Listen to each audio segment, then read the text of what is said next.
Now it's Pepsi for those who think young. Think young. Say Pepsi, please.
Ok, bonjour.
We can talk to each other. Yay! Conundrum Cabaret. Look at your beautiful beard, Dakota. My God, look at your beautiful beard. Yes. I want it to look the way the year feels, so. Here we go. Yes. Wow. Thank you, Louis. Thank you, Andy. Oh, of course. Welcome to Expozine.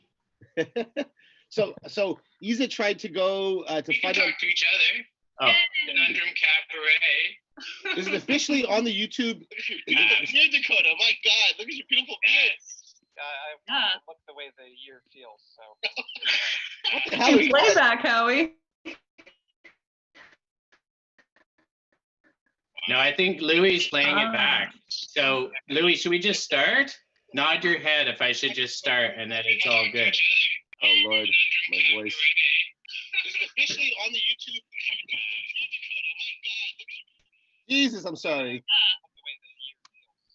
Playback, Howie. Wow, playback over playback. Yeah, I think Louis is trying to figure out the technical details here. Louis, should we just start? Nod your head if I should. It's Louis playing it on his end. That's funny.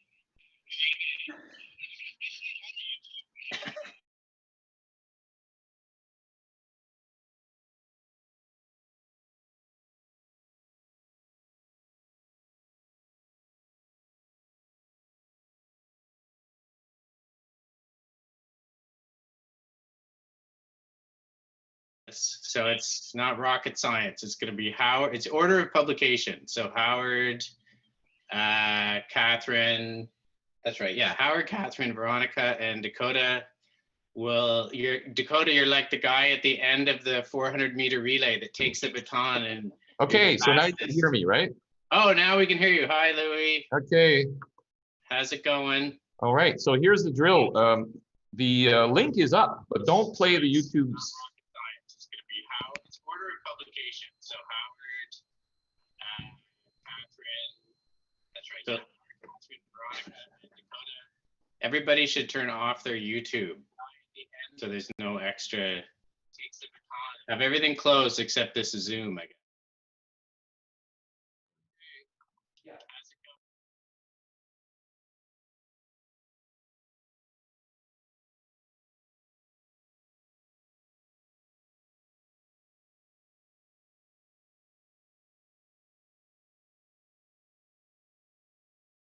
The stream link is up on the website. I put it on your Conundrum page, but Right. don't turn it on while you're Zooming.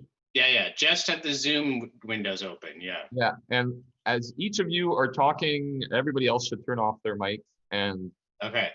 maybe, I guess you could turn off video. It's up to you. I'm gonna get the hell out.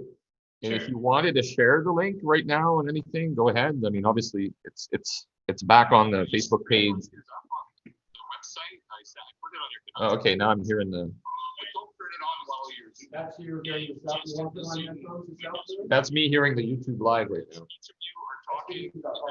I know. Yeah, no, but the whole world is hearing that. We're on the YouTube. Anyway.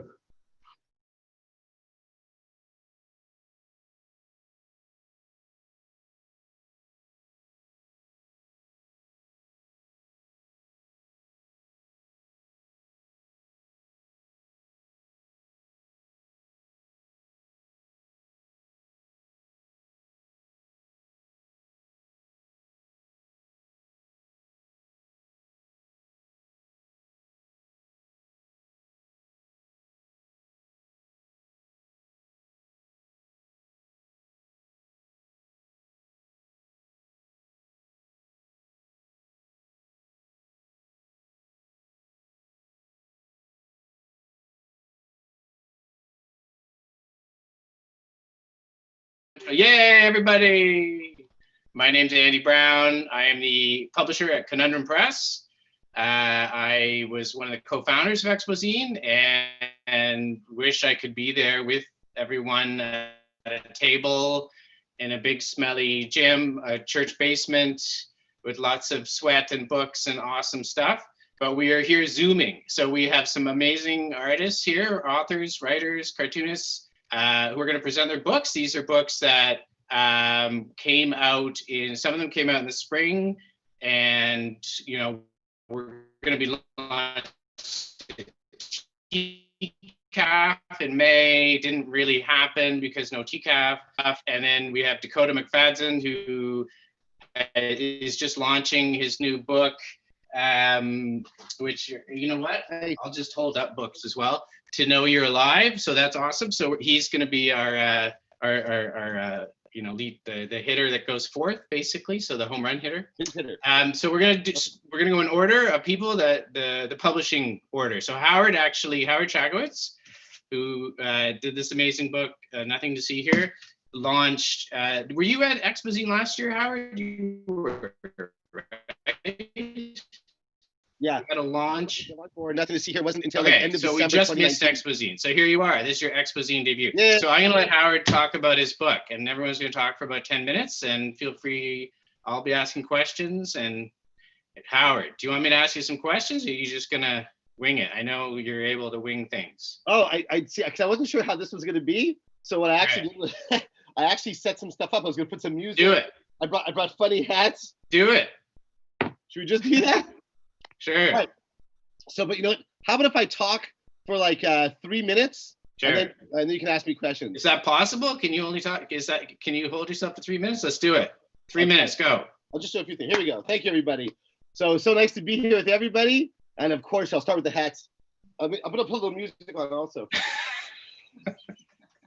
This is I'm trying to revolutionize Zoom meetings. Okay, 3 minutes wrap, Howard. All right. There we go. So next. That'd be so appropriate. 3 minutes of me just trying to figure this out. Why is this not working? All right, here we go. All right, so Nothing to See Here was the book that came out in 2019 at the very end. So I almost didn't get a chance to really launch it, but luckily I did, like not the new year. So here's the book, and I'll show you a few. The idea, actually, I thought I had a good quote that I wrote on the Expozine page. But anyway, I forget it. Doesn't matter. Here we go. So basically, just unconventional gag cartoons meant to talk about human suffering and cruelty and all that. Often very offensive. I'll show you a few. This is not how I had it planned. You wear many hats. Well,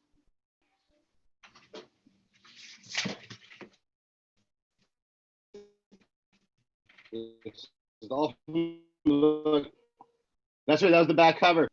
I don't know. So this is failing. Maybe I should take questions. Sure. So Howard, Yes, I'm going to sir. ask you. This is a book of gags, right? Can you define what a gag cartoon is? What's the difference between a gag and a comic? And a drawing? Well, I think for all of us here, yeah. So we can start an argument with this about what comics are and what cartoons are. But yeah, I guess gag cartoons, mine are meant to make you gag. I guess the idea is, funny joke or an ironic little illustration to I don't know. What's a gag cartoon? Oh man. Yeah, I'm really. Okay, so a gag. Okay, you want me to answer the question for you? What's So that? a gag would be written and drawn, and you cannot separate the writing and the drawing. It isn't like so its meaning comes from both at the same time, right? Whether it's funny or not. Whereas a comic could be a picture and text, right? I guess. Well, for me, the way I always thought was, a comic is two or more illustrations in a sequence or photos or whatever to communicate a story or idea, and a gag cartoon or cartoon is just one single solitary image there, I guess, to tell a joke or same thing. But just if it stands alone in my mind, it's a cartoon, especially if it's drawn a certain way. And if it's two or more, I say that's comic.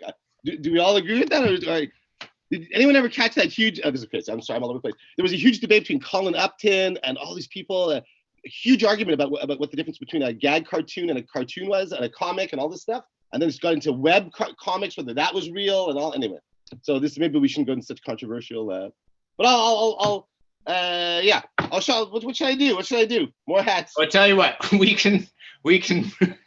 You can just keep putting the hats on. Why don't we move along and then we'll come back to you, Howard. All right, sounds good. How does that sound? But keep adding more hats. I'll keep doing the put another hat on top of that hat, and then keep going. Let me do. We'll see how many hats you can get on. Let me do one little promo before we move on. Nothing to See Here, a book Done. of gag cartoons by Howard Chagowitz, published by Conundrum Press. Many are filthy. Many are disturbing. They're all meant to haunt you. Thank you. I'm done. I'll just do it with the hats. Wow, thank you, Howard. And by the way, I should point out all of these books are available conundrumpress.com. All available off the website. Your order will come to me. I'll hand deliver it with a special treat, free shipping. But there's no excuse. Christmas presents. Absolutely. Okay, so we're going to move on to Catherine Oslot for her book Art Life, which came out, I believe, in April of this year, I guess. Another person who was not able to launch at TCAP, unfortunately. The book is a translation of La Vie d'Artiste, translated by Alicia Jensen, lovingly translated.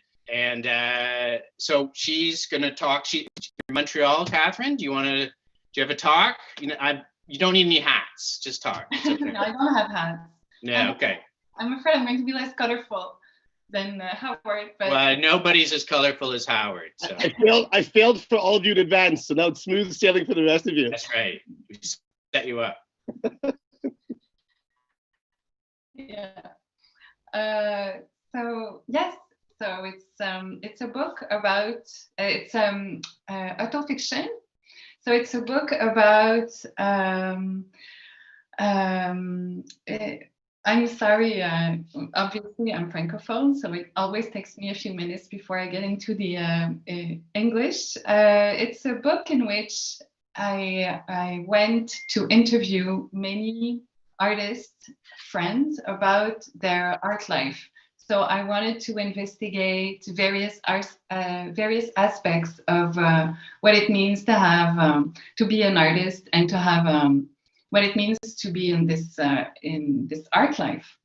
So I try to explore the idea of maybe success and inspiration and what it means to have a family in the middle of all of that, and what inspires us, and all the difficulties that might be inherent to the art life. So everybody's a little bit like half human. All the characters are half human and half bird. I don't know if you can see. Oh yeah. And so yes, like it's really a mix of interviews and of my own life, like everyday life. So you see my daughter, you see my family, you see me like watching a movie and stuff like that. So yes. Okay, great. How did you choose the people to interview?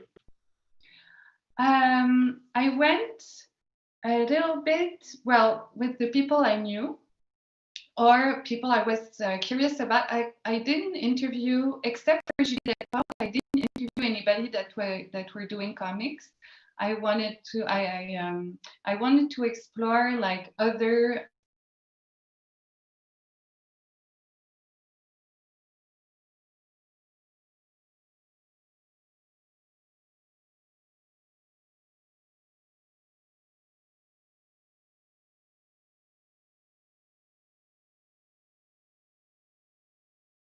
making a movie. How do you feel when you're friends with that super successful director and your movies are not as successful? Like, how do you feel with the competition, jealousy and stuff like that?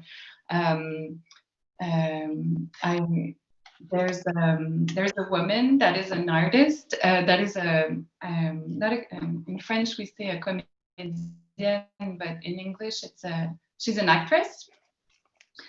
She's an actress and also a director of movies. So I wanted to know like what it means when you're a woman and when you're maybe over 70 or 80 years old. Like, how is your career? Like, how do you feel having lived all of that life of like often struggles? Like, how do you continue? Where do you find the energy to keep on going? And so I chose, like, I went a little bit with my instinct and my curiosity. And I guess I went to I was looking for, I guess, for maybe qualities that I wanted to inherit from these people. How did you in the book? How did you find the? I mean, this came out in French and it actually won a nice big award. What was the award it won in French? It was the BDList award. Yeah, so which is fantastic. How did you? So it got translated by Alicia Jensen, and then it came out in English. And obviously, the launch of it in English was not quite the same as the launch of it in French. But how did you find that process going? Because you did all the lettering too. Yeah. So you were very intimately involved in taking it from a French edition into an English edition. Yeah. And how did you find that process? I mean, is this your first translation? It is my first translation. Yeah. It's really well work, yes. And I know I don't sound funny or become less than forward, but there's some jokes in the book. And c'est ça l'affaire, c'est que there's some parts of it that I found so funny, like much funnier in English. Like the I wrote them, like they were making me laugh a lot. The part where I'm trying to understand like Christopher Nolan's movie, and I'm wondering why they argue about the theory of relativity, and I cannot follow anything. Tune out for 2 minutes of the movie without being lost. Like that part in the book, I found like I don't know, like it's a different book.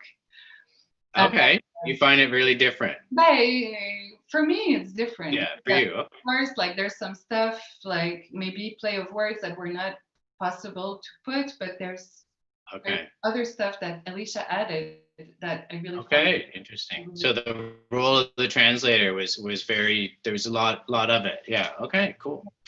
Okay. Well, why don't we move along in this Conundrum Cabaret, and we'll come back to everybody. Thank you so much, Catherine. This translation of La Vie d'Artiste. And okay, so next we have Veronica Post. Hi. Here, all the way from the Atlantic bubble, which is where I'm also. We're in the same bubble. She's in Halifax. And her book is called Fugitive Days, or Langosh and Peppy, I should say, Fugitive Days. So the first part, well, you've got it too. The first part of what I understand to be a series, but this is Veronica's first graphic novel, and she pretty much knocked it out of the park. So I will let her talk about it.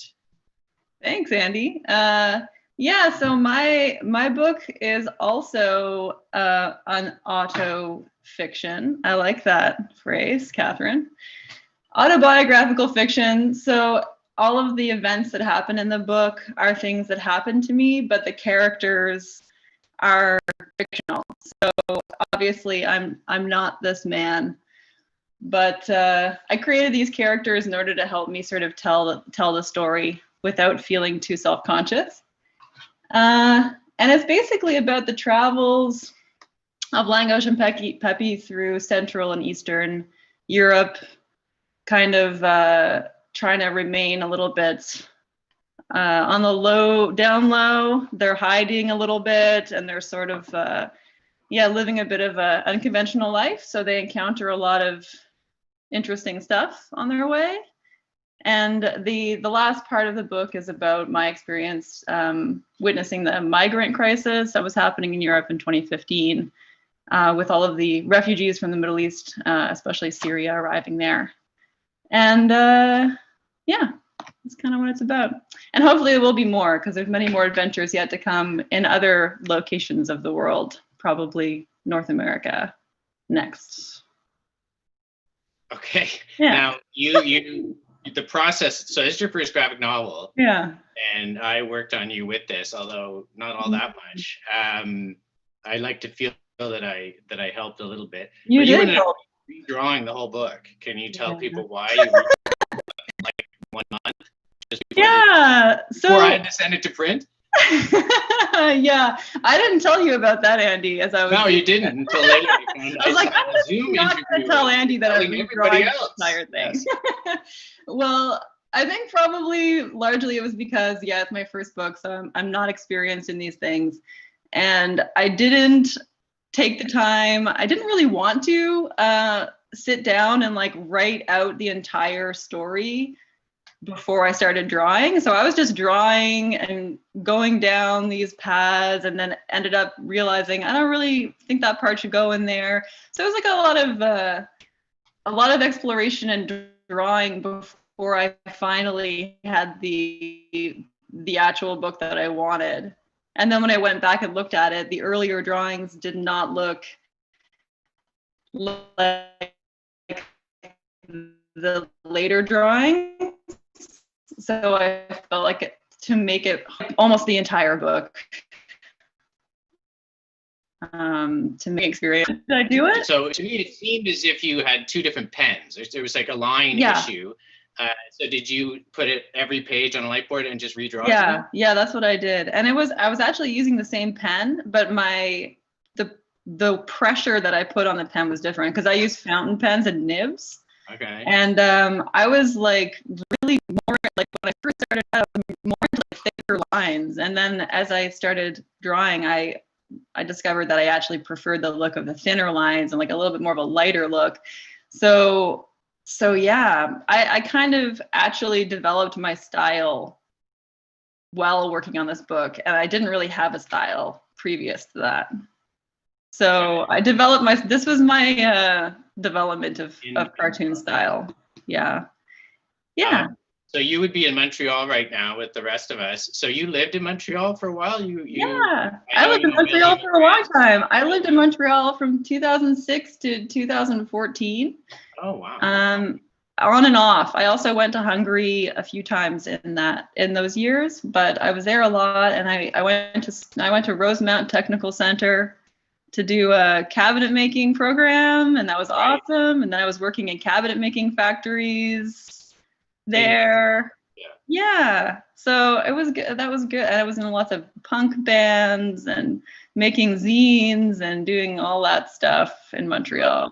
Can you name a punk band you're in? Howard Chakowitz might know. I don't know if Howard would know it or not. But what instrument you play? What I played drums. Oh my goodness. Howard. Like you, Howard. Let's have a Zoom drumming session later. Howard, we need to start a 2-drum set band. Wow. And we can name because Howard already wants to start a band with me called the Big Slobs. So it's in the works. Big Slobs? The Big Slobs. Yeah, that's our band name. I was in a band called the Pantyhose. Pantyhose. I was in a band. Double. Yeah. So yeah, no, Montreal was great. I had a really good time there. I was like my first place that I lived, other than Halifax, like my first place out of Halifax that I lived in my like young adult life, and it was great. It was like bohemian and awesome. So yeah, I grew a lot as an artist in Montreal for sure. Yeah, always loved going to Expozine. And you said you did. Yeah. Oh, okay. So yeah, you've been to Expozine. Okay. Yeah. There you go. Yeah, I even tabled at Expozine. My own zines. Did you? Yeah. Oh, okay. I was in a little zine distro there. We had a zine distro called Walking Distance Distro, and we did little things in Montreal, and we had a table at Expozine for years. So yeah, it was good times. Great. Yeah. You're an old hand. Yeah. Well, we're going to move along, and we'll come. We're going to have time to come back, and everyone can talk over each other later, and we'll put all of you off of mute, except Howard will be on mute. So we're going to move along to Dakota. If you're ready, Dakota. I am. You look like you were born ready over there.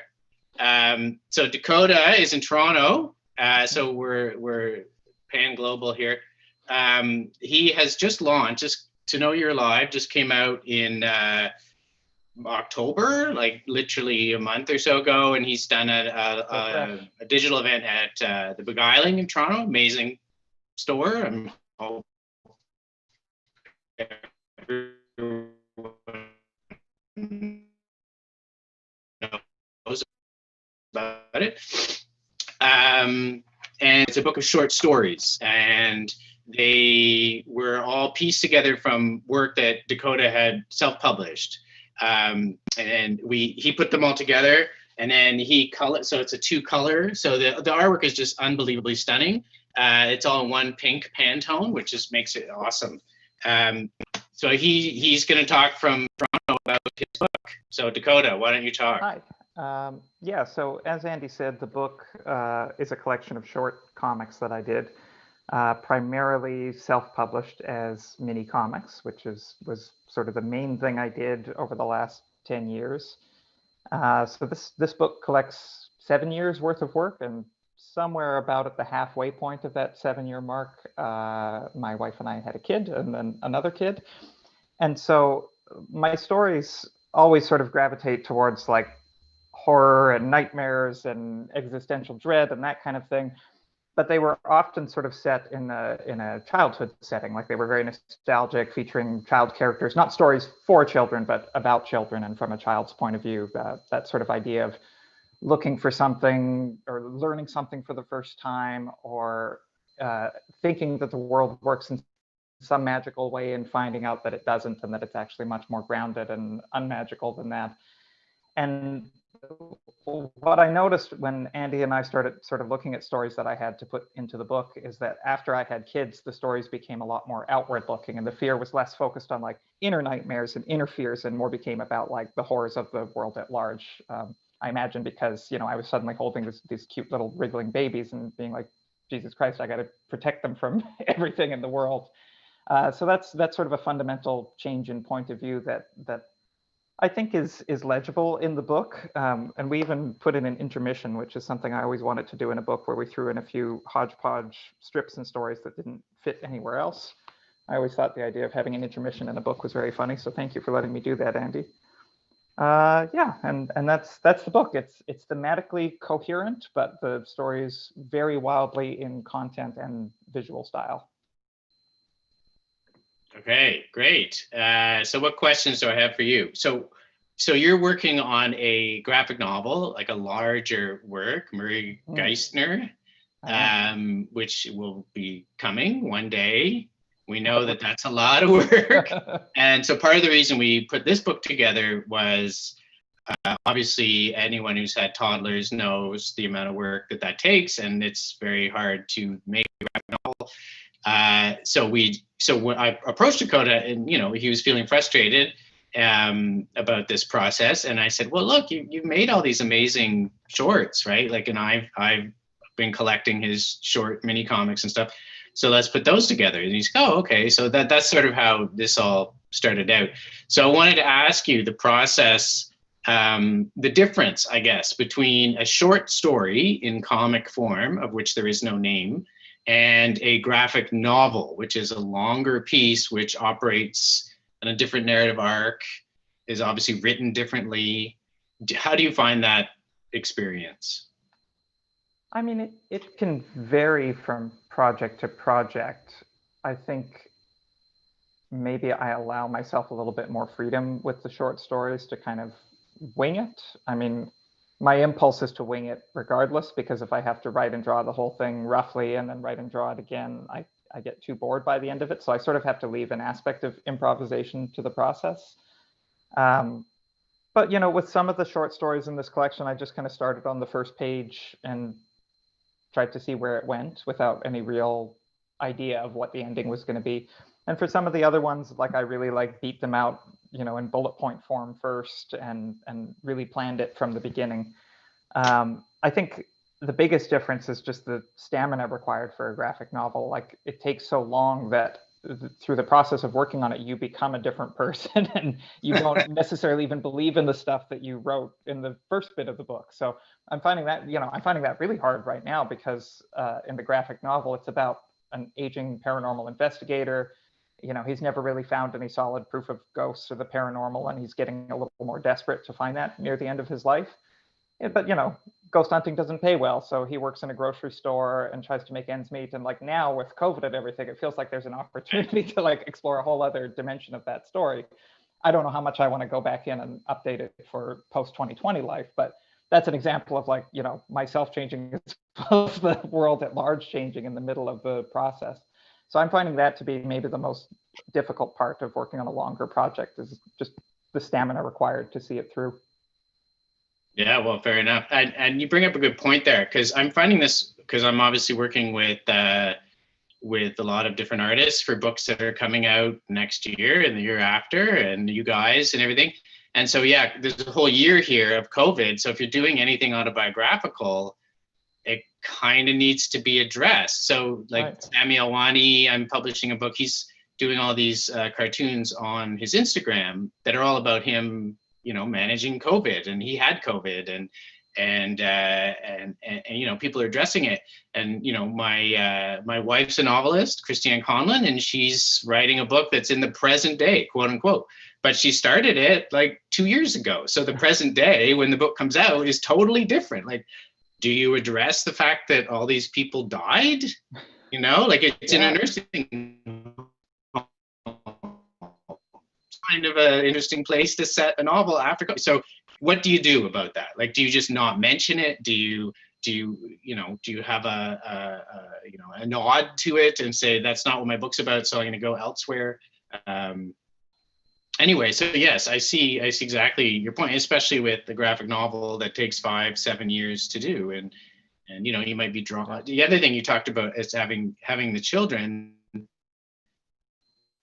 You know, when you start, you start out, well, I know Dave Collier, for example, does this. You start out and the kid is 12 and, you know, up to here. And then when you finish the novel, the kid's taller than you in university. So how do you draw this child, right? And because they change so fast, right? So, Totally, yeah. Yeah. How are you finding the parenting and artisting? I mean, it's always a challenge, especially at present, because I was doing storyboard work for most of this year. Yeah. And then the sort of big contract I was working on ended right around the time my wife was finishing her mat leave and going back to work. So I'm the full-time parent now. I mean, we're all in the house together, but like my wife's at work. So I try to make it to the studio a couple of evenings a week. But the mistake I made with my first child was thinking, well, I'll just power through. I'll just be as productive as I ever was and be a little more tired. And, you know, I'll keep that fire going. And all that did was make me miserable and make me a worse parent. So Yeah. less patient and less energy, and, you know, it just sucked. So this time with the second kid, I'm trying to view it as more of a bit of a sabbatical from cartooning, Right. and accept that, you know, if I make it to the studio a couple of times a week, that's at least keeping the pot of water warm, if not boiling. Yeah. So not to expect too much, right? Because it's, and like you said, they do grow so fast. So like now, both intellectually and emotionally, I understand that this time is extremely finite. You know, in the middle of it with my first child, it felt like I'm going to get screamed at by this tiny person forever. And, you know, thankfully that is not the case. They change and grow, and it's beautiful. and their teeth come in. Yeah, exactly. They're mostly fine. Yeah. Just the teeth. Just the teeth. If it's just, that's the only problem.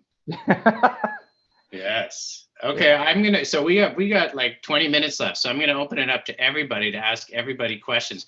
But first,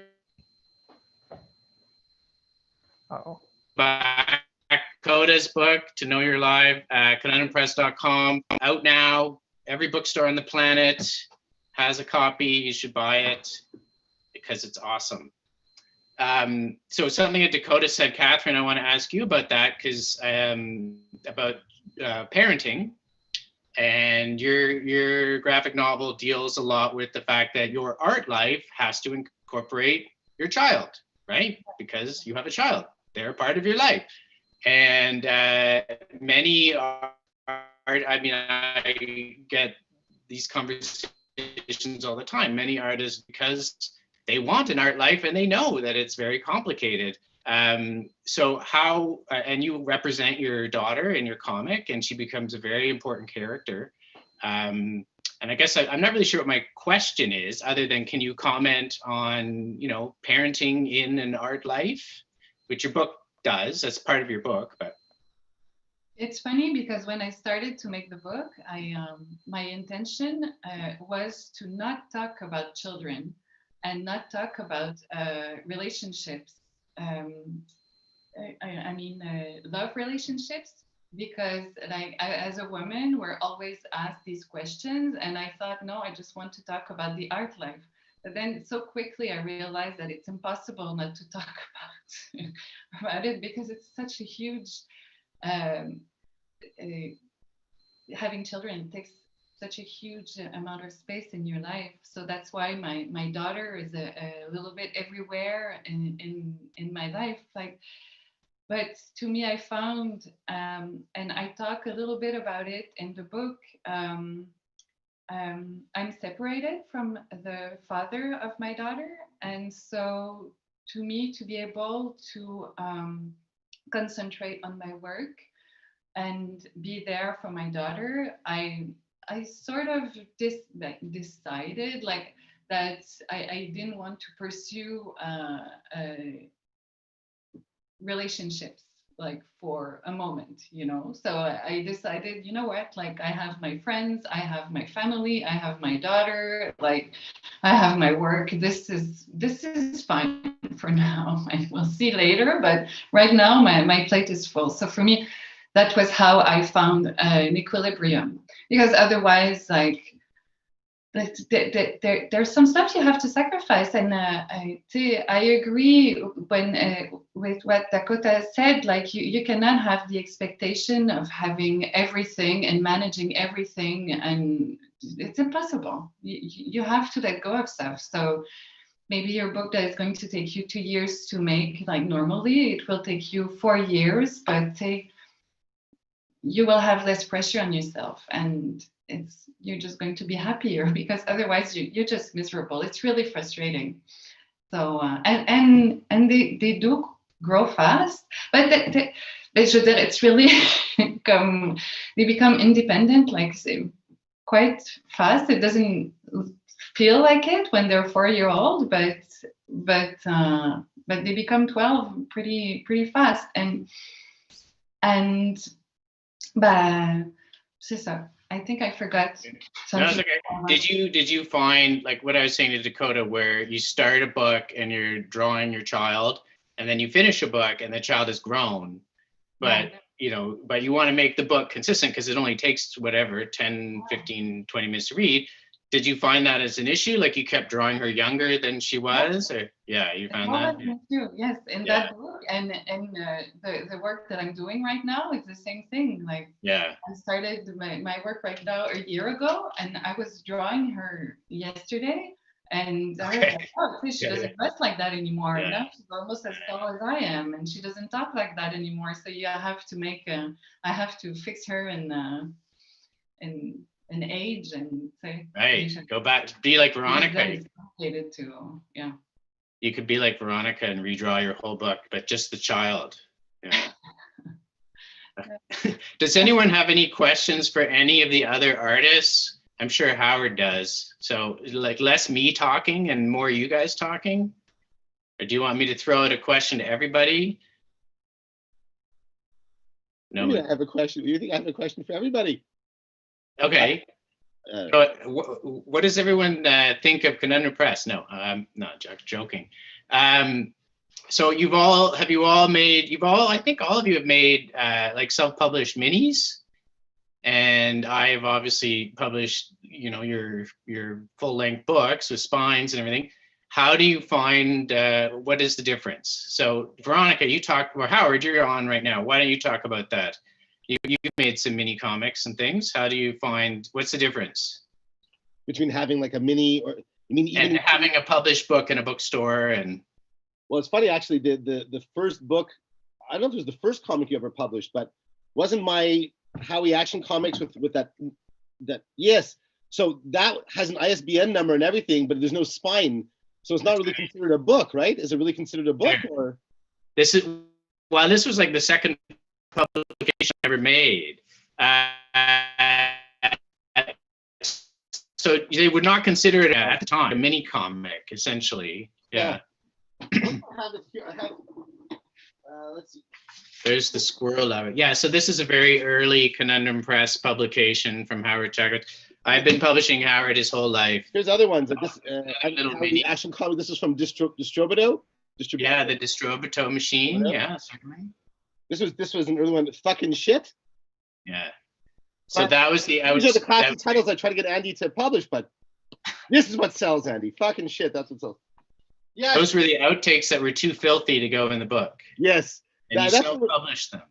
It's very funny because in Nothing to See Here, you know, I thought Andy was going to probably censor half the book or cut half the book out because of too filthy. I actually have a full file folder here of just dirty cartoons that Andy all completely. But you actually kept plenty of the dirty ones in the book, which I was very happy about. Well, part of it is your version of dirty has changed, Howard. Having known you 20 years, so you've actually what you think is dirty, what you thought was dirty 20 years ago, was just kind of immature. 20 years now ago, you're mature dirty. That's right. That was filthy. Yeah, now you're mature dirty. So that's why. Andy had one basic he's basically said enough with the child mutilation. That was the thing. Yeah. I feel like that. No children being mutilated. That's my number one rule. For the parents in this conversation, just so you know, it was all meant to be like anti-hurting children. So it was like war commentary, like, you know, children suffer. So just so you know, I was like in context, of course. There's two parents on this panel. I don't want to. Three parents, Andy too. I feel like the parents have probably imagined child mutilation more. Yes. Well, I was going to say Dakota kind of has a little bit of that. I should, you know, but the way he does it is a bit different. So that's why I love Dakota about your stuff. Also, is that because, you know, I love dark art, you know, and but with a purpose, you know, and your stuff is very. When you talk about, that's why I can't wait to get my hands on the new book. Even though I've probably seen, like you said, some of the stories myself. Love your stuff, and it's just that it always feels like there's a deeper societal message going on there, you know. So I love that, you know. And I appreciate that. It just because it goes beyond, and also that you feel the personal suffering too. So it's like, you know, we're all islands, we suffer, we have this darkness within us, you know, but of course we can all relate. So I love that you kind of do both and beyond.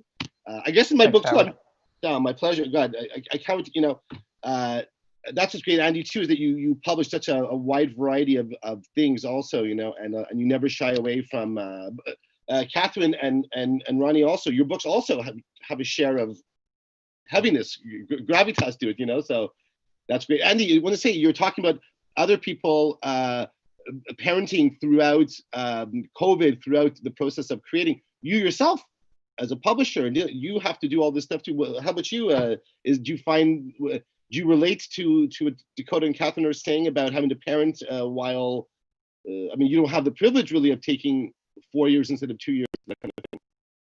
No, yeah.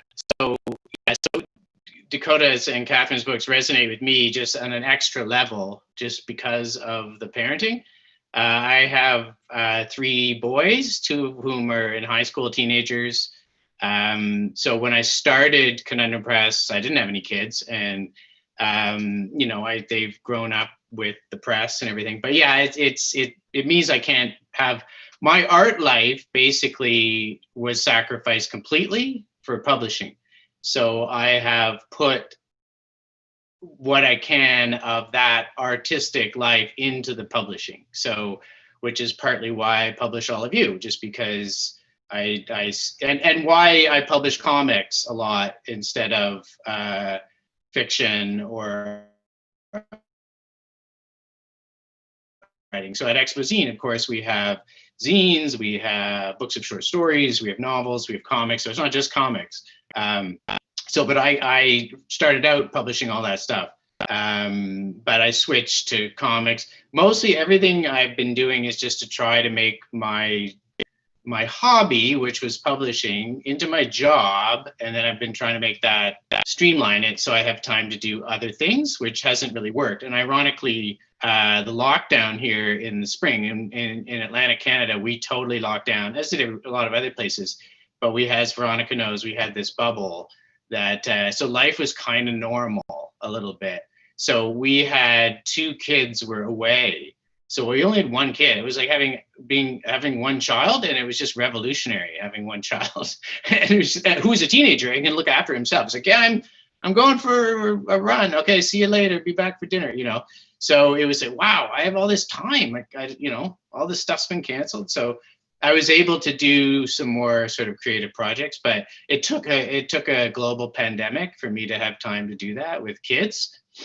So, but the other thing is, and obviously Dakota and Catherine's art lives prove this, having kids gives you material for being expressive about life. Like you gain this understanding of humanity that can come out in your art, as opposed to never having kids. I mean, obviously you can gain a lot about humanity without any kids, but it's just a different level. I find that it provides a lot of material, and certainly both Dakota and Catherine could speak to that, I think. Dakota, why don't you tell us all about the material your kids have provided you with, so I stop talking. Sure. I mean, so far it's just like funny misunderstandings about how the world works, but there's also something kind of inherently profound and beautiful about like watching a person's consciousness come online and trying to provide them with the tools they need to navigate a very complicated and at times dark world, and to try to keep that lovely happy spark that I think most children have, to keep that going. I think it's sort of, for me anyway, I can't speak for the rest of the world, but it's forced me to have more of an understanding of myself, and forced me to be more empathetic about other people and their points of view. And before I had kids, I was like, oh yeah, I'm a pretty empathetic, caring person. And when you're really put through the ringer of having kids, I think it just does fundamentally change you. How could it not? It's a big thing to go through, and big things that happen in your life will affect you and change your point of view, whether it's having children or traveling the world, or doing a variety of different jobs, whatever it is. It's it changes who you are. Yeah, well, I want to point out the last story, the title story in your book is completely amazing because of that. And it's Dakota as a single parent, but it also, so it isn't sort of like rainbows and like, aren't kids cute? I mean, they are cute, but there's this horror involved, and it's also the level of intensity that the parent undergoes. And yeah, so exactly. So if you have something smashing into you, but you can't do anything about it because you have to be a good parent, it's very hard to navigate. So just dealing with these kinds of issues, it makes it a great, I think that's one of the best short story comics I've ever read. But I'm going to put the question to Catherine as well. Did you find being a parent adds to your art life and your creativity and your ultimately your humanity, I guess? Of course, but to me, it grounds me a lot. It grounds me, and it gives me a lot of structure, because otherwise I think I could have the tendency to be a bit too much in my head. But now, I wake up at 6, I have like very concrete stuff, and also like her little world and her friendships and all the dramas like that kids live and go through, and all of that stuff. Like it keeps you, it keeps me very grounded, and it puts things in perspectives all the time. So I think that's very useful for me in my work. And also, like it forced me, and that's also a little bit why I did that book. It forced me to grow, to move away from this idea of the cliché,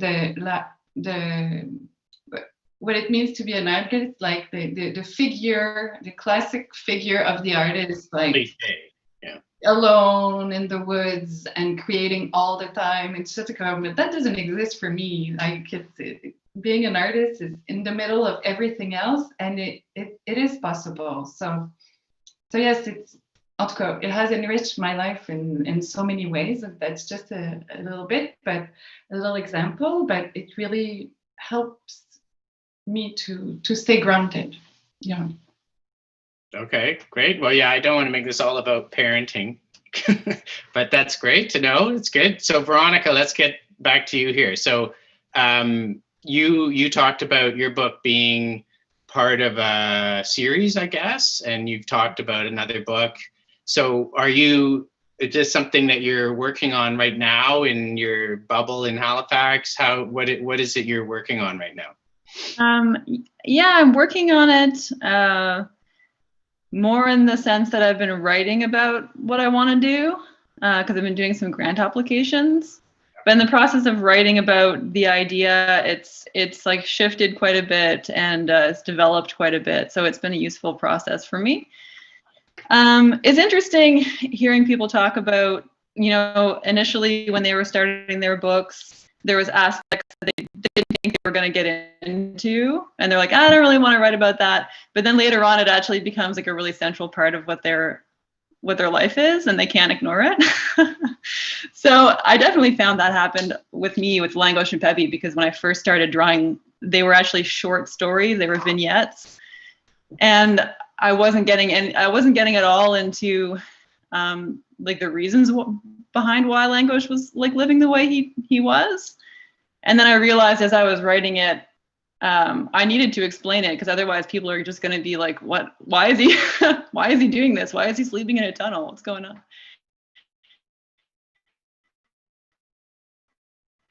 And I think that's why it took so long to write this book, was because it was really a struggle for me to get over being worried about talking about those things. And in the upcoming books, I kind of want to get more into the backstory of Langosh and his life story. So like what happened to him before he went to Europe, what spurred that choice to like leave home and go to Europe and pretty much live as like a weird vagabond. And I also want to get into, what's happening in North America in terms of politics and nationality and privilege and things that are happening with the police and all of that stuff. I think that that's all very interesting and related a lot to what Langosh's backstory is anyway.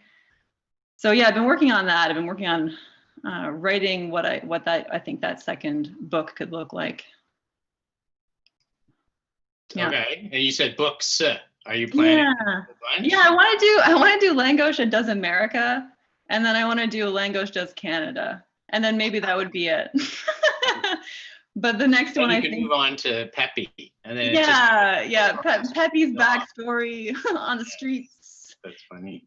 Yeah, I think I was actually debating that. I wasn't sure what I should do first, if I should do Canada first or America first, but I think. As usual, America comes first.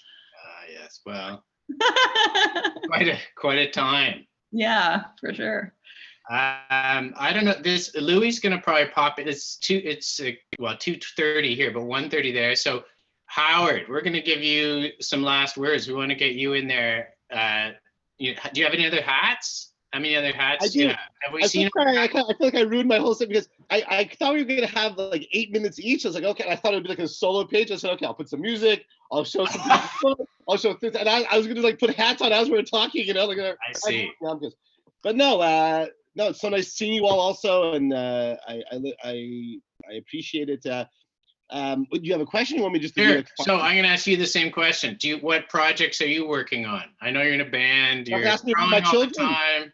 Yeah. What about my children? No, I do have stuff I'm working on now. The book, it's kind of weird, and I can't feel too bad about it because we all went through the same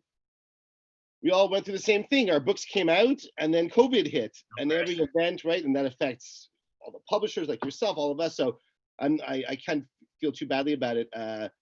But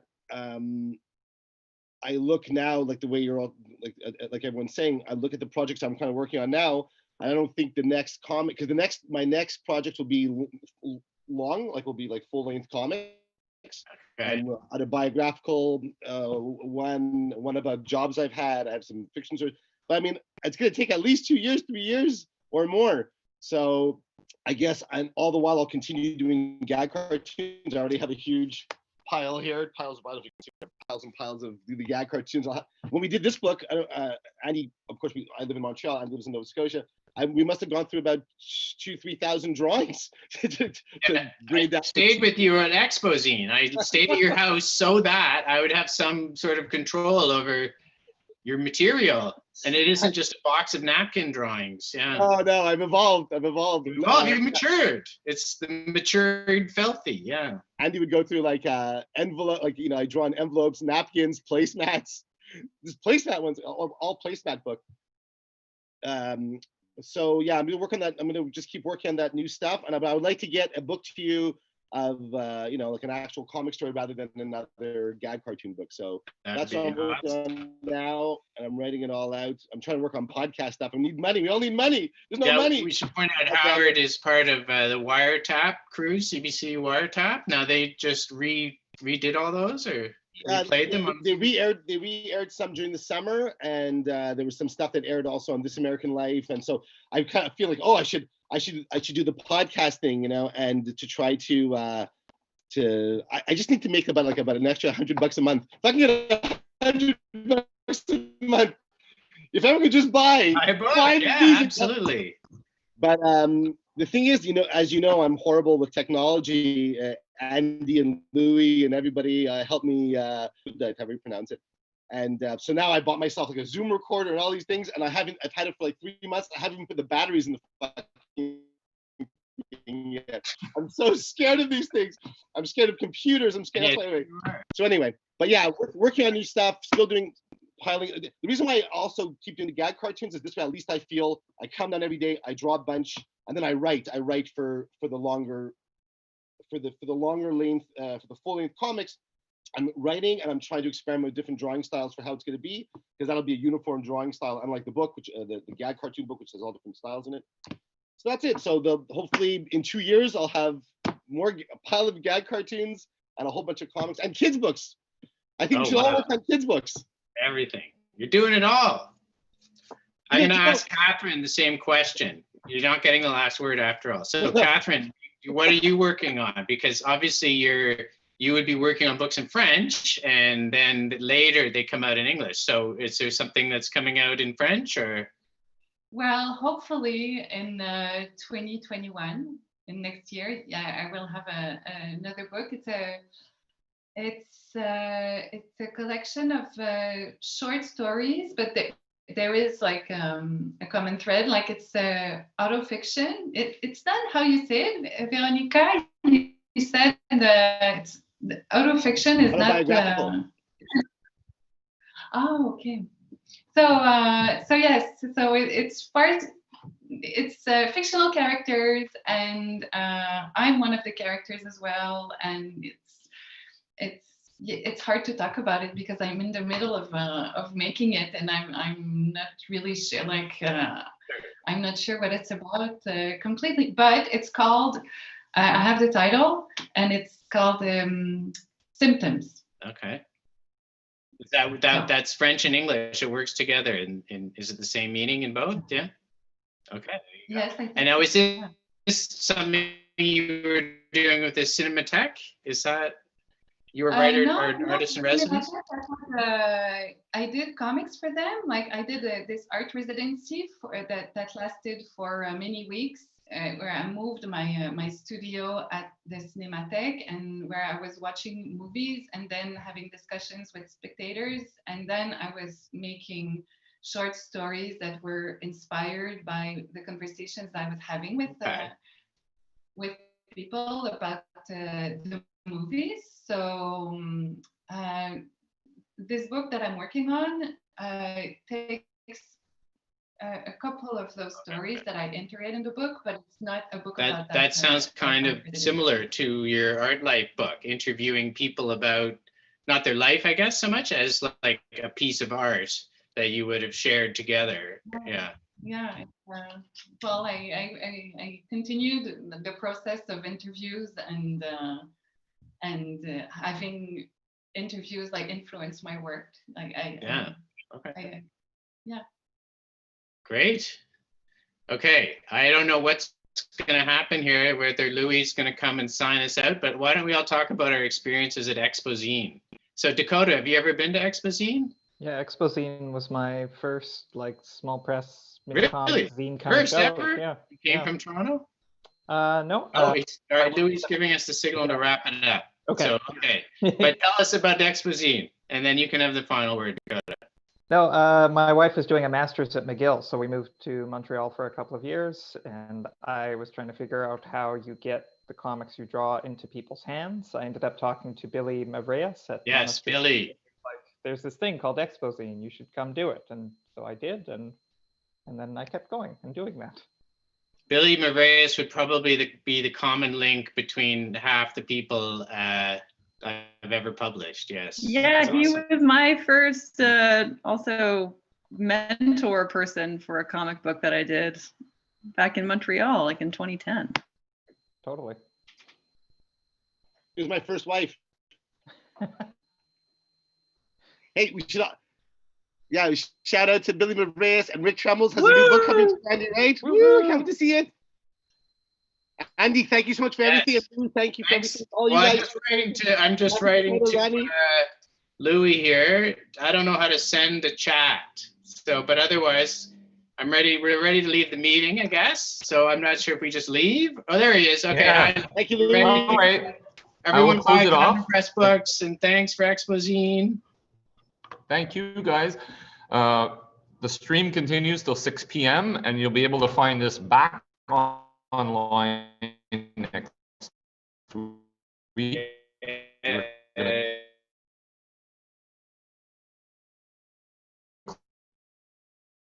clean it up. And off we go. Really great to hear from you all. I hope we can all be together at Expozine next year. Oh, yeah. Expozine next year. Stay safe.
Now it's Pepsi for those who think young.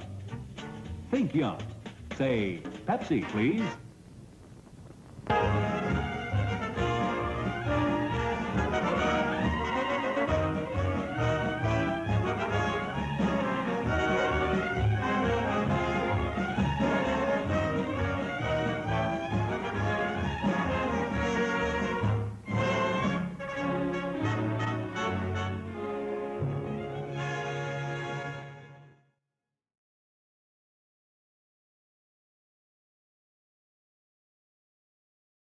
Welcome, Virtual Expozine, Expozine Virtuelle.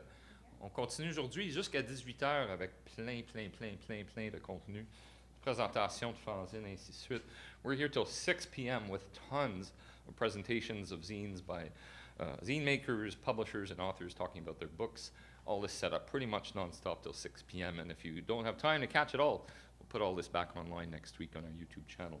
Si t'as pas le temps de tout regarder ce qu'on a produit hier et qu'on va produire aujourd'hui, ça va tout être sur notre canal YouTube la semaine prochaine dans des petits morceaux. Donc, tu pourras te rattraper là-dessus. Mais, prochaine affaire sur notre échéancier, on était supposé avoir des poèmes en ce moment, puis j'en ai pas. Je cherche un poème. We're supposed to have a poem or something right now, and I can't seem to find one.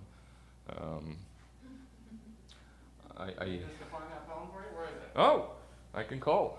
Hey! There we go. Bon. I think I'm going to dial a poem. Je pense que je vais appeler Allo-Poemes.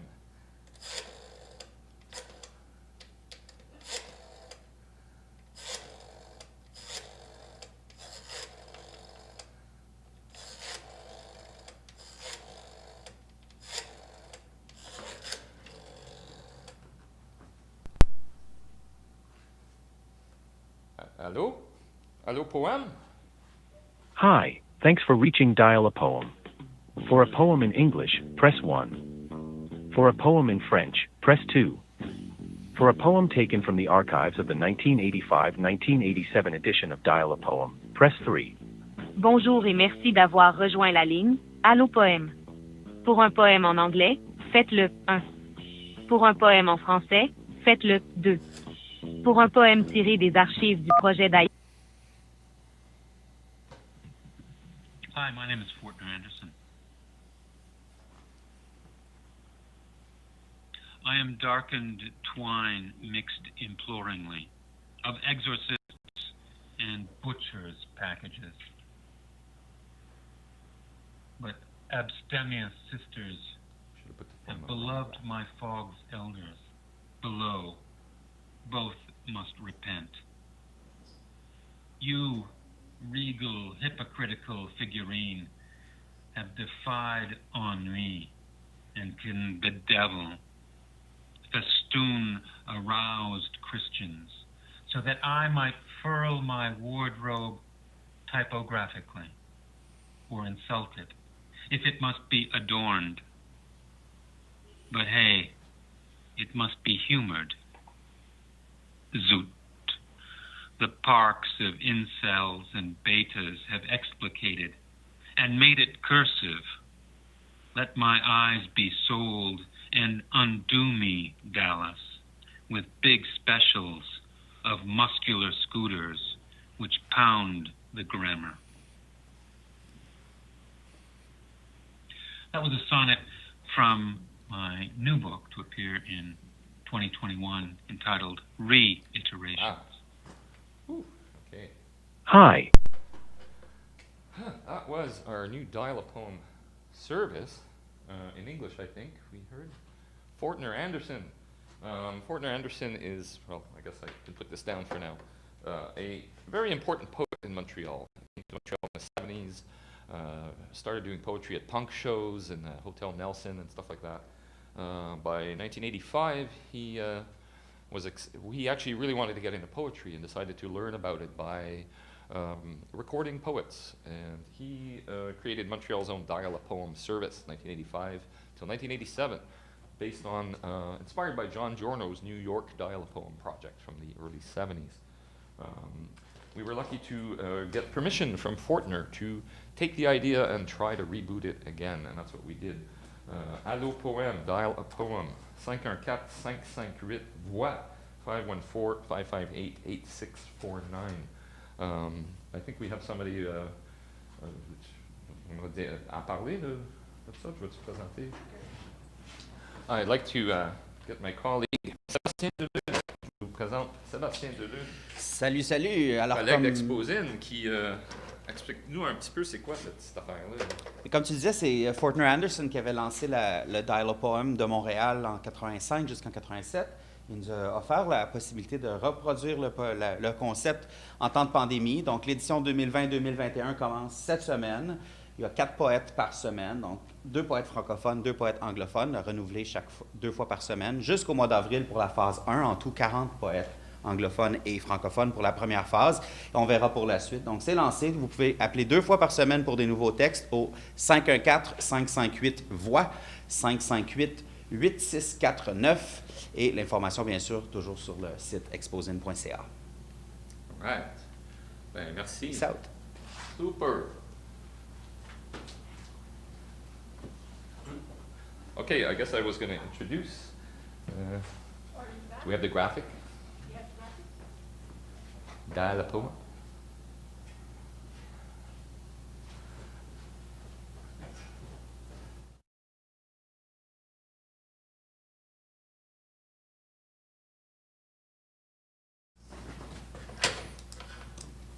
You know when I'm back on?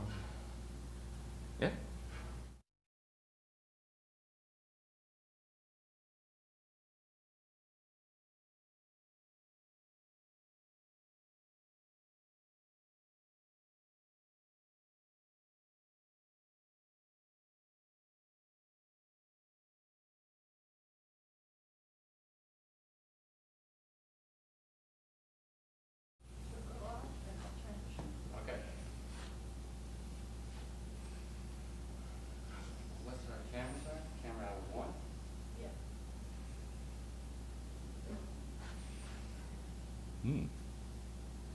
Am I on?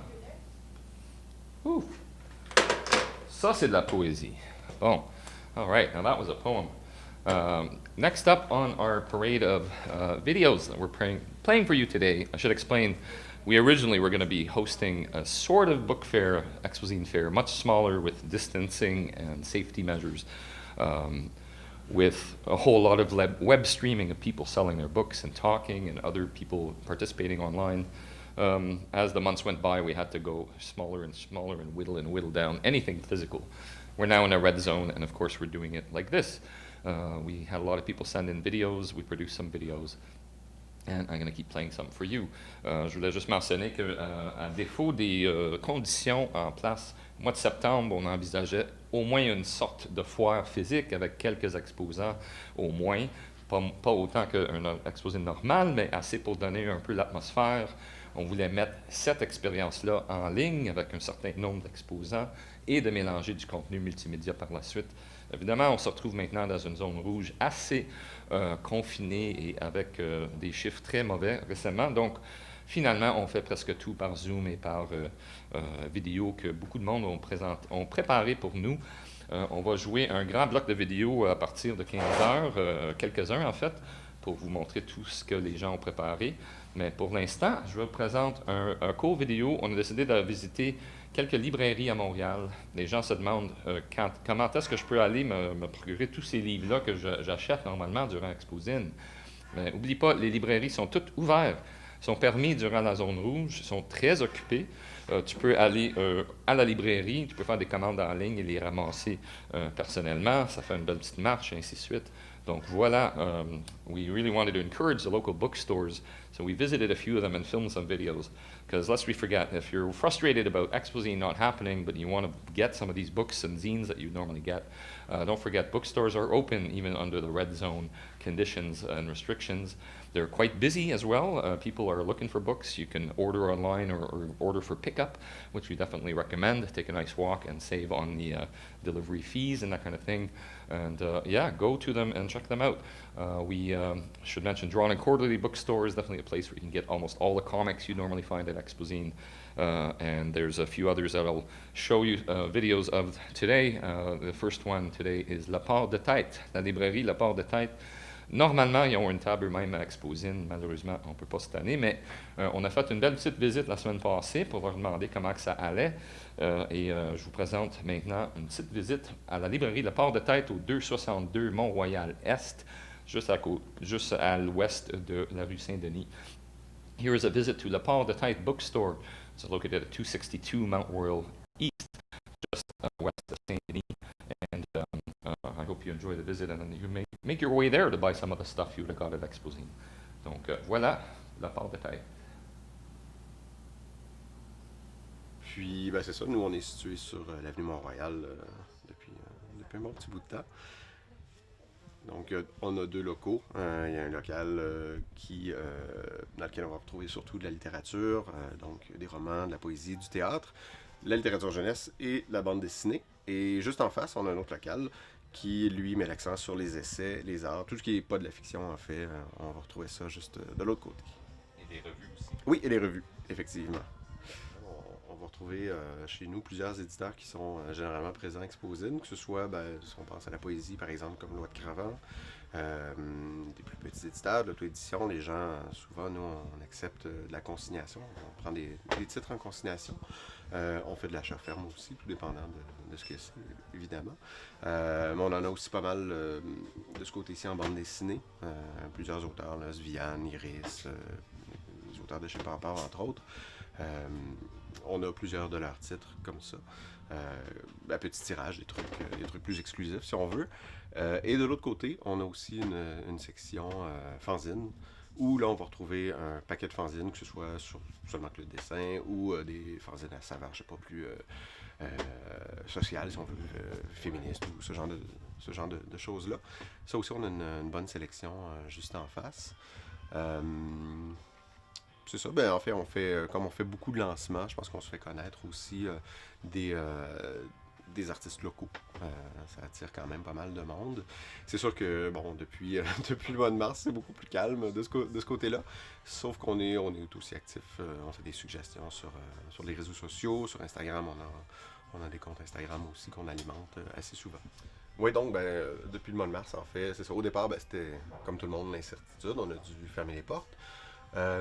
Assez rapidement, par contre, en fait, il y a vraiment eu un engouement. Les gens se sont mis à commander de manière assez impressionnante en ligne.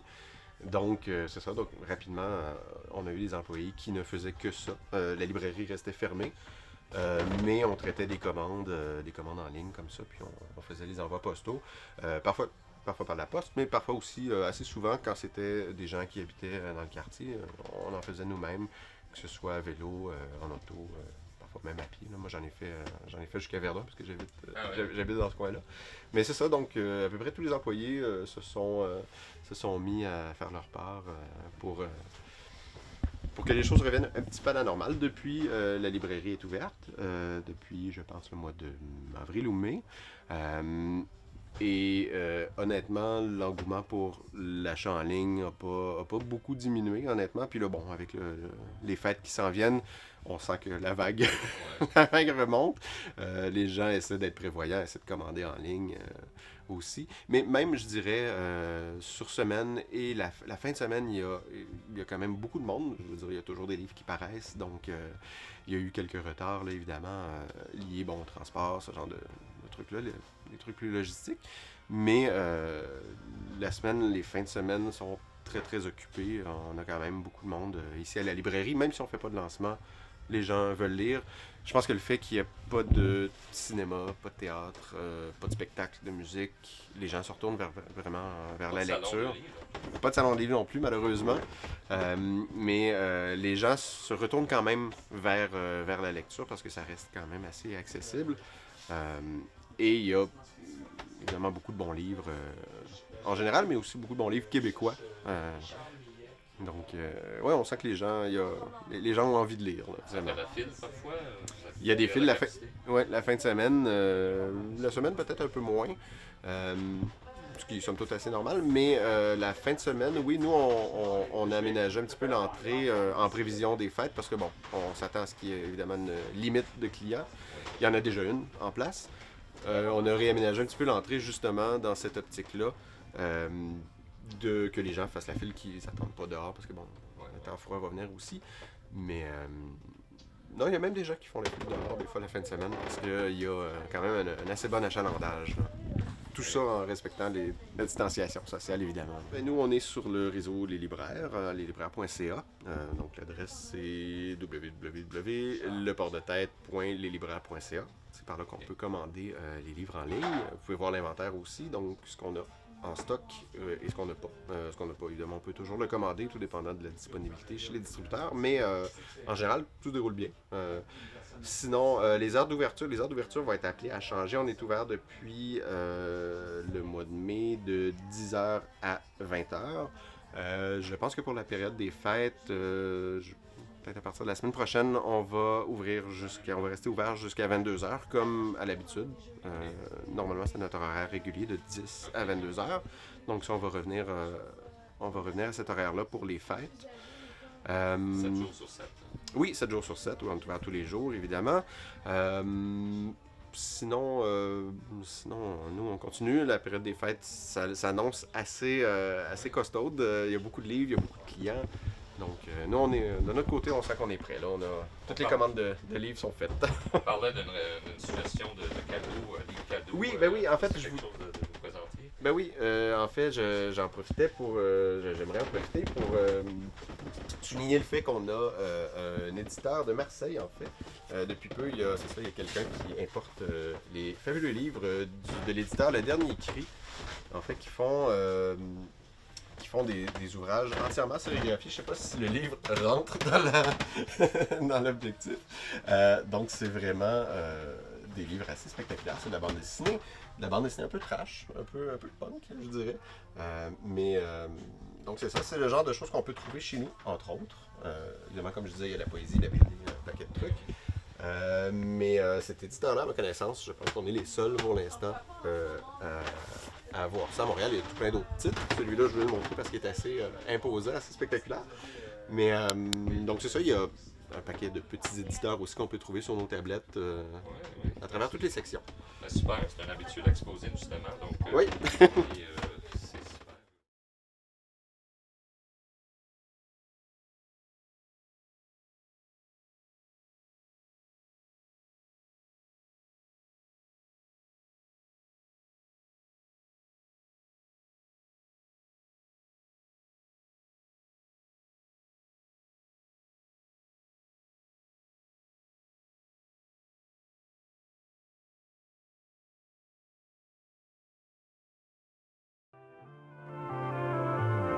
Together in the misty mountains, there's no other place I'd rather be.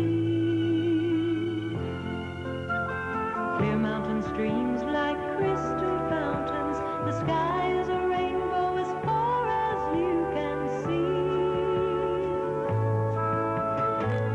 Leaves are painted colors that the season always brings. Now's the time for friends and all good things.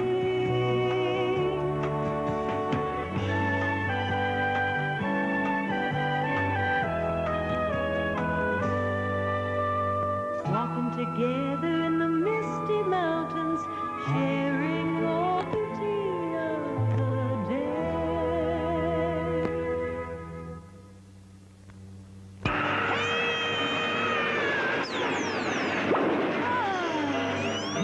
Sure is great being at a drive-in watching Super Flick and eating all this great food. This flick is making me hungry. It makes me want to flick my bick. We should have gone to the drive-in where we could eat and flick to our heart's content. Well, what are we waiting for? Well, come on then. I'm going to have a pizza and popcorn and ice cream. And I'm gonna have a burger with fries and a soft drink. Yum, yum, yum. This was a great idea. Yeah, but how do we get out of here? Super Flick, help!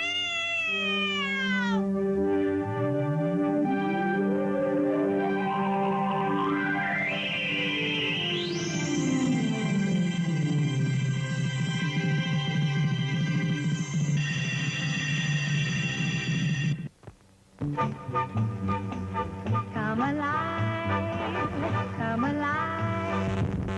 You're in the Pepsi generation.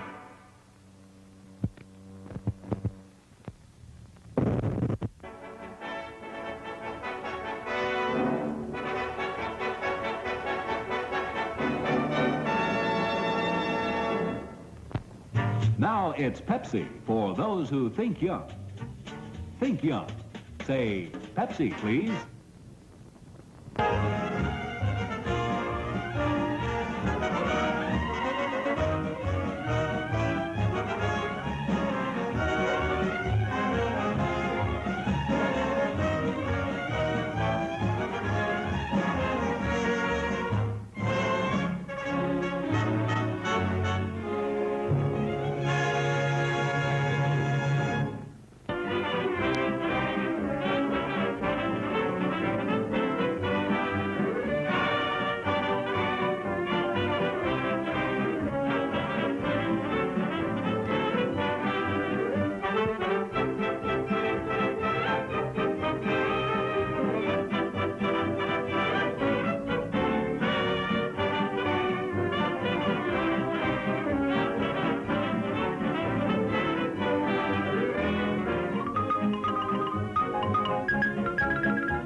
bienvenue à toi aussi. Je pensais qu'on pourrait peut-être... moi, j'étais curieuse de savoir une couple de choses là, à propos de toi. Fait qu'on a les 2 premières autrices publiées dans la collection Cul de lampe, chez Moult Éditions. On pourrait peut-être préciser ce que c'est un cul de lampe. Le savais-tu, toi? C'est lié au livre, là, mais je ne pourrais pas dire exactement quelle partie du livre. OK. Moi, je ne savais pas quand Maud a bâti la collection non plus. Fait que c'est ces espèces de petits piliers qu'on a des fois à la fin des chapitres, là, ces espèces de petits éléments sculpturaux là, qu'on retrouve dans les chapitres de livres. Oui. Voilà. C'est ça, un cul de lampe pour tout le monde. Fait que, Caroline, tu as publié Sanité? Oui. Oh, on voit très mal sur mon Zoom, là, mais c'est un petit livre plein de couleurs qui a été fait en collaboration avec Glenn Couture. Tu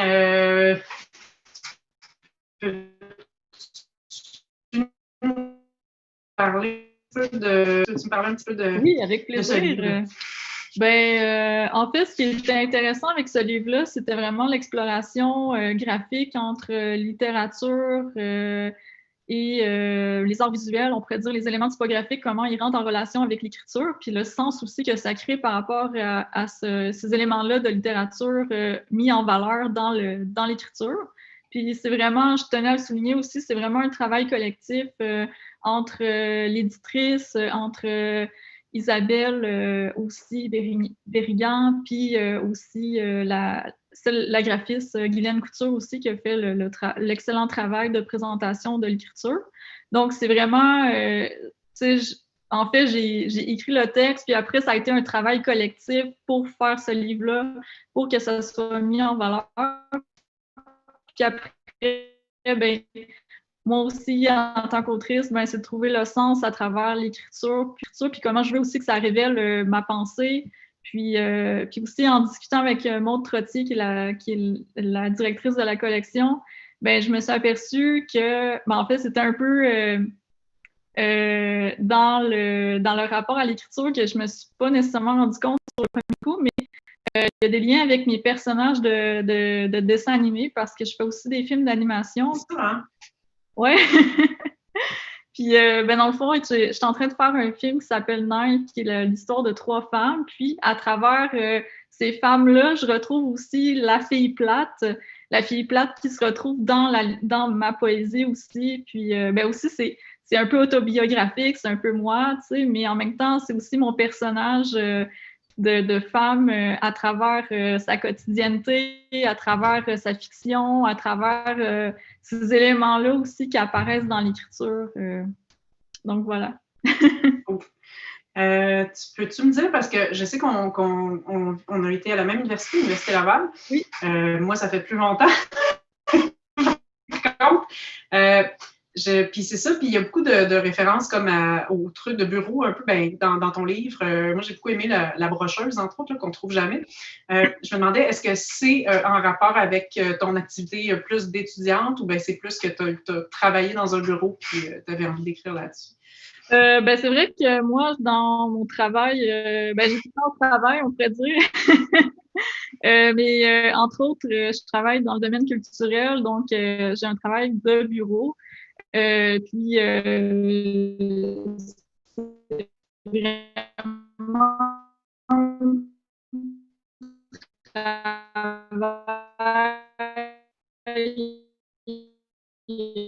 on pourrait dire qui est lié. Mais ouais, c'est toujours un peu ce rapport-là à l'espace de bureau qui veut pas, nous accompagne toujours aussi, même dans l'écriture, dans la création de films aussi. Je suis une chaise avec une table, puis je fais ma création, puis c'est toujours cet espace de bureau-là qui est omniprésent aussi dans l'écriture puis dans la création. Je sais que moi aussi, je suis souvent dans un bureau parce que je suis plus à l'école, mais je suis prof. Fait que, tu sais, j'ai juste viré de l'autre bord. C'est comme same old. Mais est-ce que tu viens, je sais pas, moi, par exemple, quand je fais des tâches très répétitives, quand j'ai beaucoup de choses à corriger, souvent, je viens dans une espèce d'état, tu sais, un petit peu comme veg. Puis souvent, j'ai des idées, là, tu sais. Est-ce que ça t'est arrivé, toi, que ça génère des idées poétiques à quelque part, cette espèce d'état là, un peu abruti là, d'être tellement pris dans du travail répétitif de bureau. Est-ce que ça t'arrive aussi? Oui, en fait, je pourrais pas dire à quel moment j'ai commencé l'écriture de ce livre-là, mais j'avais fait une petite publication audio qui s'appelle Odeur sonore, puis à l'intérieur, il y avait aussi de la poésie. Okay. C'était vraiment de lire des sons avec des mots, puis des odeurs. Puis je l'ai fini en 2014, puis je pense en 2015, je m'étais dit, le rapport à l'écriture, j'avais envie qu'il prenne plus de place encore, puis je voulais vraiment me concentrer sur cet aspect-là d'écriture poétique. Puis je pense que c'est à partir de ce moment-là que justement, peut-être 2015, que ça a commencé à émerger, puis j'ai vraiment commencé l'écriture en 2017. Puis c'est vraiment par bribes, par moments de... C'est sûr que le travail nourrit la réflexion, mais en même temps, c'est toujours des moments de liberté que tu essaies de retrouver quand tu es hors du bureau aussi, mais qui te rappellent cette posture-là aussi de l'écriture, du livre, mais peut-être le tiers. Ouais. Puis après, parce que c'est entre rapport de livre, il y a aussi un aspect plus éclectique, plus ouvert. Puis c'est lié justement à mon obsession d'une narrativité ouverte, une narrativité qui est éclatée et qui n'est pas linéaire non plus. Okay. Puis, moi aussi, j'avais des questions pour toi. Oui, vas-y. Je me demandais, tu sais, c'est ça, vas-y, puis après ça, on enlèvera des extraits avant de partir. J'ai malheureusement pas ton nouveau livre, mais j'ai Aria de Laine. J'avais beaucoup aimé ce livre-là parce que c'est un livre rapport, justement, c'est de la blackout poetry. C'est un rapport à l'écriture qui est éclaté aussi. Puis, je me demandais, toi, dans ton rapport à l'écriture, comment tu considères ces deux-là entre littérature et le visuel pour les poèmes? Comment tu le vois? Oui, c'est sûr que pas mal dans par la forme, moi. Fait que je sais pas pourquoi c'est venu. En fait, au début, quand je faisais de la poésie, c'était vraiment juste par le mot. Mais c'est sûr que j'ai une formation musicale aussi. Fait que je te dirais que pour moi, l'image puis le son, tu sais, parce que je récite souvent mes affaires en les écrivant, là, c'est comme... ça rentre beaucoup dans les mots, en fait. Puis je vois souvent, je sais pas, c'est comme si l'écriture, pour moi, c'était autant visuel que du sens. C'était oxygénaire du sens.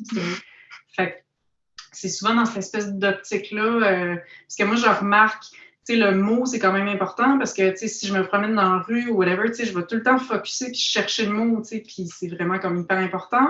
Mais en même temps, je suis hyper attirée par les couleurs aussi. C'est vraiment comme hyper important dans ma vie, là. C'est comme...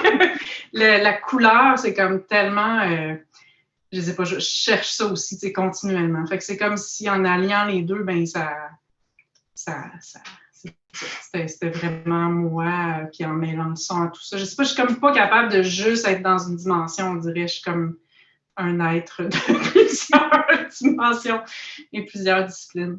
Oui, tu es aussi beaucoup en musique. Est-ce que la musique, pour toi, elle a un sens dans l'écriture?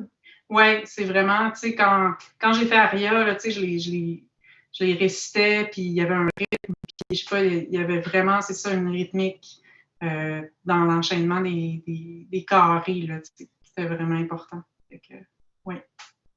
Puis par rapport à ton nouveau Un an vu de chez elle, je sais que c'est vraiment aussi très mathématique d'une certaine manière, plus mathématique que le précédent. Non, je ris parce que j'ai eu 62 en maths en secondaire 5. Je suis vraiment pourrie en maths. C'est que je fasse des choses qui sont un peu mathématiques. Mais par rapport C'est à la grande grille, justement, puis au mot, ben, il y a quand même un système qui s'établit, mais en même temps, c'est une forme de logique, mais une logique qui apporte une liberté aussi dans l'écriture et dans le sens que tu apportes à cette poésie-là aussi. Ouais, puis je pense que c'est un peu comme un jeu, tu sais. C'est un peu comme faire des mots croisés. Tu sais, d'être obligé de rentrer dans une grille, tu sais. Puis je trouve qu'une façon pour moi de continuer à écrire, tu sais, parce que ça, c'est un... Ben, je sais pas pour toi, je pense qu'on a une différence d'âge aussi, mais tu sais, à quelque part, continuer à écrire, à un moment donné, dans sa vie, ça devient quelque chose qu'il faut entretenir. Puis je trouve que plus je me déjoue moi-même, puis que je fais semblant que c'est un jeu, puis plus j'aime ça, tu sais. Fait que c'est un peu une façon d'amener un aspect ludique qui va me faire travailler quand même, tu sais, puis qui va rendre ça moins sérieux, je sais pas. Ben, c'est vrai que le rapport à l'écriture, c'est toujours une manière de pérenniser un peu une pensée, puis parce que des fois, même, j'écris des choses, puis j'y reviens quelques semaines plus tard, puis on a l'impression que ce rapport-là, on sait pas si c'est... Je sais pas si c'est moi qui ai vraiment écrit ça, mais je le relis comme étant une autre personne, puis c'est vraiment pour figer une pensée qui est vraiment qui fuit, mais en même temps qu'on peut garder, qu'on peut se rappeler. Oui, puis je sais pas toi, mais c'est le grand défi, ça, tu sais, parce que je sais pas toi, comment tu sais, tous les jours, est-ce que tu te forces à écrire tous les jours? Est-ce que as-tu une discipline, tu sais, parce qu'en même temps, on veut pas trop se forcer, puis en même temps, on veut pas perdre ce moment-là, parce qu'on se dit, si aujourd'hui j'ai pas écrit, peut-être que j'ai perdu un paquet de trucs, tu sais. Puis c'est comme difficile d'atteindre cet équilibre-là entre la discipline puis pas que ça devienne non plus quelque chose de plate. Comment tu gères ça, toi? Ben moi, je pense que... Je sais pas. Mais moi, j'y vais vraiment par phase. C'est parce que, ben mettons, le printemps passé, j'ai eu plus de temps pour écrire. Parce que c'était un moment plus difficile, puis il y avait pas... Au niveau culturel, ben je travaille dans le milieu culturel, ben il y avait plus d'activités. Ça que rien.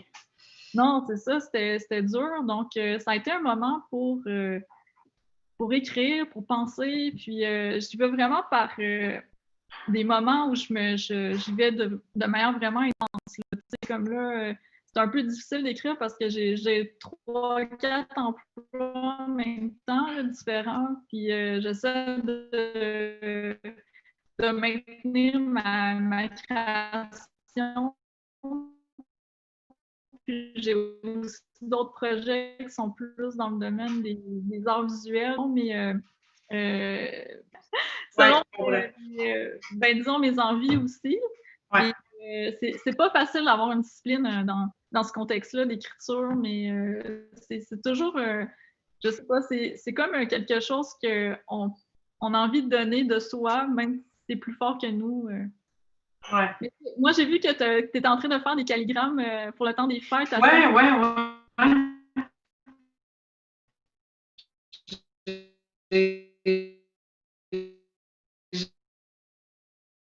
Je me suis forcée, en fait. Quand tu dis, ouais, je l'ai souvent fait, ça, en fait, dans le passé, là, c'est pas la première fois que je le fais, le truc du calendrier de l'Avent, puis je trouve que ça me botte le cul, tu sais, parce que moi, c'est ça, là, en ce moment, je suis dans une grosse période de correction, tu sais, puis je m'emmerde un peu.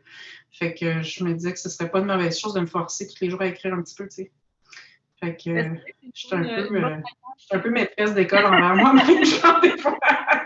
C'est une bonne manière d'avoir une discipline en écriture, puis... Est-ce qu'il y a des choses dans ce que tu écris que tu veux conserver,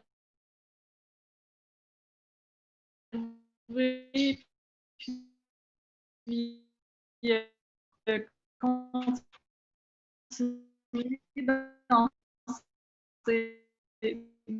dans ces calendriers-là? Je sais pas. Ouais, c'est le fun, ça. Moi, j'aime ça. Je suis beaucoup de monde sur Instagram, puis j'aime ça. Je trouve ça tu sais, on dit tout le temps que l'Internet, c'est de la merde, là, mais ça, c'est vraiment le fun. Ben, moi, j'adore justement les formes poétiques qui s'immiscent dans le numérique parce que justement, ces plateformes-là, à la base, sont dédiées à une espèce de capitalisation de l'information, puis aussi qui est complètement déprimant aussi par rapport à ce qu'on a. Puis la poésie, ça permet justement de contrebalancer ces éléments-là très lourds qu'on reçoit constamment, puis surtout dans le contexte où on est, tu sais. Donc, je trouve que c'est une forme de résistance quasiment, je trouve. C'est vraiment une résistance, puis humaniser un peu cette forme-là numérique. Oui, absolument. Jason moult 2 minutes avant de lire nos oui. Moi, j'ai été super chanceuse de trouver moult. J'étais vraiment contente parce que justement, c'était super difficile de trouver des éditeurs qui voulaient investir dans de la poésie graphique. Parce que je veux pas, ça coûte plus cher. T'sais. Puis je me demandais, toi, comment ça a été tes démarches par rapport à ça. Parce que je pense que cette collection-là est importante parce que je pense qu'il y a beaucoup de gens maintenant qui font ça. Puis il y a très peu d'endroits qui peuvent les publier à quelque part. Parce que... Oui, c'est vrai. Ben, dans mon cas, étant donné que je suis pas vraiment dans le domaine littéraire, je suis plus vraiment art visuel ou cinéma d'animation à la base, ça a été quand même une bonne recherche d'éditeur. Ça a été quand même assez long, je dirais. Ça a pris presque 1 an. Mais puis je l'ai fait en plusieurs étapes aussi. Puis j'ai recorrigé mon manuscrit au fil de... Ouais, on fait ça. Hein. Ça a changé un petit peu à chaque fois. Je m'améliorais aussi un peu. J'améliorais mon manuscrit à chaque fois.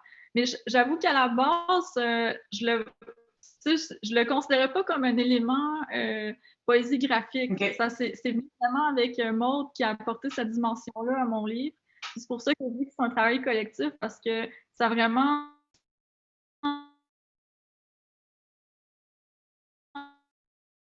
toute cette gang-là a vraiment apporté quelque chose de bien à mon livre, parce que je pense comme recueil de poésie. Puis, mais ça a été difficile, ouais. Ça a été une longue quête. Mais je suis vraiment heureuse, justement, qui m'ait soutenue dans ce travail-là. Puis ça a été vraiment un soutien de je ne sais pas combien de corrections, d'édition je pourrais montrer la pile de... je pense que je vais la photographier, là, mais... Oui, ça serait cool. Ça serait cool. C'est fun de voir toutes les corrections qui ont été faites du début à la fin. Ça vraiment... Puis aussi, les sections ont été remaniées. Même à un moment donné, j'étais rendue à 4 sections.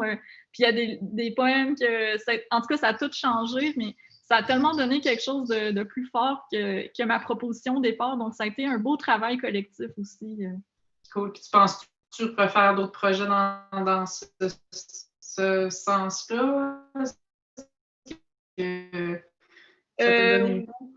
ben c'est sûr que la poésie, je continue à écrire. Peut-être qu'elle va être simplement poétique et non visuelle.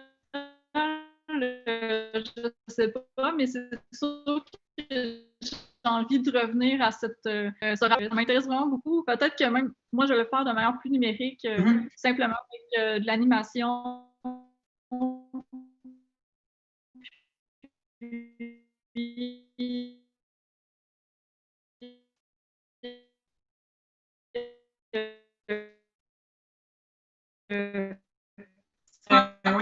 Publié en format livre, mais qui devient carrément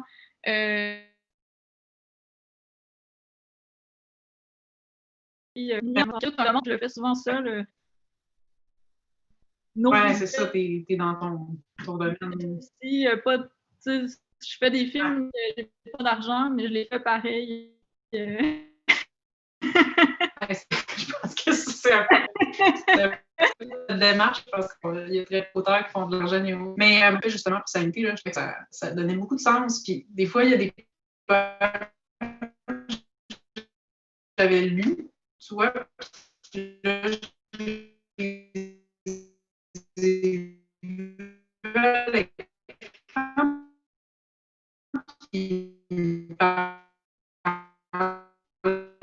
beaucoup plus quand je les voyais avec les animations.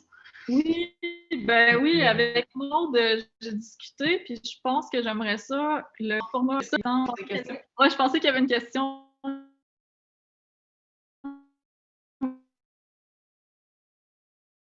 Oui. Mais ouais, c'est ça, ça temps. Est-ce que toi, faire évoluer cette forme-là, ou comment tu vois ça? Ben moi, en fait, là, c'est ça, comme je disais, tu sais, ça fait 3 projets que je travaille avec des formes carrées. Puis là, en fait, ce que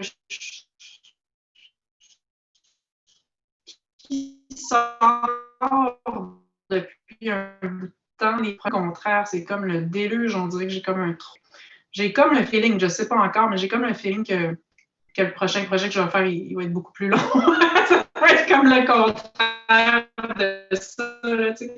Ça va être le contraire du minimalisme, là. Mais je ne sais pas où est-ce que ça s'en va. Honnêtement, là, je suis un peu dans une période d'expérimentation. Puis sinon, ben, c'est ça, j'ai travaillé dernièrement. Là, j'ai eu une bourse pour écrire un opéra, un livret d'opéra. Fait que j'ai fait ça, là, puis je fais ça avec une compositrice. Là, c'est en cours. Là, fait que c'est des grosses. On dirait que là, c'est l'année des grosses affaires. C'est comme fini l'époque du minimalisme et du confort. Fait que c'est ça. Je suis là-dedans. Là, fait que... Mais là, c'est ça, ça sort. J'ai bien des affaires à sortir, je me rends compte. Là. Fait que c'est ça. Mais c'est sûr que j'ai encore des idées visuelles par rapport à ça. Je pense que ça restera toujours une composante. Là. J'ai de la misère à m'en sortir. Mais on ne sait pas. C'est ça. Je sais pas. On verra bien. Hey, il nous reste un peu de temps. On lit-tu un petit bout? Je sais pas. Commencer? Il y a des gens peut-être qui savent que est-ce qu'on s'était bien présenté? Hey, je sais même pas, hein? Mais veux-tu que je te réintroduise avant ta lecture? Ouais, vas-y, puis moi je vais t'introduire. Alors, je vous présente Caroline Belzile-Normand, qui est publiée chez Moult Éditions dans la nouvelle collection Cul de lampe et qui va nous lire un extrait de Sanité.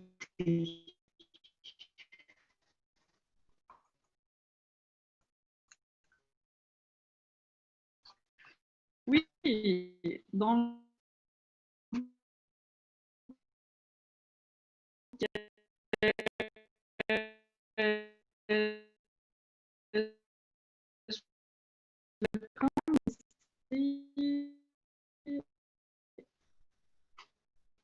je vais lire surtout les poèmes dans la première section.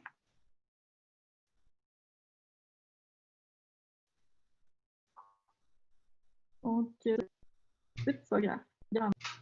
Indisposition à chaque espace insécable, transpirer chaque mot, écrit dans un sac de plastique, trop de casine dans les doigts, se faire un bon chèque littéraire à chaque move de trop, sans motivation pour écrire en Helvetica 14, 3 points de suspension, avec l'intention de fuir ses propres objectifs fitness. L'office. Très boring, très correct, sans émergence ni intelligence, valeur canadienne de la nationale, goût acide de pauvreté culturelle, païenne du cinéma, pour manque de sérieux, en continue encore longtemps, comme une harpie destinée à devenir humoriste. La fatigue. 40 trucs à faire en 50 secondes, aller au Japon, souvent j'y pense. Bienvenue au rodéo de la convenance. Question. À quoi ça sert de comprendre? Salle d'attente. Acte officiel, formulaire sur le comptoir, mélanine brunée par l'usure, paperasse en suspens, dans un beau bâtiment, matrice patrimoniale. Je vais t'introduire aussi pour... je vais juste retrouver mes notes.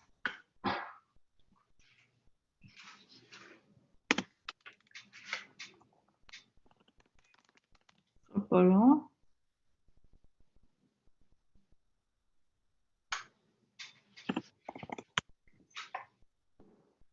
OK, donc je vous présente Meb, qui est une artiste multidisciplinaire, chanson, poésie, zine, qui vit à Saint-Jérôme. Puis elle est autrice de l'Arrière de l'Inde. Puis elle va présenter un arbre de chez elle.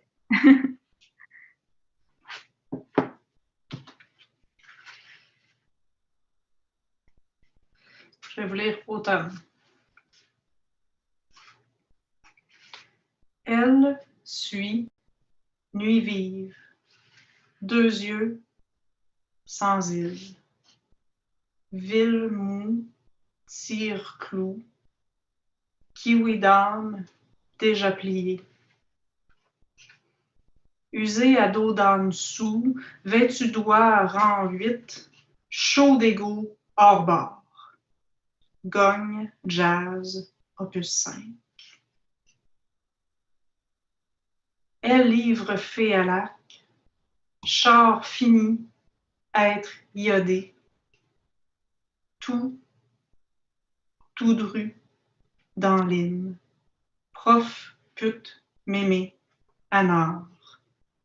Noir Oktoberfest, moi ciré, écho noyé. Do, ré, mi, fa, chute, rien. Dors tard, fait 9.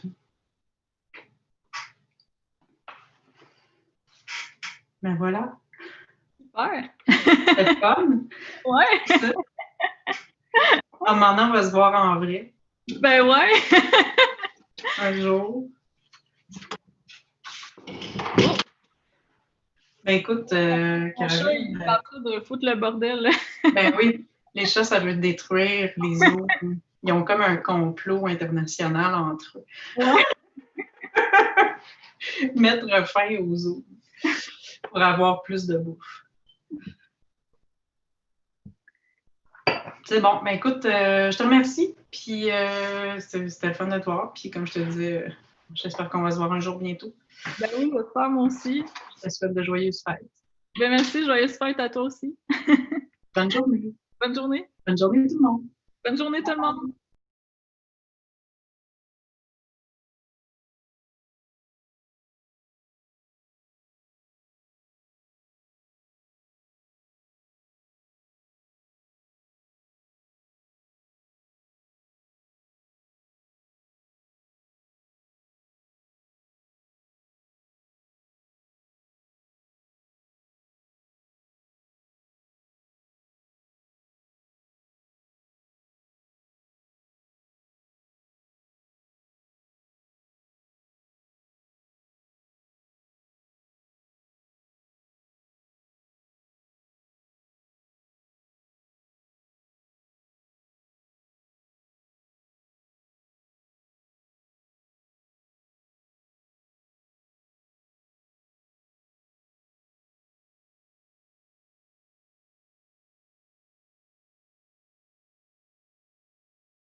Walking together in the misty mountains, there's no...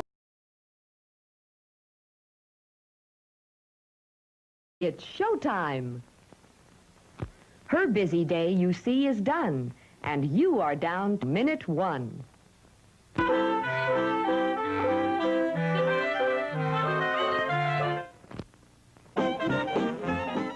You have 8 minutes to visit the snack bar. It's 7 minutes till showtime.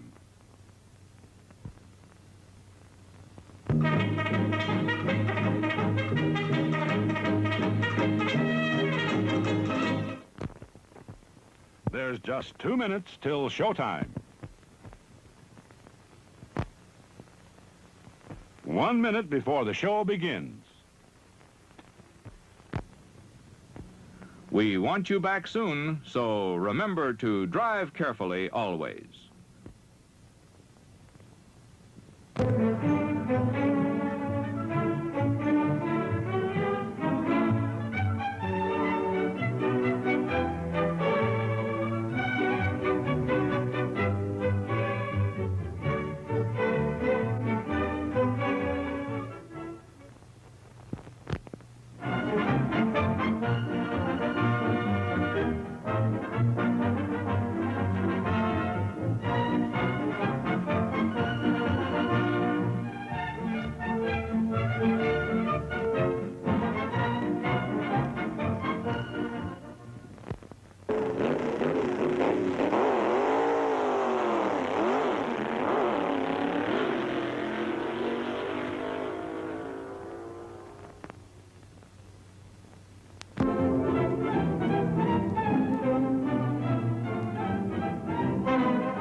Sneaking out to the drive-in?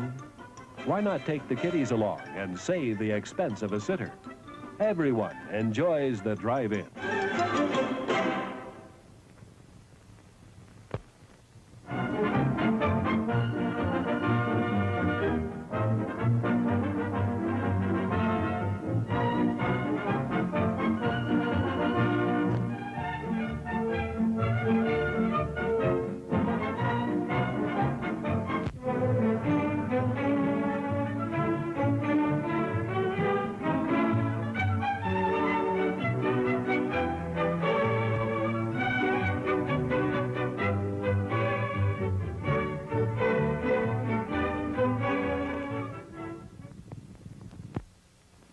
When you drive home tonight, please remember to drive carefully.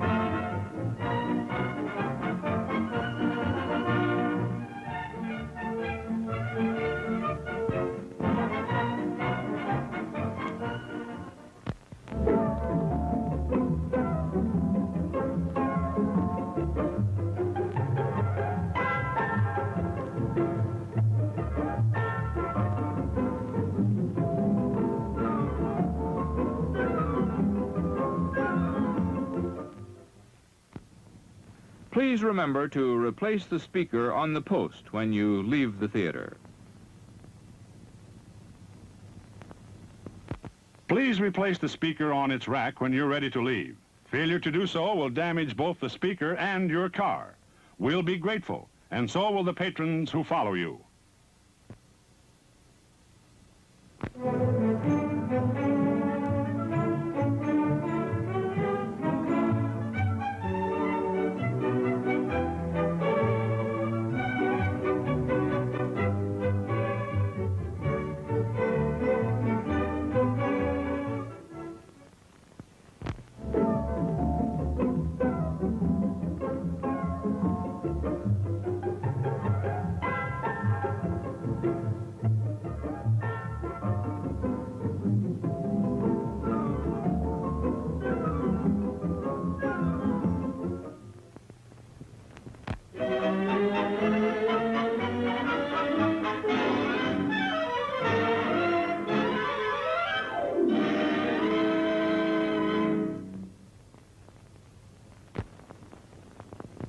There's plenty of time to treat yourself to something good to eat at our refreshment center.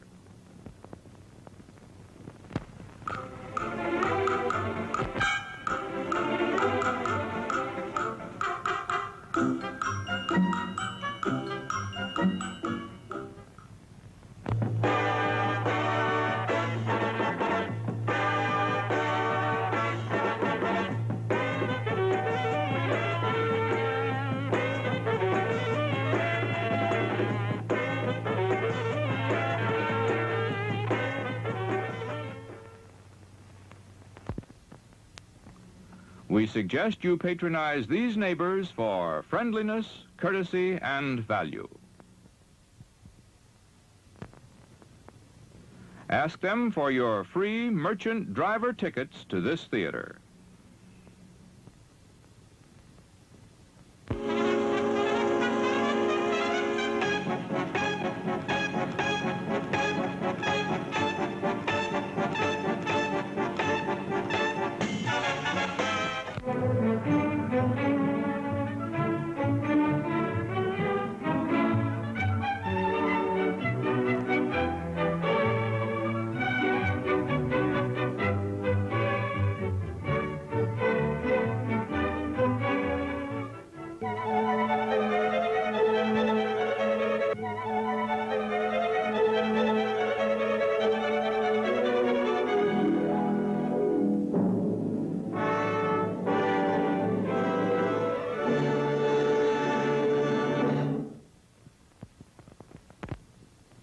Get more out of life.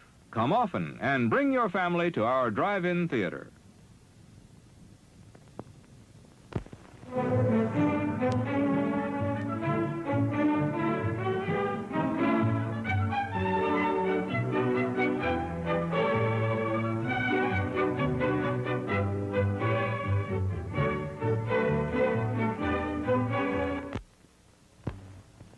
You'll be glad to know that we provide bottle warming service at refreshment stand. Visit us often and enjoy our screen attractions in the comfort of your own car.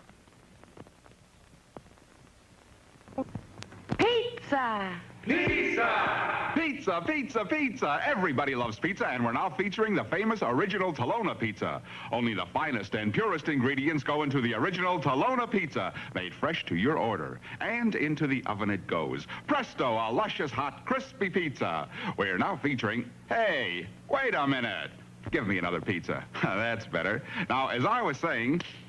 We now have delicious, crispy Tolona pizza at the refreshment stand. What do you have? Cheese, sausage, or pepperoni? Take it away! At our refreshment stand, your wish is our command.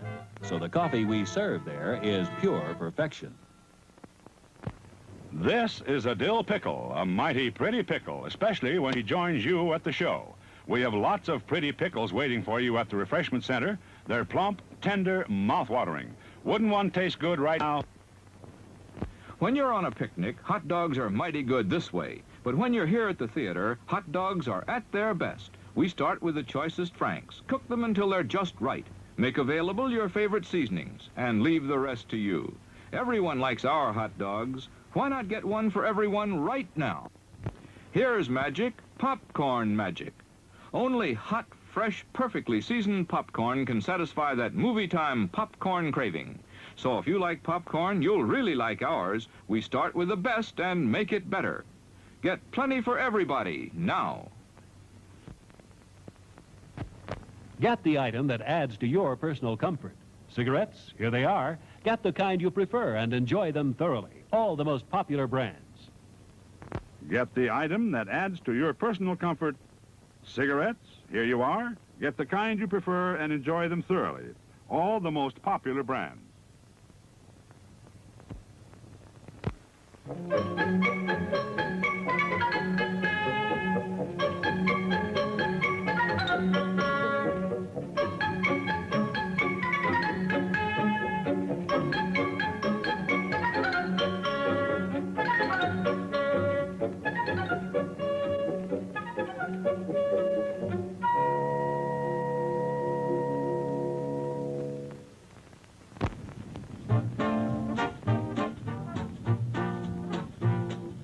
What's to eat? What's to drink? Good food galore. Quick as a wink.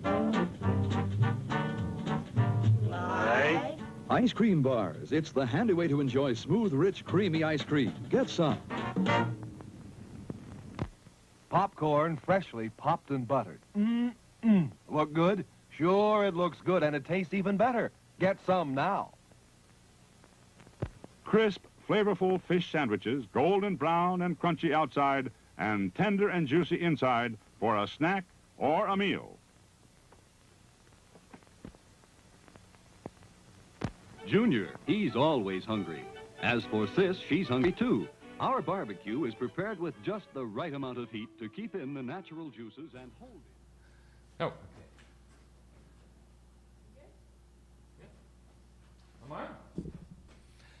Hello, hello, everybody.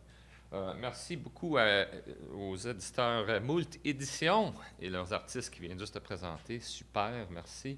Et aussi Conundrum Press. Prior to that, we had a nice set of presentations and chit-chat from Conundrum Press artists. It is almost, what time is it now? Wow, we're getting close to 3 o'clock. We're going to start showing you a lot of videos from artists and publishers, writers who sent in their zines and their books. At 3, we're going to be playing English videos from all the English zines and books that came in for the virtual fair. You can take a look actually right below you. I've added in the comments of the YouTube stream the order of which these people will be, people's videos will be presented. If you're one of the artists and you happen to be watching, keep an eye out in case anybody in the comments asks questions. J'ai mis dans les commentaires de notre stream YouTube, si tu regardes en dessous du vidéo, l'ordre des présentations de fanzines et d'éditeurs et d'auteurs qui vont commencer vers 15 heures. On va faire ça dans 3 blocs. Le premier bloc, ça va être des éditeurs, des auteurs anglophones. Après ça, il y aura 2 blocs d'éditeurs, auteurs francophones. Je le mentionne encore que si le monde a des questions, des commentaires à donner sur ces présentations pendant qu'ils jouent. C'est un live chat sur YouTube, donc si vous demandez une question, vous avez un commentaire et ça donne que l'artiste, l'auteur est en ligne, ils pourront peut-être répondre. So don't forget to do the live chat if you're logged in a Gmail or whatever it is to get to be logged onto YouTube and chat. If you're one of the artists who sent in videos and you see that you're in one of the 3 blocks coming up, try to stay online and be there while your video plays. You might be able to chat directly with some of the people watching. Otherwise, I wanted to start first, though. We have another visit to a bookstore to present to you today. This isn't just a normal bookstore, though. On a une autre visite à une librairie à vous présenter aujourd'hui. Cette fois-ci, c'est pas une librairie très normale. C'est une librairie assez spéciale pour nous à Arc Montréal et Expozine. This is a very important bookstore for us here at Arc Montreal and Expozine. We're talking about Billy Mavreas Monasteraki. Monasteraki is 4873 Saint Laurent, I believe.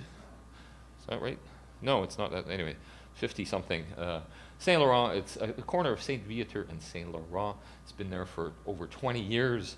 And Monasteraki is a very interesting store that has all kinds of ephemeral material, old postcards, books, magazines, posters, trinkets, weird old things, and also current zines, books, poster art prints, and so on. It is one of the places you can go and get some stuff you would have normally gotten at Expozine. There are a lot of zines at Monasteraki. Il y a beaucoup de fanzines à Monasteraki. Bref, je vais lui laisser parler, Billy, de ça. Et je dois mentionner que c'est Billy Mavreas même qui a trouvé le nom Expozine. C'est un cofondateur d'Expozine. Donc, il y a 20 ans, quand on a commencé à penser à ça, c'est lui qui a trouvé le nom. I should mention in the honor of Billy Mavreas in the Monasteraki store, he actually came up with the name Expozine almost 20 years ago, and he was a founder of Expozine and a co-founder of Arc Montreal as well. We're very sad to find out that the store won't be around for very much longer. It'll probably be closing within a month or 2, but he's still there, as you'll see in the video. Definitely encourage people to go out to see Monasteraki at the corner of Saint Laurent and Saint Viateur. So if we're ready to go with the video, voilà, une petite visite à Monasteraki, a little visit to Monasteraki Bookstore. Le petit monastère, en Greek. And it's a project. Hi, I'm Billy Mavreas in Montreal, in my shop, Monastiraki. It means the small monastery, le petit monastère in Greek. And it's a project that started in 1998, and I'm winding it down this year, 2020, maybe 2021. I'm an artist, I make zines, I'm a collector. All those tendencies I write, all those tendencies kind of come together in book format most often. Collage, drawing, comics, visual poetry, like that. For me, a zine is something quick and easy. For a long time, the format that I was using is a double-sided 8.5 by 11, copied on both sides, folded once, folded twice, stapled and trimmed. So one sheet will yield 8 pages. And I do these things very quickly, and I photocopy them, and I make 10 to 50 to 100, very, very max, 100 copies of them. A lot of them recently have been 10 to 20 copies each because I don't care. And I just make them, and I'll make another one. And they're centered around a project. Like this is a project of ruler drawings and some text from a stencil of alphabet. And I just, I make a little bit of it, and then I move on to the next one. And that's what happens. Now, I've been also lucky to have things like this published. This one is from Above Ground Press in Ottawa. And I think Rob makes maybe 200 to 500 copies of something like that. And this is visual poetry. In this case, collaged text.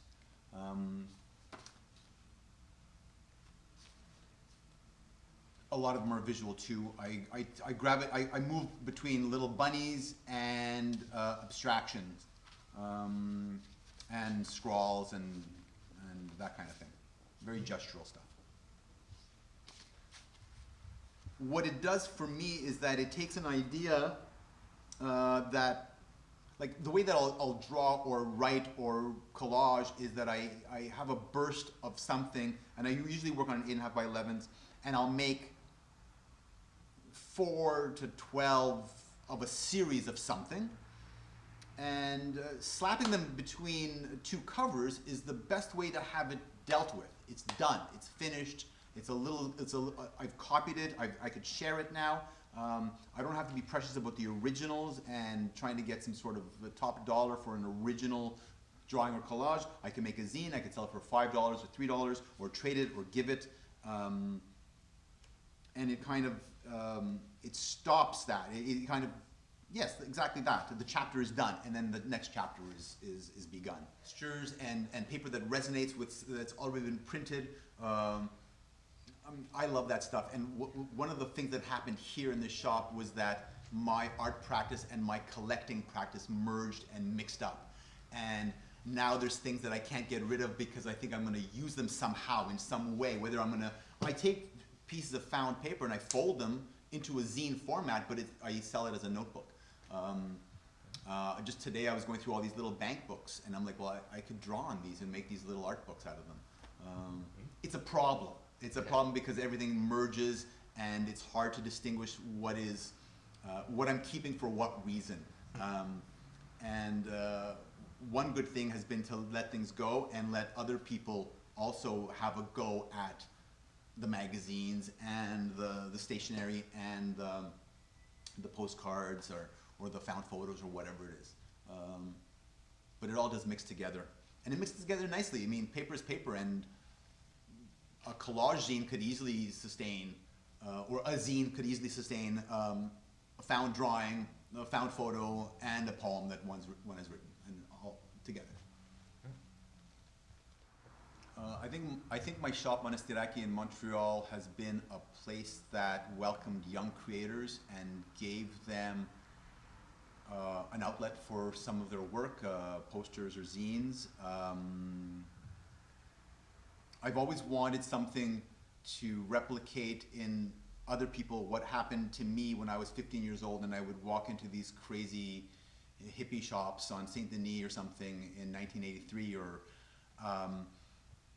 and I wanted also to have a place that freak kids could come in and buy something for $1, and also see something that maybe they wouldn't have seen elsewhere, and to provide an infrastructure that also didn't exist when I was even 20.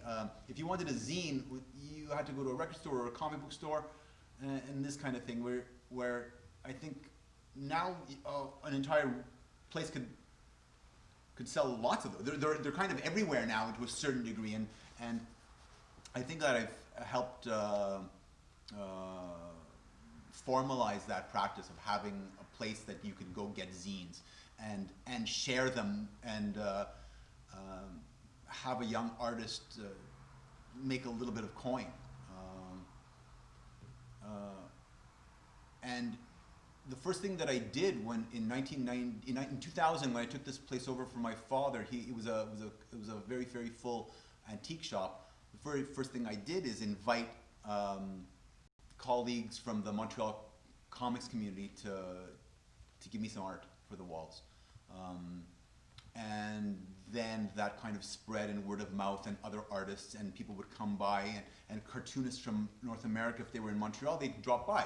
And that was very, very good for the soul, I think.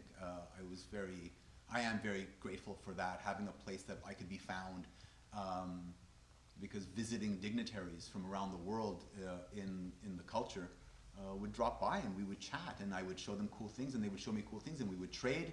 And I'm happy that I think that's part of the legacy of this place.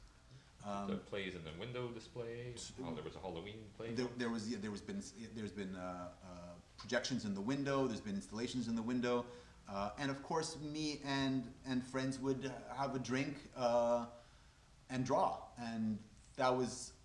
And we had collage nights for Nuit Blanche, and the most consistent event that happened here was a very private event between myself, Joe Ullman, and Todd Stewart, and we did something called Man Drawing Salon, where we did collaborative monster head drawings, and we have 100 of those things also waiting for a publisher to bother with. So I hope that.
Simmered.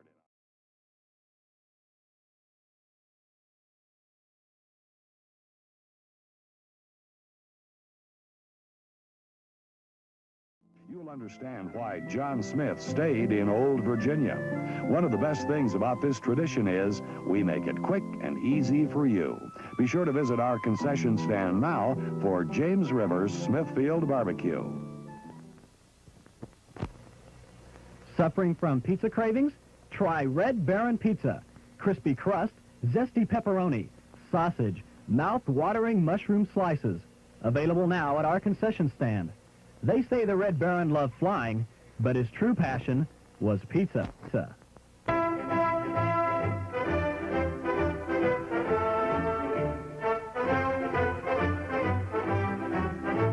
interviewing a stomach. Hello there. What is life like as a stomach? Oh, boy, it was humdrum. I mean, until what's-his-name discovered Tony's Pizza. Tony's Pizza? Yeah, I was suffering from the pizza cravings until Tony's came along. Crispy crust and zesty sauces. Wow! And so now...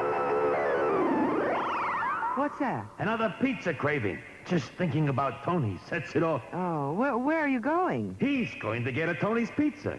And I, anyway. Does your stomach send you pizza craving signals? Oh, wow.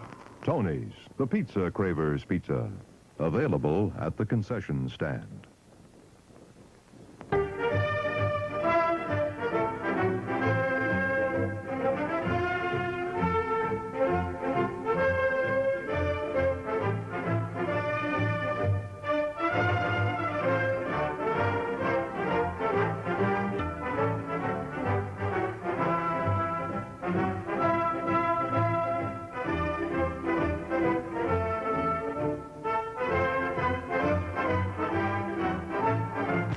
Suffering from pizza cravings?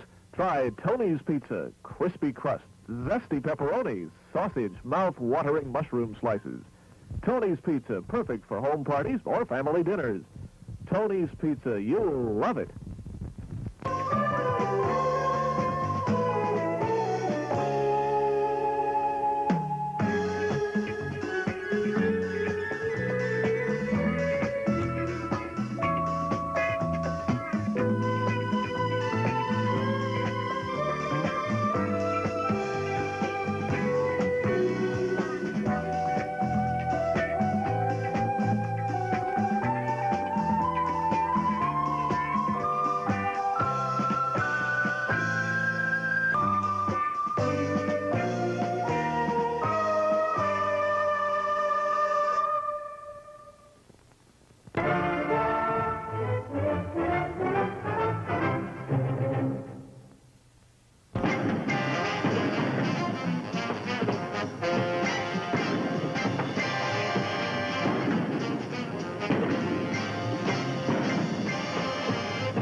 Folks, just add up the benefits of trading in this community, and you will find better values, better service, better schools, better churches that add up to better living.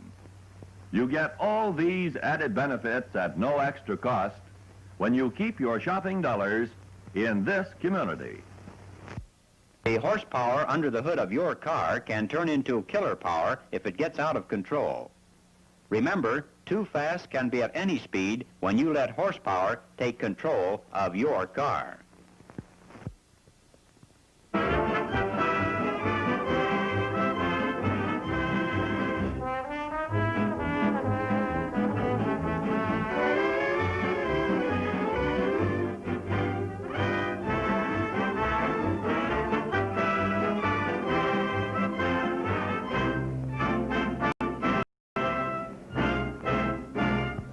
When you drive, give our small fry a break.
convenience, we have an attractive snack stand with a parade of items to tempt your taste.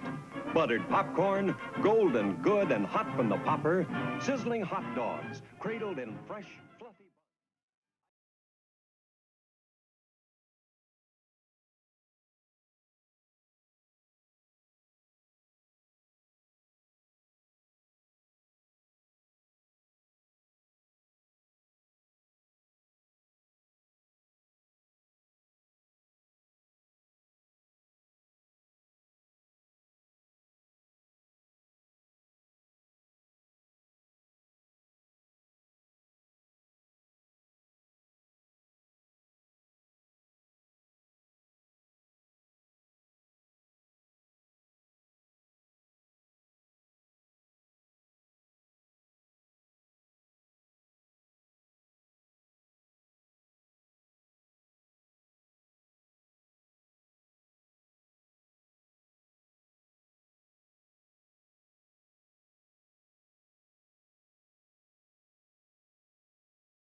Welcome to Publication Studio Guelph. We're a small publisher in Guelph, Ontario. We're part of a network of 11 other studios. We all have our own editorial board, but we share a database so that we can print and bind each other's books. We use perfect binding and we print books on demand so that we can print books that we love in small runs. Thanks so much for having us at Virtual Expozine Montreal 2020. The first title that I wanted to share with you is this book. It's a collection of poetry by Takerlik Partridge. It's their debut collection. They're also a spoken word poet. Takerlik is originally from Kuujjuaq, Nunavik, and the cover is illustrated by Tarlik Duffy.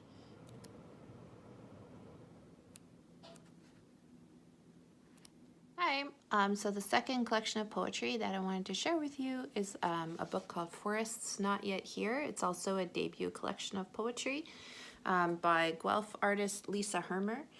And this was launched at an art festival called Arts Everywhere in Guelph in January of this year. And Lisa is a visual artist and interdisciplinary artist in Guelph, Ontario.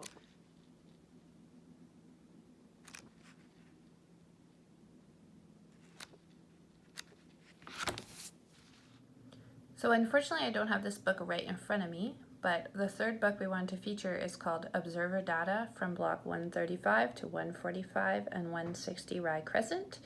It was just published last fall 2019 by Rosa Ayello, and it presents the perspective of a surveilling entity over 24 hours as it logs the activity of a single suburban residential block. So those are our three books.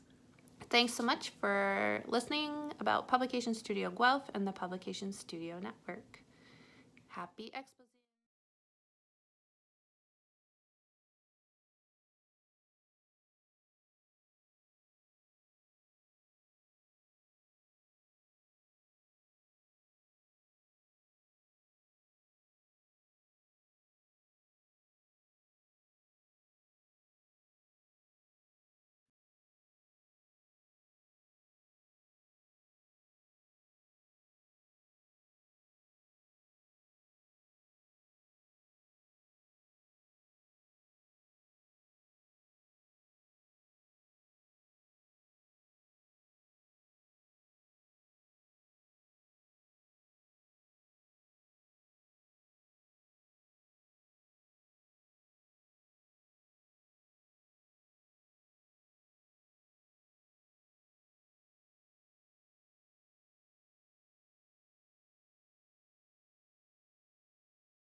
Creating that climate has a lot of passion. Hey Expozine, my name is Sam, and today I'll be presenting you issue number 1 of Burning magazine. It is entitled The Sun and a Candle Flame, or Wanting to Possess a Candle Flame When You Have the Sun. Burning is an interdisciplinary media project based here in Montreal. We accept content in any format as long as it conforms to our values and the theme of the issue. Alright, so let's get into it. The theme for this issue, The Sun and a Candle Flame, was inspired by the events of summer 2019 when we had a long, hot summer of wildfires ravaging California, British Columbia, the Amazon rainforest, and Australia. And as well, there was a lot of political instability because we weren't sure if we were going to get 4 more years of Trump.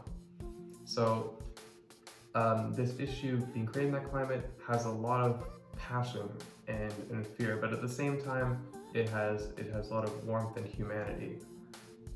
You'll notice that the images in this magazine are blown up to take up as much of the page as possible, and the reason for that is that we want the artists' voices to be as loud as possible. If you want to know the title of a work or the artist's name, because those aren't on the pages, you can find those at the front of the book in the table of contents or at the back of the book in the index. As well, we're very excited to announce issue number 2 of Burning that's coming out very soon, entitled Social Phobia. And if you want to find out more about that and keep up with us as we post more content, we're pretty active on Instagram and Facebook. Both are at Burning Magazine. As well, if you want to support us financially, order a copy, get a t-shirt, you can get in touch with us through Instagram and Facebook as well.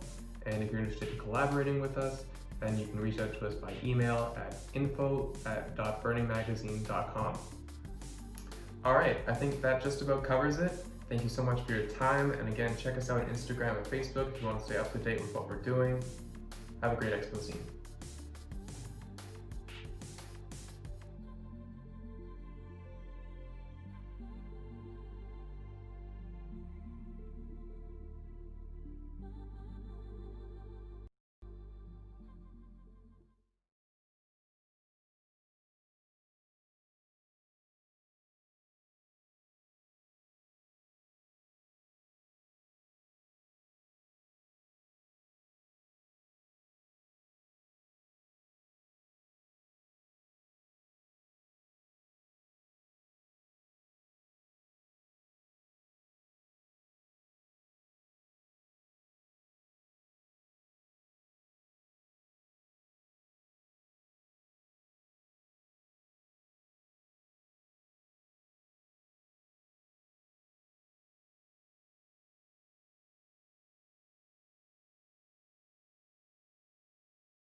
Hi, I'm Nina Drew, and these are my zines.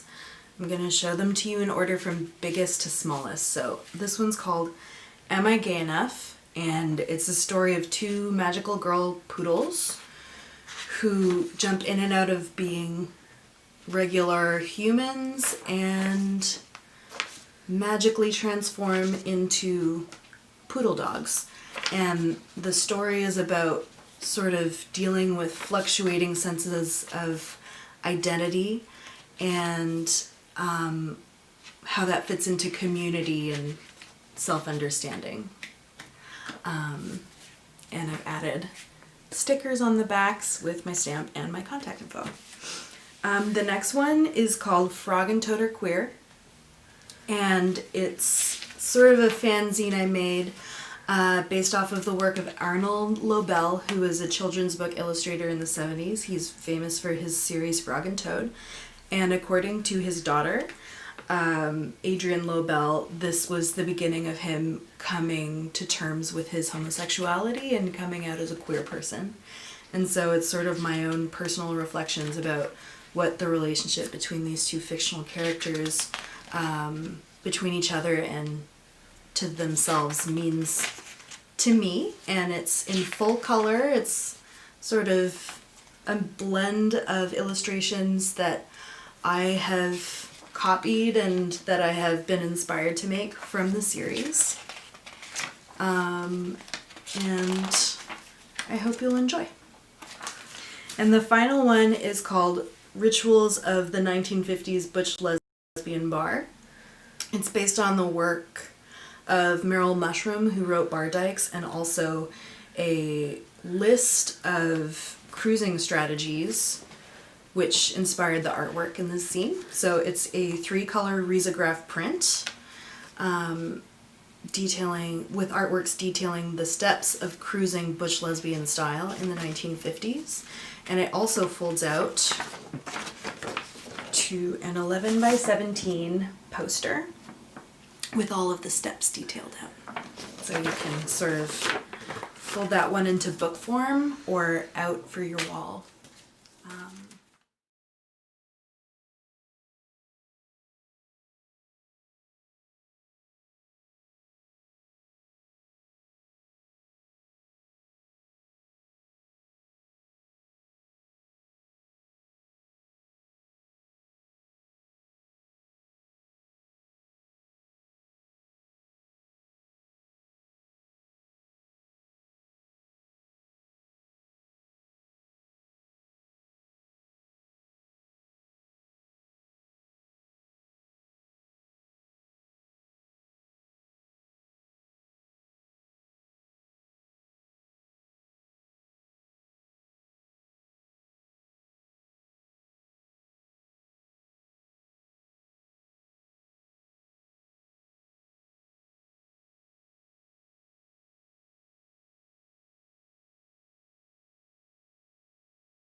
Nous sommes Stellar Zinery. Je m'appelle Jessica Hébert, and this is my collaborator, Hélène.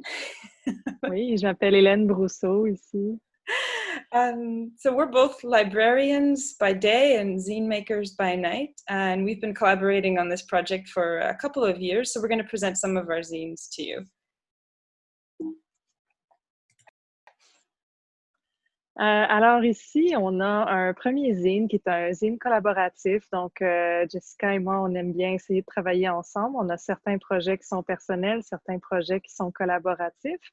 Ce premier-là, il s'appelle Moto et Rando, Hikers and Bikers. Puis c'est un classique zine bilingue, totalement montréalais.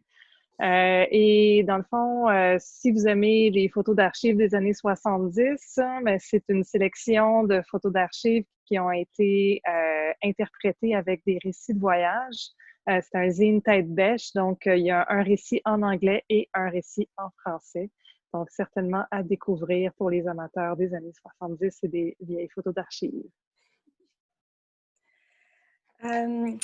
And this is a zine that's part of a duo that I started working on in 2018 when I was on maternity leave and staying up late and having crazy thoughts. It's called Rambling in Verdun avec Maurice, and it takes place in the southwest neighborhood of Verdun in Montreal, and it's about a melancholic pigeon who is wandering the streets named Maurice, and he's sharing his thoughts on life and love and loss and death. And the following year, I made a second version called Verdun Love in Shades of Blue. So this is Maurice Volume 2. And also they're written in English, but they're kind of Fringlish as well.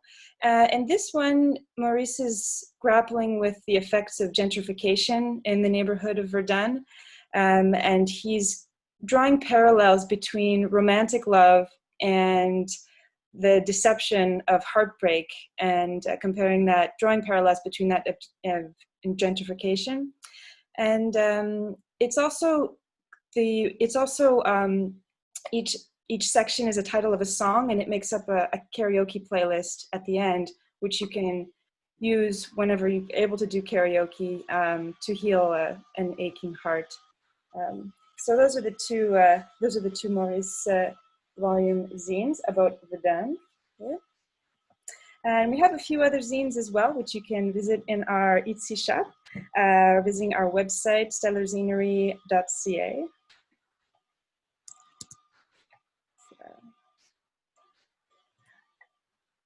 So that's it for our presentation. Hope you enjoy it. So again, here are the zines in person. And write to us if you have any questions. Yes. Okay. Thank you. Bye-bye. Thank you.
Hello everyone, welcome to Expozine 2020, taking place on December 5th and 6th.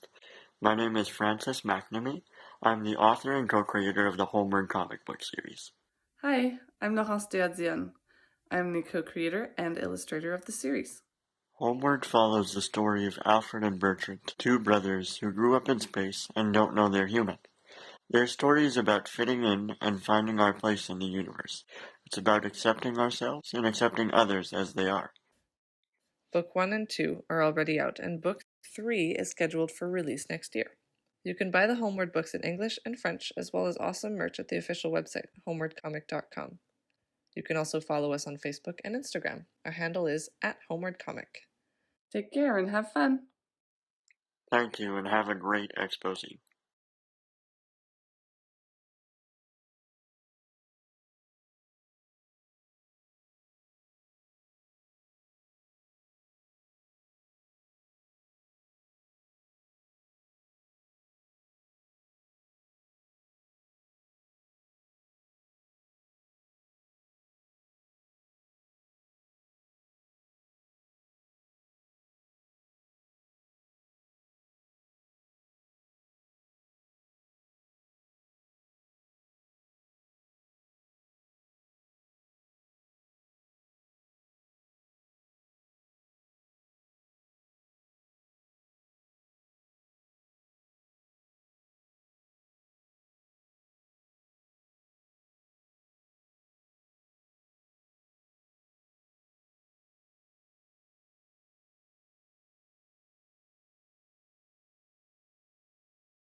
Bonjour, salut, this is Tina, aka Mad Crush, saying hi from super mild Toronto.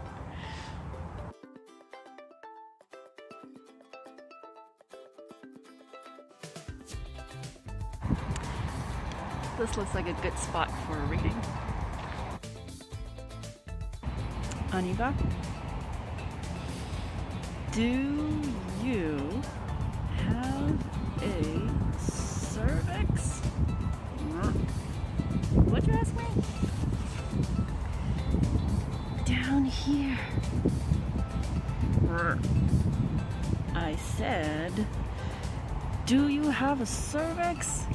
'Cause it might be time to start getting regular medical checkups.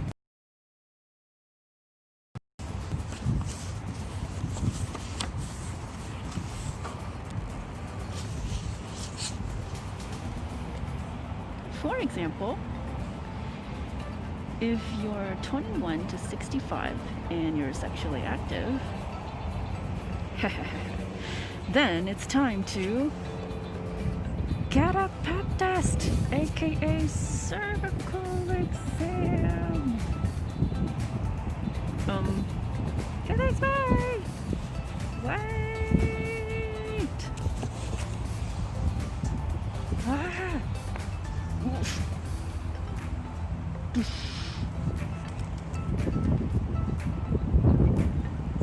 Sorry. No sweat. That's a common reaction. I'm okay. What's not okay is why it's so common. And why is this so? Well,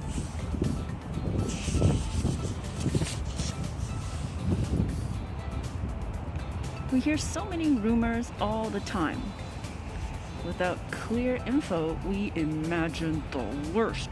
Dun, dun, dun. So, let's get some clarity. Are you okay though? Oh, you don't like my bump? The cervix. Who's calling?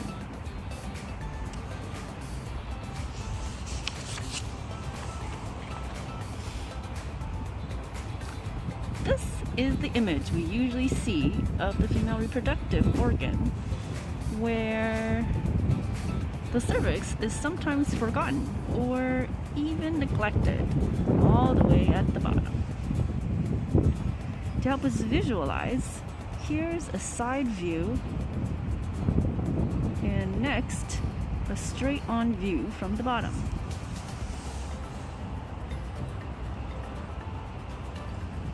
Which changes based on the number of births given. Here's a sagittal view too. The point of cervical exams is to look at cervical cells to see if there are signs of abnormal cells that could lead to cancer. Middle stage, early stage, late stage. So how is this detected, you ask? Poke, poke, poke. Please, no poking. This is me forever.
To first say thank you so much for Expozine for putting this all together. This is such an awesome event. So shout out to you guys and thank you so much for having us a part of all this.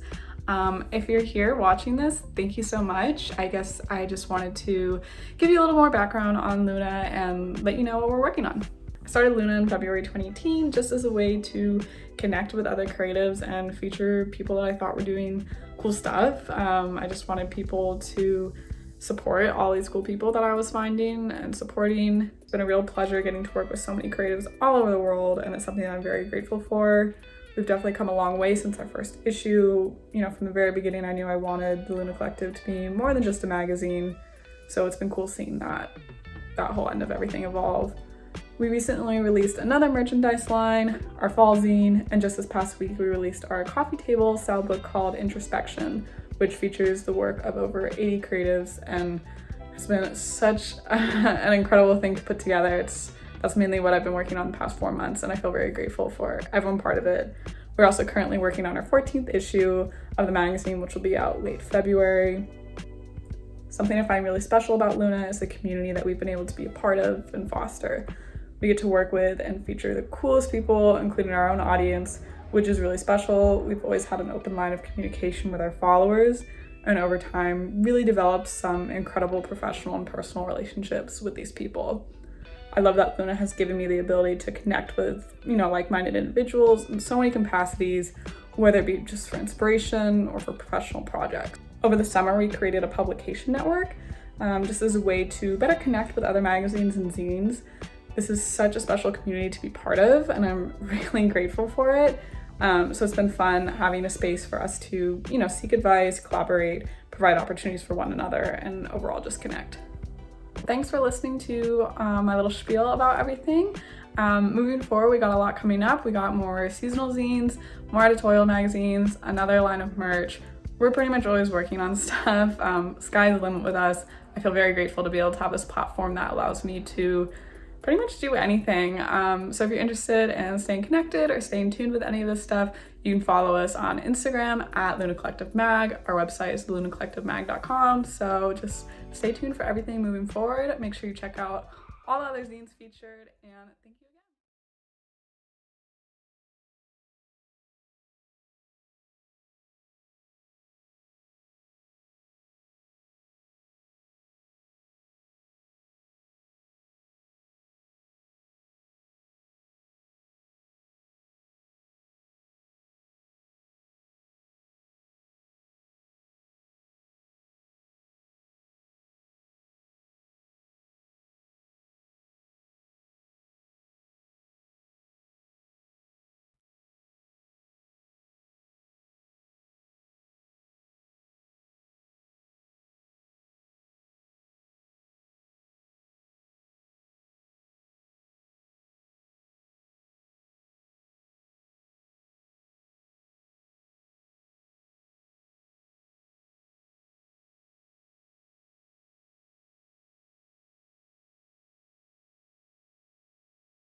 Et un néologisme créé par la rencontre du mot anglais spunk et du mot allemand Punkt. Il contient au milieu le mot punk. Parce que nous devons utiliser un mot inexistant dans l'histoire, détaché des a priori dont il faut se libérer. Un mot neuf à définir. Spunk repose sur l'affirmation d'une évidence. Le punk a influencé l'art actuel. C'est une combinaison de résilience punk appliquée à une idéation plastique de l'existence.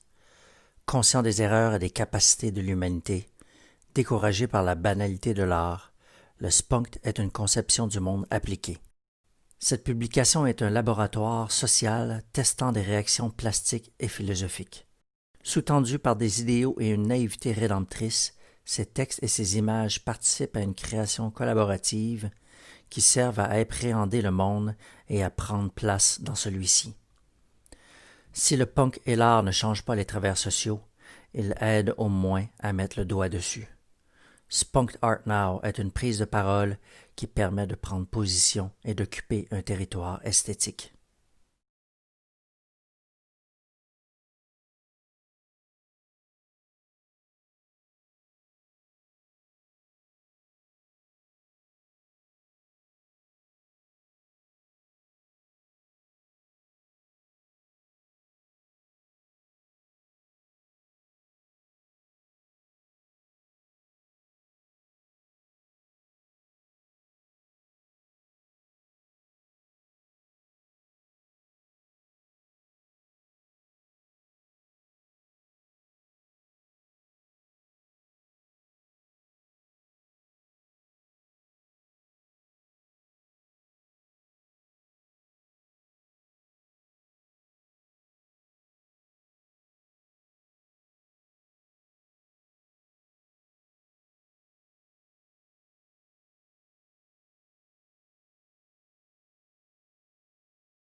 Everyone, my name is Parasujan. I'm a visual artist in Montreal, and I mostly work with photography as my medium.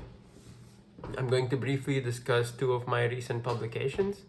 The first one is titled as In the Mirror of the Heart Reside Images of the Unforgettable Land. This is the book of photographic records with an occasional text here and there in the form of poems or sort of spoken word relating to re-exploration of a place and reunion with a reunion with the people who live in it. The photos in this book were taken during my last visit to my hometown of New Delhi, India, in 2018. The book begins and ends with the photographs of arrival and departure gates at the airport, respectively. This is what the book looks like. And the cover for the book comes from an accounting journaling book that is used in India. It's called Bahi Khata.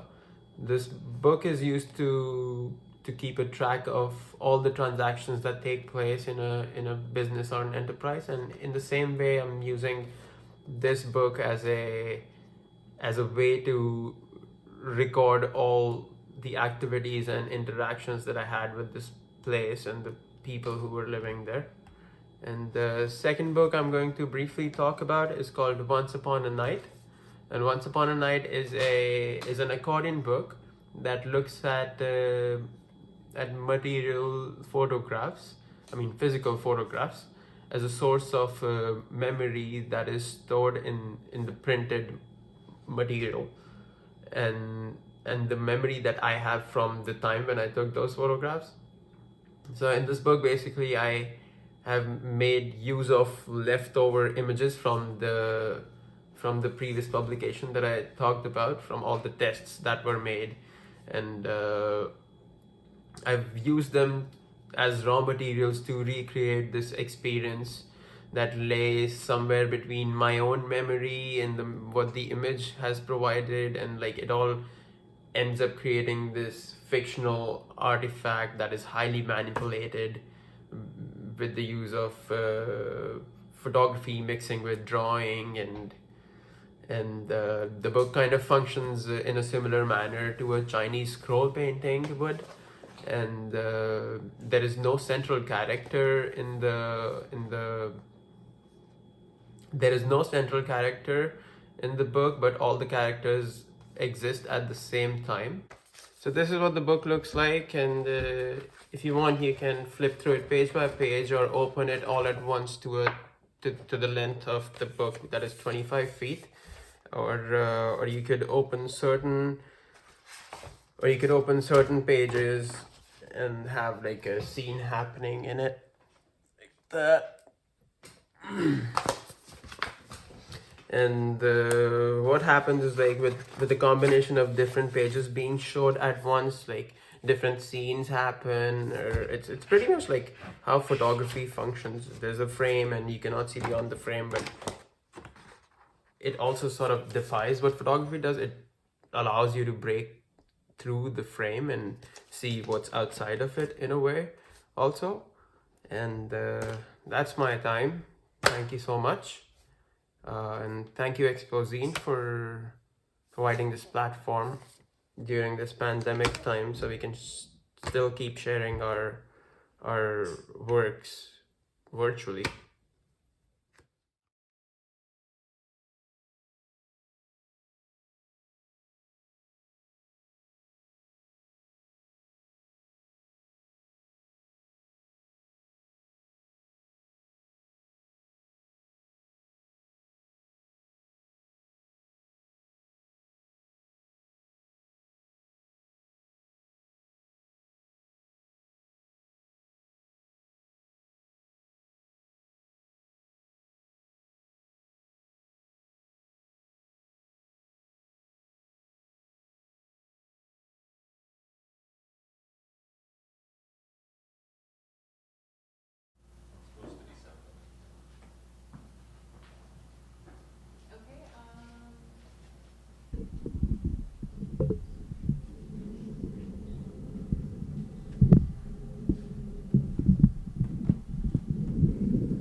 Oh, is there?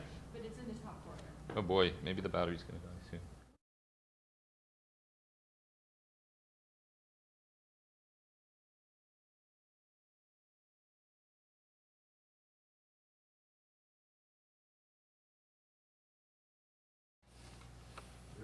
Yeah.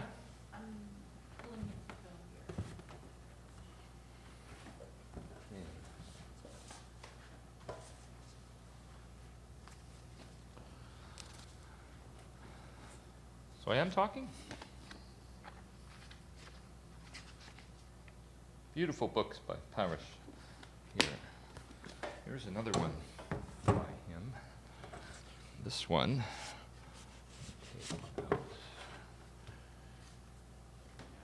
And then,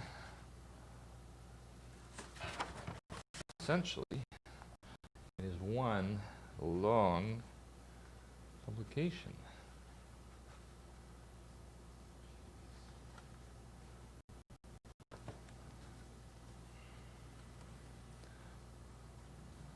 C'est un long livre en accordion. We call these an accordion book because of the way it's folded up. People wondering if you printed it on a single very long sheet of paper. I've spotted a couple of spots where maybe pieces of paper were joined together. But very impressive journey here. And they only made 40 of those. Very, very nice production. And then we go back in the box. How's Paris? We also saw these productions in the videos earlier. Very nice classic zine, I would call it. Un vrai classique. And also a classic stitch-bound style there. Very nice mix of text. And this one is in French on this side, English on that side. Anglais sur un bord, français sur l'autre. Stellar Zinery, that one. Stellar Zinery. From Los Angeles, we were lucky to have Luna magazine, and their first time taking part in Expozine, the Luna Collective, a very nice photo book, photos and poetry is one of them. You just saw there, summer, and the 13th issue of Luna magazine from the Luna Collective in Los Angeles. Very nice. Du beau stuff. Finalement, on a vu Monsieur Sébastien Passot. We saw Mr. Sebastian Passot present his magazine, Spunked Art Now. It's a pretty big one.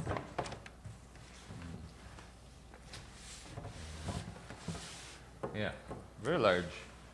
See all the people in this. Uh-oh, I'm there too. I wrote an article for this. And we're not going to get all of this in here. This is huge. Huge magazine.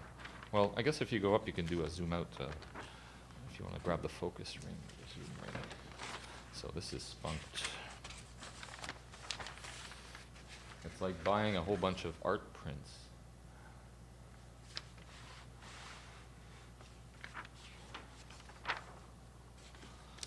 And there are a lot of beautiful articles too.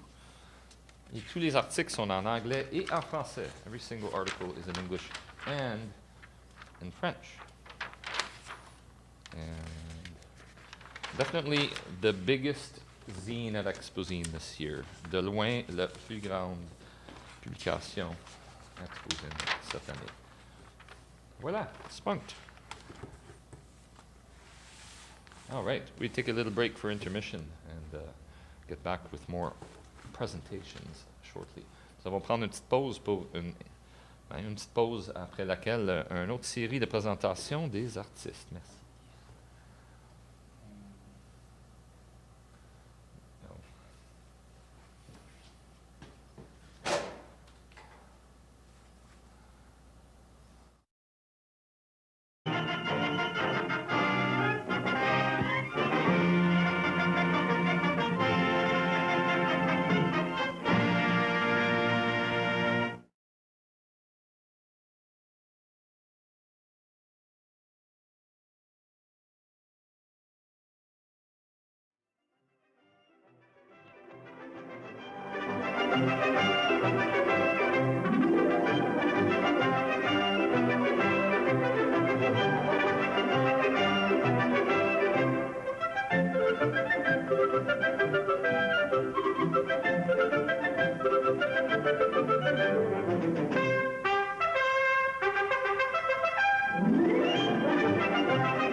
Bande de colons n'est pas une insulte du point de vue de mon intention. En intitulant mon livre ainsi, j'ai voulu d'abord m'intéresser à, disons, un objet démographique et descriptif nous concernant, à savoir que le Canada, du point de vue de sa population, peut se présenter comme une bande géographique longeant la frontière américaine puis le Saint-Laurent, constituée de ce que nous sommes historiquement, c'est-à-dire des colons. Donc le Canada, c'est comme d'un point de vue démographique, c'est comme un Chili à l'horizontale, qui se présente comme une série de communautés comme ça longeant une frontière. Ma surprise en travaillant sur cette question-là, c'est de voir que les colons que nous sommes se trouvent à fort mal prendre conscience de leur statut. Euh, être, le mot colon est celui qui nous définit le mieux, et dans notre historiographie, c'est un de ceux qui est le moins défini, le moins bien défini. Être colon, c'est être ni colonisateur, ni colonisé, être entre les deux. Et cette position-là, on ne l'a pas pensée dans l'histoire. On s'est toujours vu d'un côté ou de l'autre, surtout dans le mouvement indépendantiste québécois dans les années 1960-70, où très rapidement, cette dichotomie colonisateur-colonisé est apparue dans le discours pour penser un rapport historique entre francophones et anglophones. C'était procéder ainsi en empruntant des catégories au mouvement anticolonialiste, notamment à la pensée d'Albert Memmi, plaquer sur notre réalité des termes, des notions, des concepts qui n'étaient pas tout à fait adaptés. Pourquoi? Parce que déjà, en pensant strictement en termes de colonisateurs et colonisés, dans ce tandem-là, on ne se voit pas nous-mêmes et on ne voit pas les peuples d'origine. On se place à la position historique des peuples d'origine et on place dans la catégorie des colonisateurs à peu près tout anglophone, dans des formalisations très opaques et grossières des choses. Or, si on reprend la nomenclature des classes sociales en fonction de ce qui nous représente le mieux, on comprend que ceux qu'on présente comme étant de la classe moyenne aujourd'hui sont plutôt historiquement, dans notre contexte canadien, des colons. Les colonisateurs, au fond, c'est ceux qu'on appelle aujourd'hui le 1% ou l'oligarchie. Ce sont ceux qui ont façonné la colonie et qui ont fait du Canada ce qu'il est, ce qu'il n'a jamais cessé d'être, c'est-à-dire un régime impérialiste visant à la spoliation de richesses aux fins d'une capitalisation sur des marchés étrangers. C'est ça le Canada. Le projet du Canada, c'est de faire main basse sur les fourrures, sur les céréales, sur les minerais, sur le pétrole, sur l'eau, et de permettre à des acteurs, d'abord sur le mode de société à charte, de monopole soutenu par l'État, puis ensuite sur le mode d'un libre-échange, pour permettre donc à des entrepreneurs de profiter de cet accès à des richesses formidables pour les écouler particulièrement ailleurs. Bon. Et ces bénéficiaires de l'aventure coloniale sont les colonisateurs qui ont non seulement profité de la colonie, mais qui l'ont façonnée, qui ont élaboré le dessin colonial. Ce sont, historiquement, les Irving, Mawson, McGill, jusqu'à aujourd'hui, les Desmarais, les Irving, quoi. Bon, ce sont ces familles-là et ces entreprises-là, les entreprises dans le domaine pétrolier, dans le domaine céréalier, dans le domaine minier, qui font main basse sur cet énorme Congo de Léopold II réussi qu'est le Canada. Bon. Et à l'autre bout du spectre, il y a les populations qu'on a tuées à petit feu. Ce faisant, qui sont les Premières Nations, qu'il faudra à un moment donné réapprendre à nommer par leur nom, les Inuits, les Mi'kmaq, qui, eux, dans différents endroits du territoire, ont été refoulés dans des réserves, surtout après la conquête anglaise, de manière tout à fait claire. Le Canada, qui se présente aujourd'hui comme multiculturel, était d'abord une mosaïque à 3 peuples, et qui était ségrégué, qui était catégorisé sur des modes hiérarchiques. Les Britanniques d'une part, les Français de l'autre et les Premières Nations dans des réserves enfin. Et ces peuples-là ont été complètement marginalisés et détruits psychologiquement, spirituellement et sociologiquement par l'entreprise canadienne. Et entre les deux, il y a une bande de colons c'est-à-dire des gens qui se répartissent sur le territoire en tant que petites mains de l'aventure coloniale, en tant que subalternes, en tant qu'exécutants, cherchant un maigre profit, une pitance, un petit avantage, une façon de survivre, souvent en étant contraints, hein, ce n'est pas un choix pour les descendants, hein, mais c'est un statut néanmoins qui est bel et bien le nôtre, hein, en étant en quelque sorte au fond, contraint de négocier des petits avantages sur un territoire très, très vaste en tant qu'on s'y sent strictement comme administré. Hein, nous y sommes administrés. Donc, le colon, c'est celui-là. Et il est assez difficile pour nous d'admettre que tel a été historiquement notre rôle. Et c'est ce qui fait que nous arrivons mal à prendre conscience de ce que nous avons été historiquement parce que nous arrivons mal à prendre conscience de ce phénomène. Nous avons une mauvaise conscience au sens moral. On vit mal ce qu'on a été. Comme on n'est pas fier d'une position qui était peu reluisante, on arrive à en prendre conscience sur le plan historico-politique. Et c'est ce qui fait qu'on est en quelque sorte figé dans ce statut d'administré qui n'arrête pas de nous définir. S'affranchir du Canada, en le démantelant préférablement, c'est prendre conscience de ce que nous y avons été, de ce que le Canada a fait de nous, classe moyenne. Non, c'est le sujet de mon travail, hein, c'est-à-dire des colons. Comprendre effectivement que ce n'est pas une position aussi enviable, glorieuse, digne et stimulante que celle de citoyens ou d'acteurs, en tout cas démocrates, hein, d'entités politiques nous représentant, nous reflétant où que nous soyons et qui que nous soyons sur un territoire. Et donc, l'occasion nous est donnée en ce 21e siècle chancelant de repenser les ensembles politiques au Canada sur le mode d'expérience républicaine, comme on en a connu dans l'histoire, notamment au titre du Middle Ground au 18e siècle, dans les Grands Lacs, où là, les différents peuples présents sur ce continent élaboraient une forme politique qui leur ressemblait plutôt que d'en subir la trace et l'empreinte depuis des structures extérieures, là, ce qui est encore notre legs aujourd'hui.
Jolène! C'est Jolène! Allô? C'est Jolheureux? Et on est rempli de joie et d'allégresse, chacune dans nos demeures, pour parler de toutes sortes de... Deuxième édition, jeu de toutes sortes de... On est déjà rendu là. Oui, je suis vraiment excitée. C'était notre première participation l'an passé avec notre trio de fanzines. Je pense que tu en as un dans les mains. J'ai Yeah! un tiers de trio. Puis là, cette année, ben en fait, on travaille depuis un bout, là, mais là-dessus, on a toutes sortes de trajets. Fait que là, c'est notre nouvelle thématique 2020. Et c'est un peu une exclusivité parce que là, encore une fois, on fait les choses pas à moitié, mais on sort tout le temps juste des demi. Fait que c'est la première partie de toutes sortes de trajets qui va être en vente pour Expozine et c'est un cahier à colorier. Oui, vous voyez, c'est sur du papier craft, très réutilisation power. Puis ça dessine full bien, on a fait des tests, surtout avec le crayon de bois. Et c'est aussi une reliure artisanale en colle de bois pour faire plus rustique. C'est pas obligé d'être de la colle à bois, là, mais en tout cas, c'est de la colle pour faire comme un bloc-notes. Oui!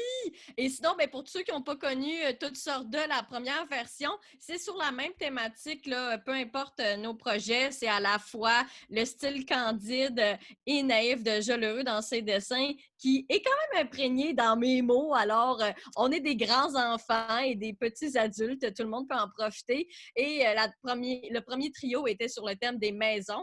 Oui. Celui que je tiens dans les mains n'est pas disponible à Expozine parce qu'on est fous de même. Et ces maisons maisonnées, parce qu'ils ont trop été trop populaires. Mais si vous voulez, ben, on pourrait vous faire une petite lecture un jour. Ouais, dites-nous-le si ça vous tente. Ouais, exact. Fait que si vous voulez une lecture exclusive d'un fanzine qu'on vend pas à Expozine, n'importe quand. Yeah, bonne suggestion sur le fly, Jolène. Fait que c'est ça, oui, avec la belle poésie de Jolène, on a fait une belle collaboration comme à l'habitude. C'est fou le fun de travailler ensemble. Puis là, on a hâte de vous présenter de quoi ça a l'air, celui-là qui est à colorier. Puis on vous donnera des détails sur l'autre dont on ne parle pas tout de suite. Alors, sortez vos crayons à colorier. Voilà! On Expozine. Bye-bye. On Expozine.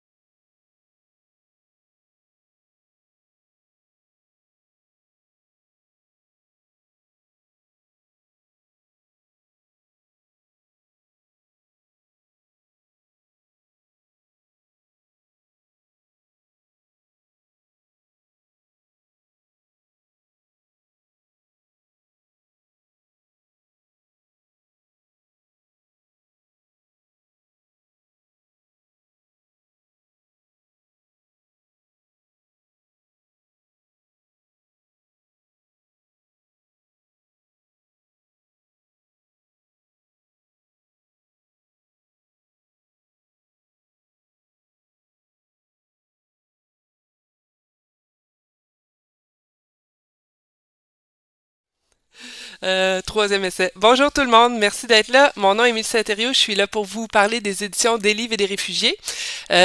Je vais vous parler des derniers titres. C'est un éditeur à but non lucratif qui s'auto-distribue. C'est basé à Trois-Rivières et ça a été fondé par Addis Simigia en 2016. Pour faire une histoire courte, la famille d'Addis s'est installée au Québec en 98 après la guerre de Bosnie-Herzégovine et c'est par la lecture que Addis s'est intégré et il a eu envie de partager à son tour par ce moyen-là. Il a fondé sa propre maison d'édition qui compte maintenant 8 titres et 2 en préparation. Donc, Addis est un peu un homme à tout faire. Il édite, il donne des ateliers d'écriture afin de contribuer à l'intégration scolaire et sociale des enfants réfugiés et immigrants ou dans la précarité économique. Donc, publier avec des LDR, c'est vraiment faire les choses à échelle artisanale et même souvent en famille. C'est vraiment une très belle gang. L'organisme est quand même en train de se structurer plus précisément, notamment en se dotant d'un conseil d'administration et d'un conseil de lecture, mais quand même, on fait les choses à échelle humaine. Donc, c'est un éditeur qui s'auto-distribue à Trois-Rivières et à Montréal principalement, mais dans d'autres villes aussi, selon les titres, selon les parutions. Donc, on va porter les livres d'une librairie à l'autre, on se partage les tâches entre auteurs, on visite les événements littéraires. Par exemple, on était à Val-David dernièrement, on a fait des très belles rencontres. Donc, à propos de la collection, il y a des récits et des romans. Le premier récit était un texte d'Addis lui-même qui a parlé de son expérience, mais le dernier texte qui vient tout juste de paraître s'intitule Testament de François de Vernal. Donc, François de Vernal est un auteur qui s'est établi en Mauricie et qui a fondé l'Association des écrivains de la Mauricie. C'est vraiment chouette de voir des générations d'auteurs qui se répondent comme ça.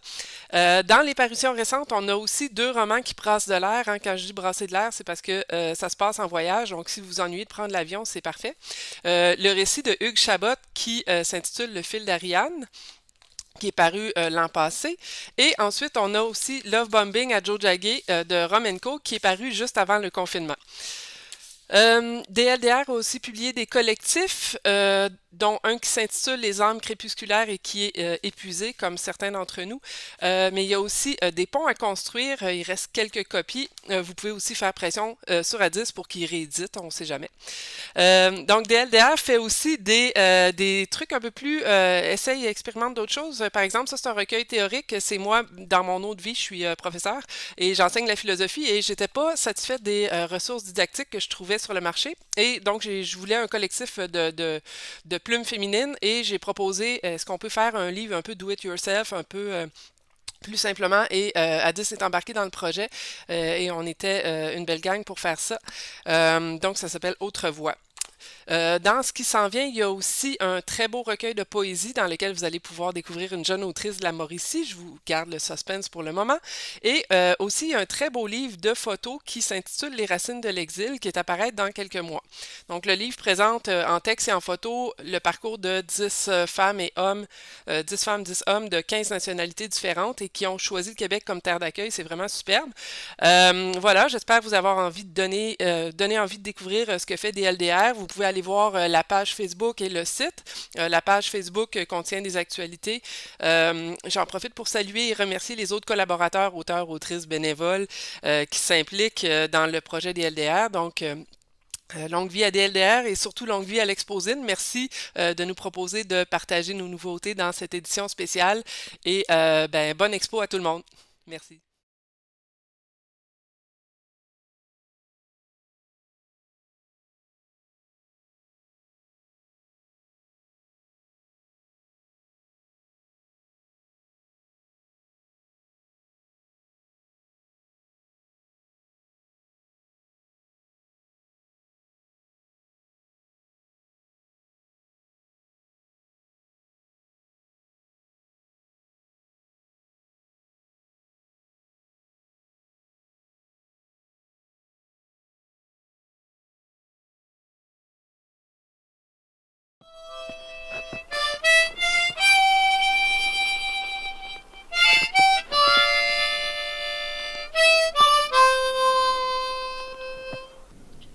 Grosse Fugue est née d'un désir d'ouvrir une plateforme pour des amis artistes qui écrivaient dans l'ombre, pour l'ombre aussi peut-être, conservant leur travail littéraire caché dans les plis de leur processus artistique.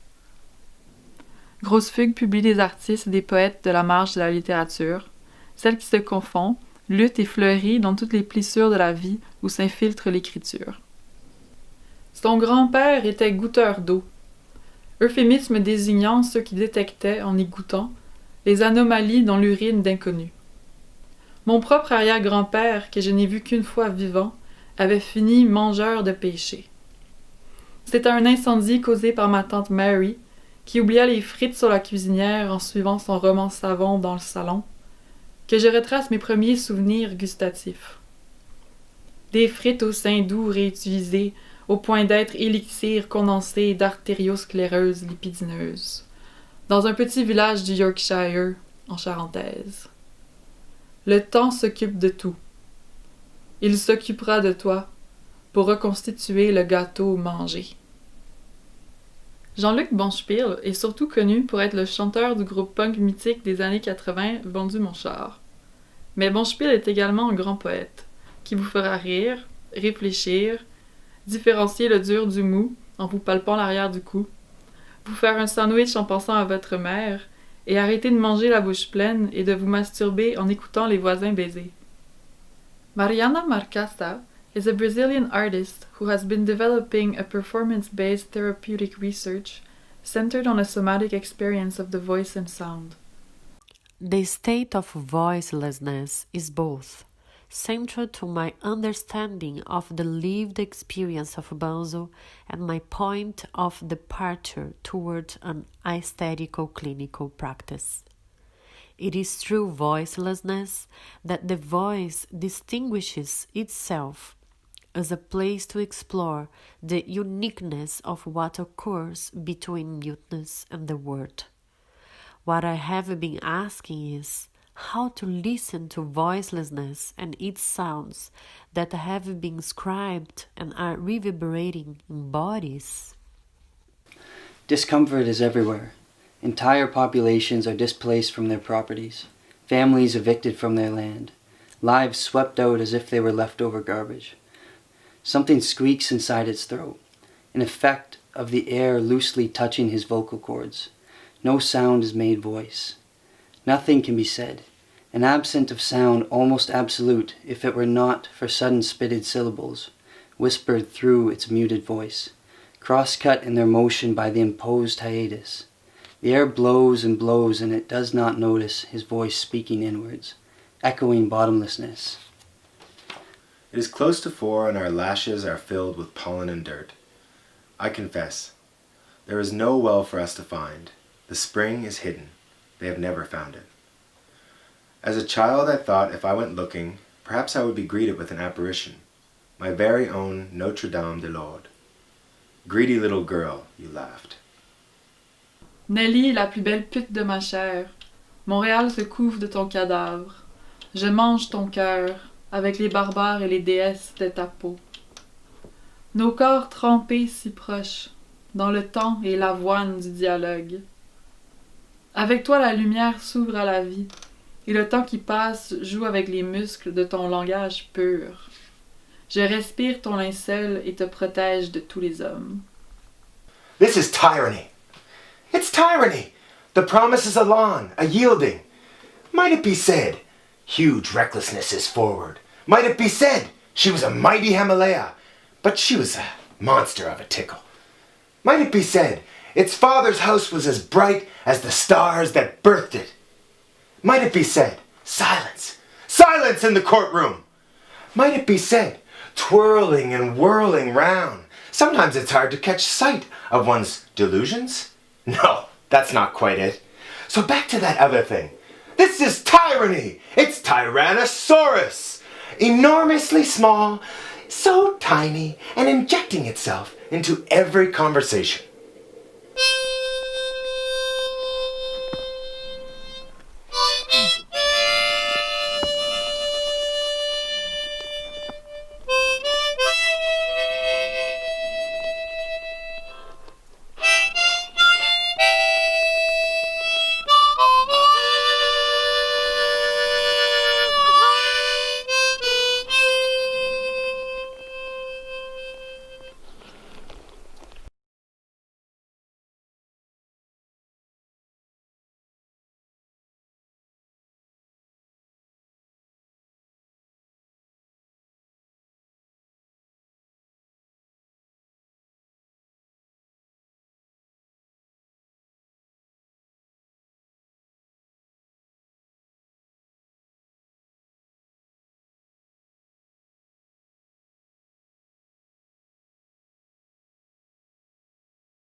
Bonjour, je m'appelle Catherine. Bonjour, moi c'est Julien. Puis on est L'Abricot, un studio multidisciplinaire basé à Montréal.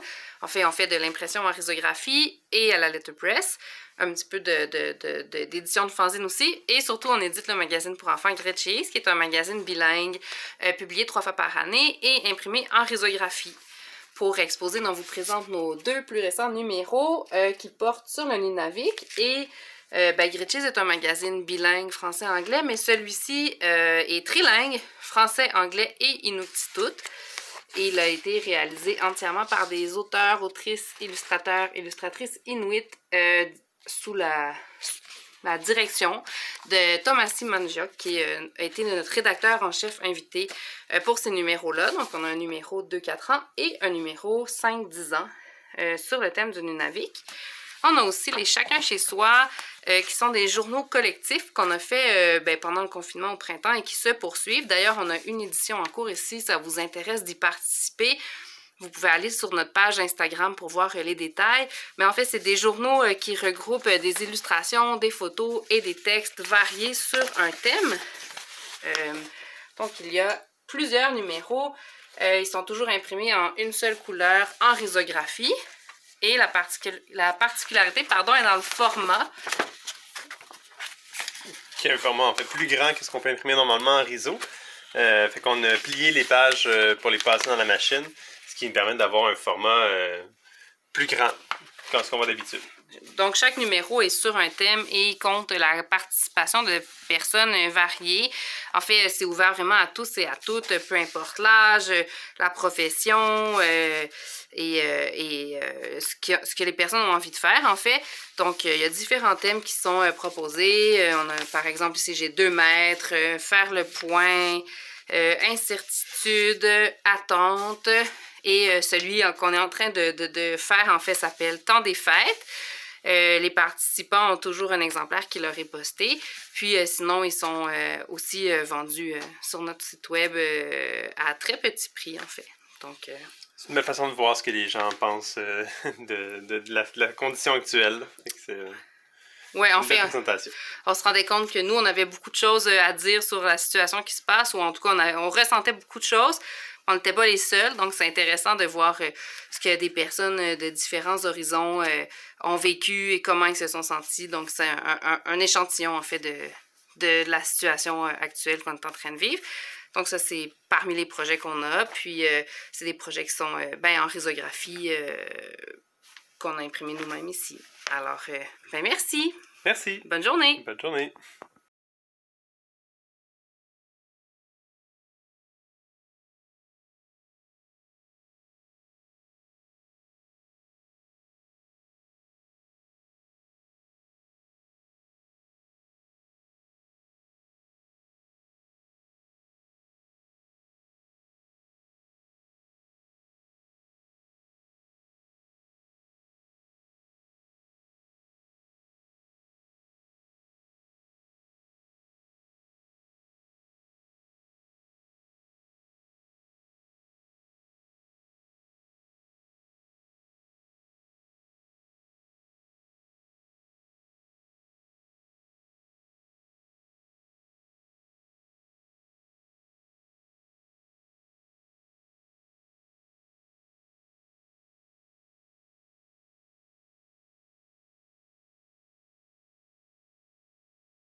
La photo, les ailes, le cratère, l'appartement est renversé.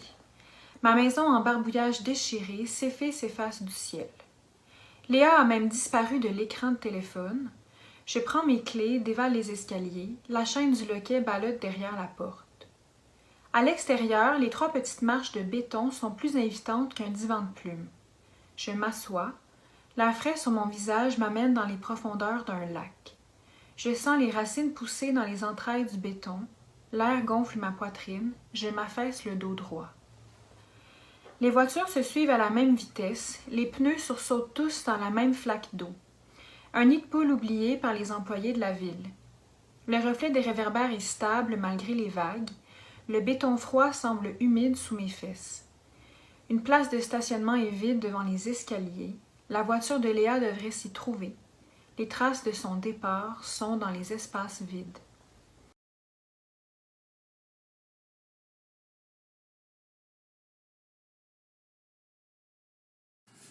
C'est les narines bourrées de mouchoirs que j'arrive à étaler ce qui coagule. Je saigne à ma manière sur le monde.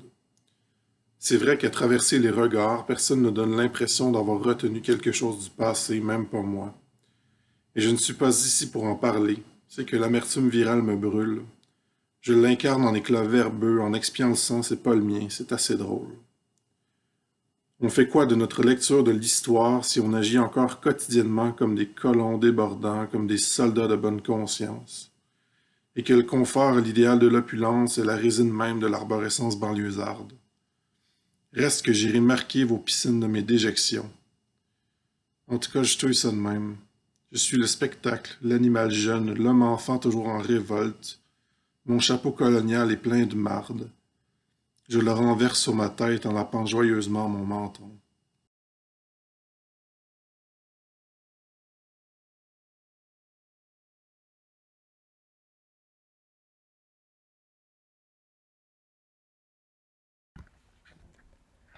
J'ai toujours aimé les jours de pluie. Quand j'étais plus jeune, il n'y avait rien qui me mettait de meilleure humeur qu'une journée de congé à la température désastreuse. Avec le mauvais temps comme excuse, j'avais tout le loisir de passer l'après-midi enfermé, à m'exercer à des first-person shooters en ligne, à écrire des critiques de disques bourrés de fautes d'orthographe pour enrichir en contenu Pure Fucking Armageddon, le blog à peu près anonyme que je m'étais créé en m'inspirant pour le shock value du titre du premier des mots de Mayhem, ou encore à débattre dans un anglais approximatif avec des forumers de partout dans le monde quant aux caractéristiques contestées opposant le dead grind et le gore grind. Et même quand inévitablement mes parents m'éloignaient de force des écrans, sous des prétextes de santé oculaire toujours nébuleux, j'éprouvais tout autant de plaisir à me retrancher dans ma chambre avec une pile de disques compacts, stores abattus et lumière éteinte, à l'exception d'une petite lampe de chevet, enveloppé dans les coups de bass drum frénétiques et les guitares lourdes de mes groupes préférés, crisé par le sentiment d'ainsi participer, même en solitaire, à une sorte de rituel mystique, par lequel je transcendais ma condition.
Expozine fair where you put up the zines you're talking Yeah, about. okay. Yeah. Hey, we're on. Oh, we are? Okay. All right, thanks everyone.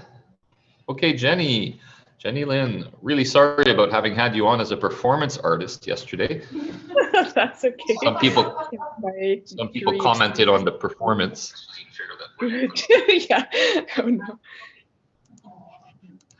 So I'm going to get out of here and let you present some zines. All Okay, right, thanks. cool. Thanks, Louis. Thank you. Yeah, should I start? Okay. So hi everyone, or whoever is watching, and thanks to Expozine. My name is Jenny Lynn, and I'm part of B&D Press. So the other person who's involved in B&D Press is Eloisa Aquino, who is not here right now. So I'm just going to talk a little bit about our recent zines that we have on the Expozine page right now. So before doing that, B&D Press is a small micro press that's based here in Jojioge or Montreal. So we've existed since about 2009. We're kind of mostly working on our own projects, but once in a while we collaborate with other queer artists and work on making zines together with them, or in collaboration, or just like work on something in zine format that relates to a project that others are working on. So anyways, like I'm just gonna talk about a couple of zines that, or like zine series, I guess. So one of the recent projects, like one that I'm working on right now, is this series of they're like little meander zines. So like I have these 4 that are on the Expozine website right now. They're kind of like since the pandemic started, I've been drawing and just posting stuff on Instagram as a way of like just kind of keeping busy, or just kind of like processing different things that I'm thinking about or seeing or feeling and so on. But this series is kind of like it's based on like some experiences about like just like it's like about a kind of like a personal relationship with somebody in particular that I kind of want to make peace with. So it's a lot of like drawings in pencil that I make, and I scan them, and then I've kind of put these 4 into like this kind of like, it's called a meander book format. So it's like a single sheet zine format. Sorry, I get so confused about showing these on Zoom, but you basically just kind of keep opening the zine and then rotating the book so that the images are kind of like right way up.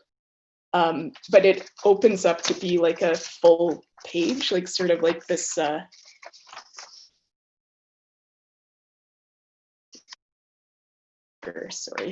format zine. And I like this format because like since I was making these square format little comics like for Instagram, I felt that they kind of translate really well into this format, because you have like the 9 panel, like the series of 9 images that are like the individual panels, and then also in Instagram, like then there'd be space for like the full 9 panel image in one view. So anyways, it's also kind of, I thought of it as like, because the work is really a lot about just like memories that I have of visiting Taiwan, basically, and just like wandering through the different parts of like Taipei, or different cities within Taiwan, like Kaohsiung and so on. And then just sort of like having this experience where you're supposed to be like having a good time, and I am having a good time, but then there's like kind of like these unresolved sort of feelings or things kind of that are in the back of my mind all the time. And just, yeah, so like I've kind of like made these books in a way that there's like minimal text, but I just wanted to kind of like be able to give a sense of like more of a feeling of being in the place and just exploring and appreciating like a place that I really enjoy and a person who I really care about. But then to kind of like use text in a minimal way so that it evokes more of a feeling and rather than the specificity of the thing. So I end up like redacting a lot of the text. They're kind of like a little bit, I don't know, some of them are kind of really moody, I guess.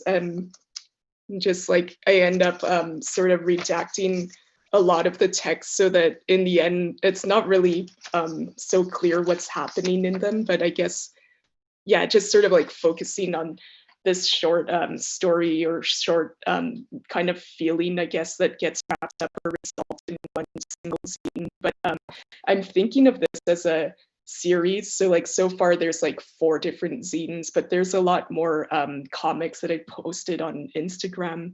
Like I can maybe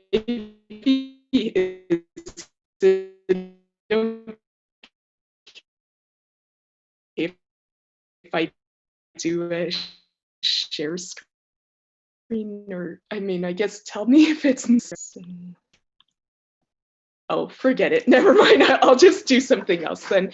Okay, so I'm also going to talk about this zine by Eliza. So this is her latest zine, and it's called Therapies. And she is very interested and kind of like fascinated by the different forms of psychotherapy that exist. And then I guess like she just went to the Wikipedia page of the list of psychotherapies and then picked some of the names of different therapies, but she also made these collages. So they're like different digital patterns that she made, and then she she printed them out and then made these physical collages and then rescanned them and laid them out in this book. So just like each of the types of therapy are associated with a collage image, and they're all like abstract images, and they're not really like she didn't really think of like a specific exact meaning of what goes with what, but it was just sort of like an invitation to whoever's reading through to kind of make an association with the different types of therapy. And anyways, if you're interested in seeing this super long list of different types of therapy, you can go to the Wikipedia page. So I'll just show a few more pages.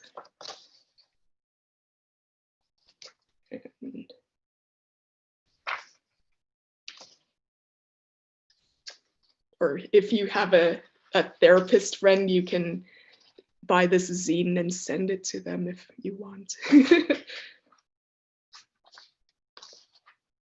Okay, so maybe that gives you a sense of her work, or that recent work. I guess maybe that's all I had to say for today. Like I have other zines, but maybe you can just, if you wanted to, you can check out our website. So like we have this Instagram page and Facebook page, and then our website. So it's bndpress.ca. There's 2 D's in B&D. Expozine and Louis and everyone else who's put this together. So thanks. Thank you. That's great. Yeah, thanks. See you.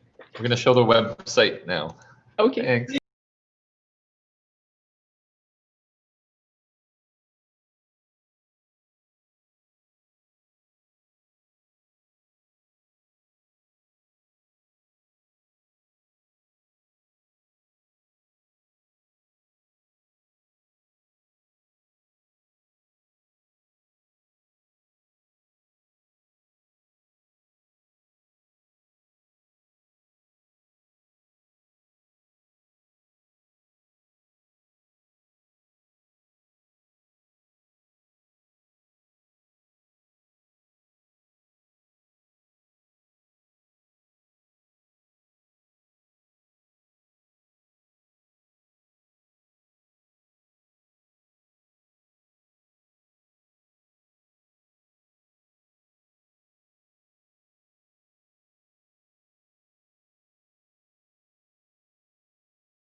Right. Okay, so this showing for Expozine will be actually Kayo, which is a zine I started when I turned 50 years old. And I noticed when I turned 50, you always have this idea that when you're young, by the time you turn 50, you're going to have everything worked out and figured out. And when I turned 50, I realized I still have the same kind of anxiety as I had when I was younger. Only this time was like almost multiplied because I had memories of when I was younger. So I did the zine character called Kayo. Kayo came about more because my sister, when she was born, could not pronounce my name properly. So she kept calling me Kayo instead of Claudio. And the zines are just a series of short stories of this character having to deal with middle-age anxieties and insecurities. So in the zine, this is a series of short stories dealing with all various topics, and the character decides to do, after doing all these jobs, he decides to do a comic about his life. So the comic is basically a comic about somebody doing a comic. And I bring out different characters and dealing with different subjects that, sketching in a cafe, getting nervous about somebody looking over your shoulder. And when that's one of the things I did with the zine, I wanted to have the character talking to the reader, him or herself. So it kind of brings the reader in more into the Kayo's world, and hopefully a bit more relatable that way. And I just wanted to make it very fun and lighthearted, just in dealing with into this age and exploring those emotions and feelings. I think that's the best I can describe it.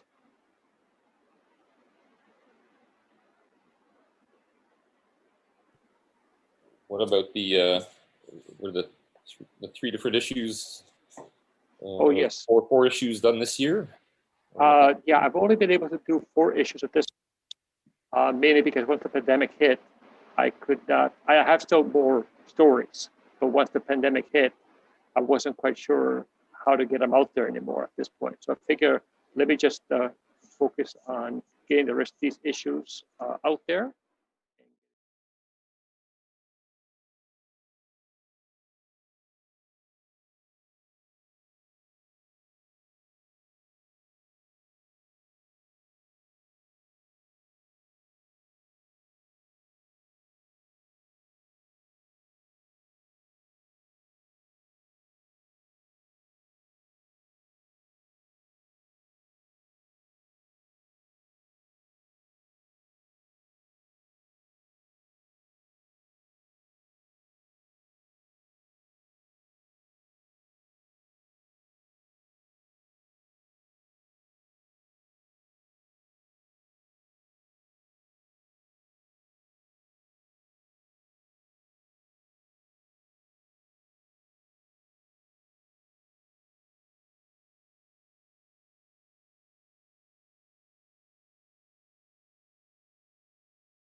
Poetry. Hello, I'm Lee Kotslidis, the Managing Editor and Community Outreach Program Manager at Vallum Society for Education, Arts and Letters, or just Vallum. For this presentation, I'm going to be very speedy and tell you a bit about who we are and some of our current publications and promotions. But first, I'd like to express how thrilled we are to be part of this year's Expozine. Thanks so much to the organizers for making this possible despite a global pandemic and lockdown. So very briefly, VALM is a federally incorporated charity founded in 2000 and based in Tiohtià:ke, Montreal. Our mission is to encourage and support poets, writers, and artists at all stages of their career, while also enhancing literacy and literary awareness.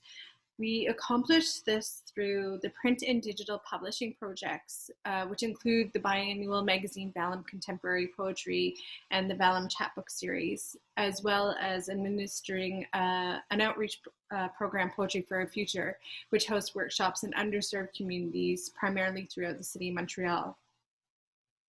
During Expozine this year, we're featuring our latest publications. This fall, we published 18.1, themed Space.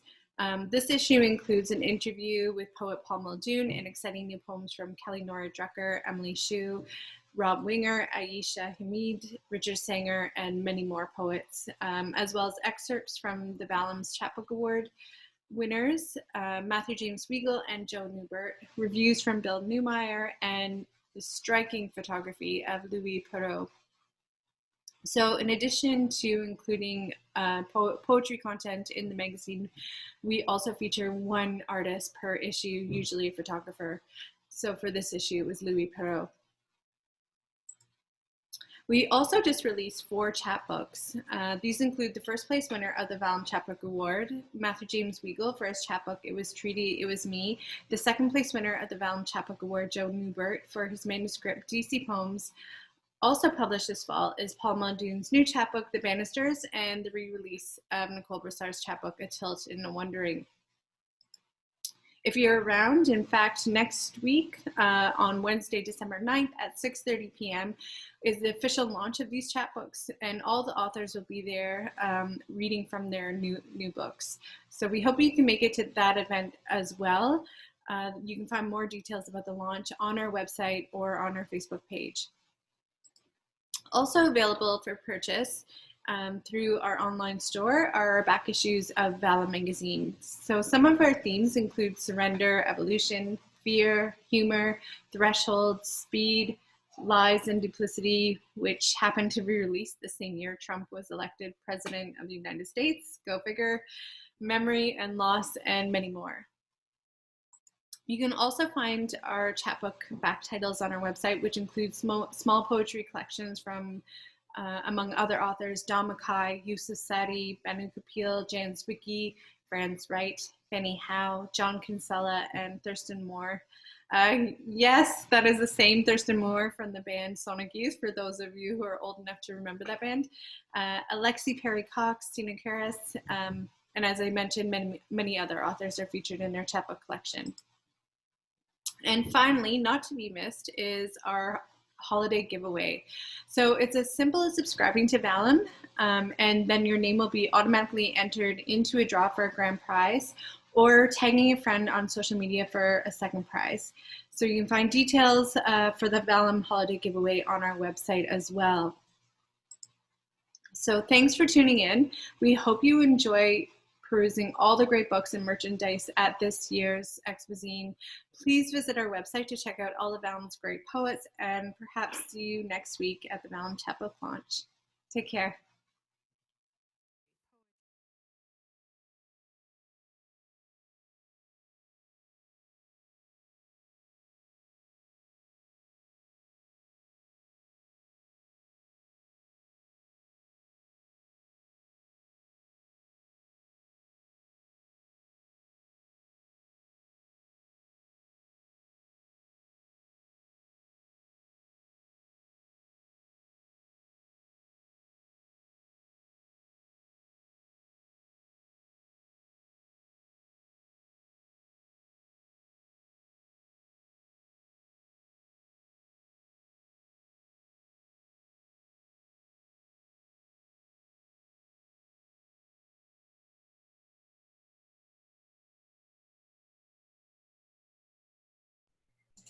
Donc, bonjour.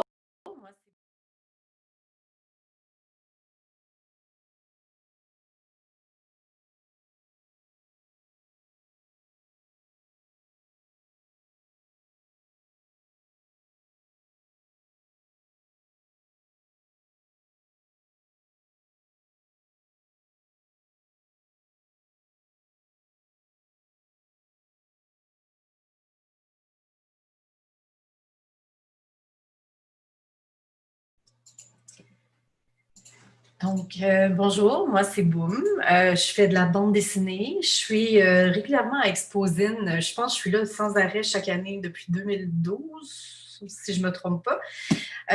Puis mes bandes dessinées les plus connues, je dirais, c'est Boomerie. C'est toute une série d'anecdotes véritables, véridiques, qui me sont arrivées puis que je raconte en bande dessinée. Cette année, j'ai lancé, en plein milieu de la pandémie, mon 10e volume auto-édité de Boomerie. Donc, c'est des strips, vous pouvez constater un petit peu comme ça, des petites histoires de 4 cases. Et c'est mon dernier. J'ai décidé, après 10 volumes, d'arrêter, de passer à autre chose.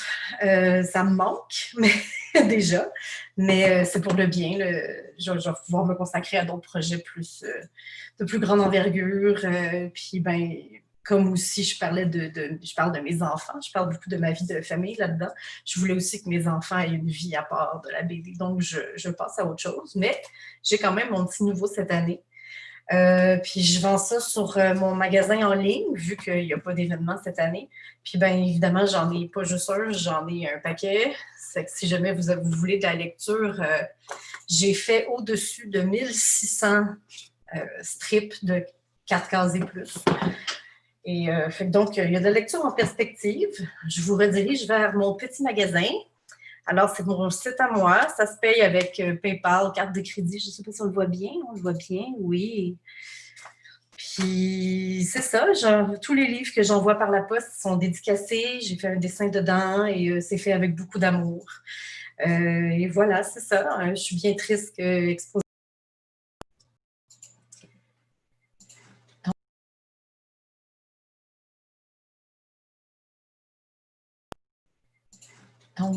Bonjour, moi c'est Boom. Je fais de la bande dessinée. Je suis régulièrement à Expozine. Je pense que je suis là sans arrêt chaque année depuis 2012, si je me trompe pas. Puis mes bandes dessinées les plus connues, je dirais, c'est Boomerie. C'est toute une série d'anecdotes véritables, véridiques, qui me sont arrivées puis que je raconte en bande dessinée. Cette année, j'ai lancé, en plein milieu de la pandémie, mon 10e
All aboard the snack bar special for Coca-Cola, peanuts, hot dogs, ice cream, candy.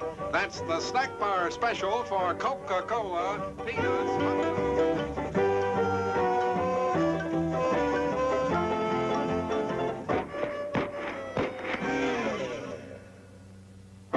Whatever your choice from the snack bar, things go better with Coke.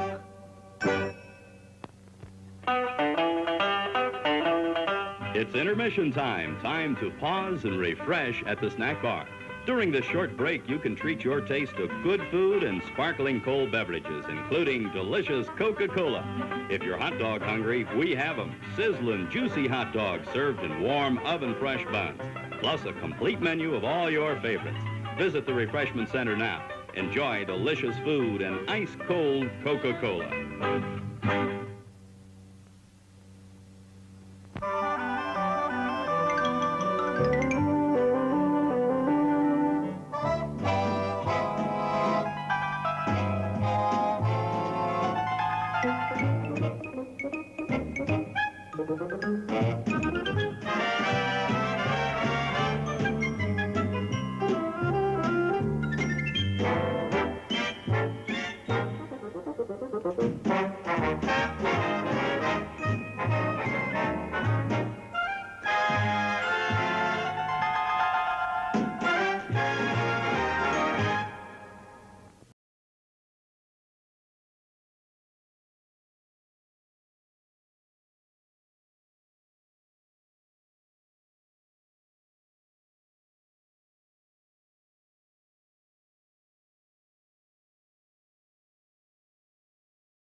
Des frontières,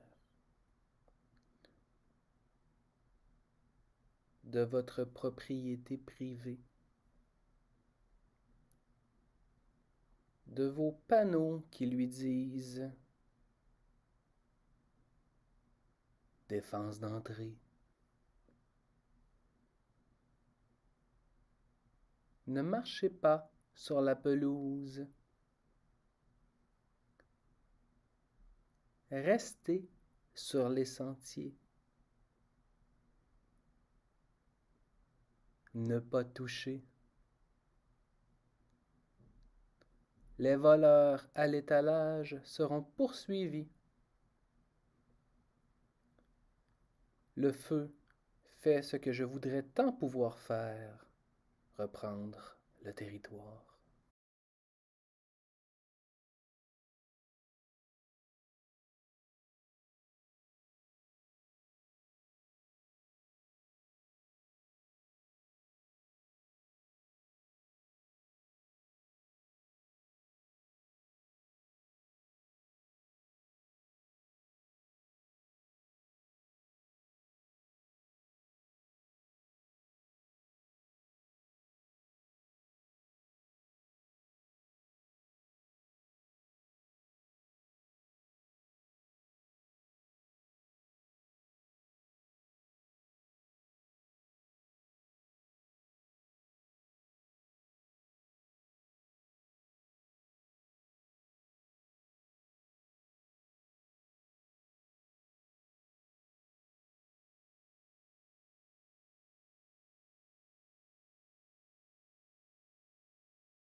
Je vais vous parler de ces livres-là qui se composent de 2 pièces de théâtre poético-expérimentales, Ou et Drella, dans un livre tête bêche en fait. Donc quand on retourne de voir le livre, il y a la suite du premier volet Ou Drella. C'est possible d'aller lire les résumés des pièces de théâtre dans la description de la publication sur notre page Facebook. Donc, je vais plutôt vous parler de ce livre-là en tant que livre-objet. Donc, déjà, il y a deux différentes copies. Il y a la copie reliée à la machine qui est cartonnée et il y a la copie reliée à la main, à la reliure japonaise. Aussi, les couvertures ont été sérigraphiées et designées dans cette auto-édition-là. Et il y a un petit scoop, c'est que sur la page couverture de Drella, il y a un labyrinthe qui apparaît en glow in the dark quand on ferme la lumière. Donc, petit secret. Sinon, un autre facette, c'est que le livre a été entièrement imprimé au risographe. Donc, le risographe, en fait, c'est comme un peu un mélange entre la photocopieuse et la presse automatique. Donc, ça donne une imperfection qui donne un âme, en fait, au livre et qui rendent chaque page unique. Donc, on voit qu'au centre, il y a les 2 pièces qui se rejoignent. Sinon, en fait, les pièces de théâtre ont été écrites et jouées dans le cadre d'une troupe de théâtre expérimentale à Montréal qui s'appelle l'Autre théâtre extraterrestre. C'est d'ailleurs pour ça que l'auteur Theresa Rex Utertar Etere, en fait, c'est l'acronyme du nom de la troupe. Donc voilà, j'espère que ça vous a donné envie de lire le livre et de découvrir cet objet.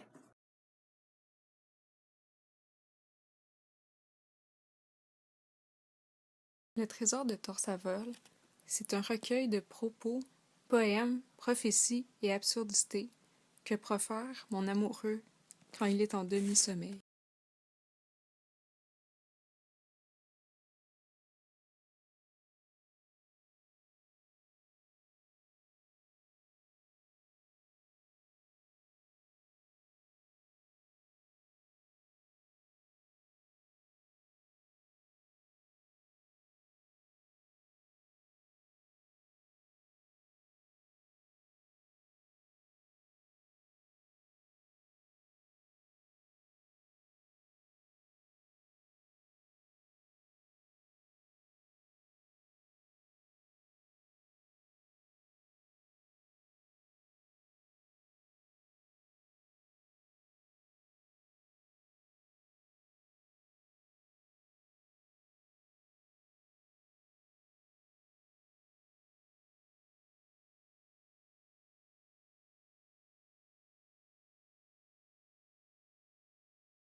Bonjour, je m'appelle Evelyne Ménard et je suis rédactrice en chef de la revue Le Pied pour l'année 2020-2021. Le Pied, c'est la revue de création littéraire des étudiants et étudiantes en littérature de langue française à l'Université de Montréal. À raison de 3 fois par an, On publie des textes de création, tous genres confondus, et on souhaite surtout donner la chance à de nouvelles voix d'être publiées. Pour l'équipe, c'est l'occasion d'acquérir de l'expérience dans le milieu éditorial, et pour les auteurs-autrices, c'est souvent l'occasion d'une première publication. Entre les mains, j'ai les 3 plus récents numéros de la revue, avec Caroline Saint-Amand à la rédaction en chef pour l'année 2019-2020, et j'ai participé à ces numéros-là en tant qu'éditrice. Je vous invite à découvrir toute l'équipe et les fichiers PDF de ces numéros-là qui sont disponibles gratuitement sur notre site web, lepied.litfra.com. Pour vous les présenter un petit peu, l'automne 2020 ici et le printemps 2020 sont, comme à l'habitude, des numéros à thématique libre. Et le projet hors série, comme son nom l'indique, est un projet à part qui a été organisé dans le cadre du FPM en réponse à leur appel à soumission. Bonjour, je m'appelle Evelyne Ménard et je suis rédactrice en chef de la revue Le Pied pour l'année 2020 du FPM en réponse à leur appel à soumission en automne 2019. À la base, ça devait être un marathon d'écriture nocturne qui devait avoir lieu au Quai des Brumes, mais évidemment, en juin 2020, c'était impossible. Donc, on a revu la formule pour une formule qui est en ligne et à distance. Du 14 au 20 juin 2020, un ou une poète prenait possession du compte Instagram de la revue pour publier sa ou ses contraintes d'écriture. Ensemble, il y avait Hector Ruiz et Dominique Marcil, ainsi que les poètes Catherine Cormier-Larose, Hélène Buguin, Stéphanie Roussel et Anthony Lacroix. Et les 2 autres journées du marathon étaient assumées par la revue Saturne et la revue Le Pied. On a suivi un appel de textes et d'illustrations. Donc on a choisi, comme à l'habitude, 15 textes et quelques illustrations aussi pour compléter le numéro. En ce moment, les numéros sont disponibles dans 3 points de cueillette à Montréal, ce qui est tout nouveau, soit le Guélion, la librairie féministe, le Port de Tête et Veux-tu une bière? Aussi, ça sera possible de commander un pied par la poste pour ceux et celles qui n'habitent pas à Montréal. Simplement écrire à rédaction.lepied@litfra.com. Et on fonctionne toujours par contribution volontaire, l'idée étant vraiment de respecter les budgets de chacune. Le pied n'est pas là pour faire des profits, mais bien juste pour souligner le travail de chacune, d'où le fait qu'on veut vraiment rendre la revue la plus accessible possible, surtout en temps de pandémie. Donc, je vous souhaite un bon Expozine et n'hésitez pas à nous suivre sur Facebook et Instagram, revue Le Pied. Merci!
Bonjour Expozine, je me présente virtuellement. Je m'appelle Chloé Jarabuteau et pour cette édition d'Expozine en ligne, je vais vous présenter 3 zines sur lesquels j'ai travaillé dans la dernière année ou l'année passée. Je vais commencer par Cabine que j'ai imprimé en septembre dernier. C'est un zine que j'ai commencé à monter en avril. En fait, c'est un zine qui regroupe 15 textes et 15 photomatons de 15 personnes qui m'ont envoyé après un appel ouvert à tous sur Instagram. que j'ai lancé, qui m'ont envoyé ces 15 textes-là. C'est soit des amis proches ou du monde très cool que je connaissais moins. Ou c'est ma mère aussi, qui a un texte de ma mère là-dedans. En fait, c'est ça, j'ai lancé 2 contraintes pour Cabine. C'était m'envoyer un texte manuscrit, écrit à la main, accompagné d'un photomaton. Ce qui a donné des résultats comme ceux-là. Vous voyez, une page, c'est le photomaton, une autre page, c'est le texte. En fait, ces 15 textes-là, ça a réussi à créer un zine de poésie, de témoignages, de fiction. C'est ça a créé quelque chose de très... En fait, c'est ce que je voulais faire quelque chose de rassembleur, mais à la fois qui relevait de l'intime, tu sais. Je trouve que c'était important de faire quelque chose de réconfortant à travers cette weird période qu'on vit. Fait que je pense que grâce à tout ce bon monde-là, j'ai réussi à créer quelque chose de réconfortant. Alors ça, c'est Cabine. Voilà, que vous pouvez m'écrire si vous désirez une copie. Et sinon, il y a aussi 2 numéros de petites soupes sur lesquelles j'ai travaillé l'année passée, en fait, que j'ai présenté à la précédente édition d'Expozine. Ça a commencé avec Petite Soupe 1, mais je n'ai plus de copie. Alors je vous présente Petite Soupe 2, voyons, je donne ça, qui est un mélange de BD et collage et horoscope poche. Je peux vous lire un horoscope si vous voulez. Comme par exemple... Tous mes amis sagittaires aiment le cirque. Est-ce que Ozzy Osbourne, prince des ténèbres, est un fan de l'art circassien? À voir. Ça, c'était l'horoscope des sagittaires. Et donc c'est ça. Donc Petite Soupe, qu'il me reste quelques exemplaires. Sinon, il y a aussi Petite Soupe 3, le 3e numéro. Je vais très vite, me semble. Qui est un numéro peut-être comme plus mélancolique que le 2e. Mais c'est encore de la BD, du constructivisme et des polaroids et plein d'autres choses. Donc c'est ce que j'ai à vous présenter pour cette édition virtuelle d'Expozine. Je vous souhaite bon visionnement des autres vidéos et amusez-vous, c'est quand même le fun, même si c'est sur Internet. Alors, voilà.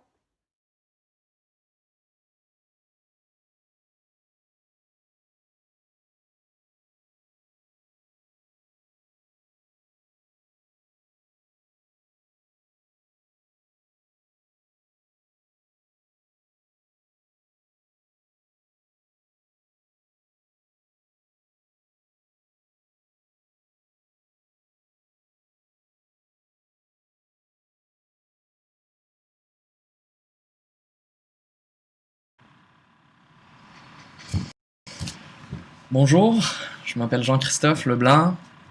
Mon nom d'artiste est Jean Catastrophe. J'ai déposé un projet à Expozine qui s'appelle La Gazette des Dieux,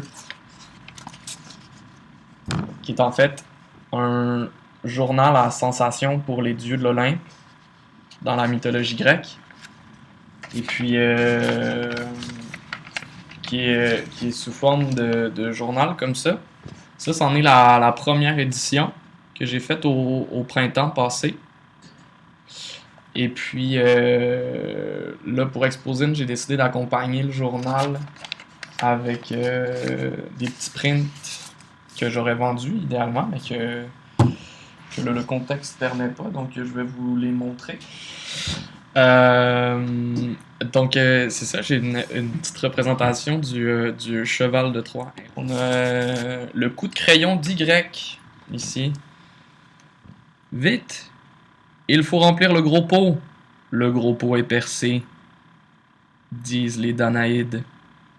On a les petites annonces. Donc, le Minotaure recherche ami ou partenaire.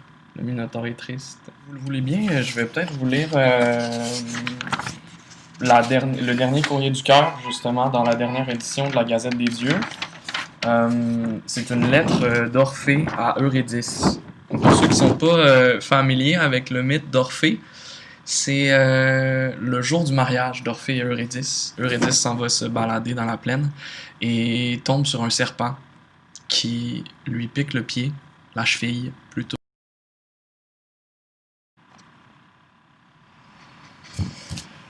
Bonjour, je m'appelle Jean-Christophe Leblanc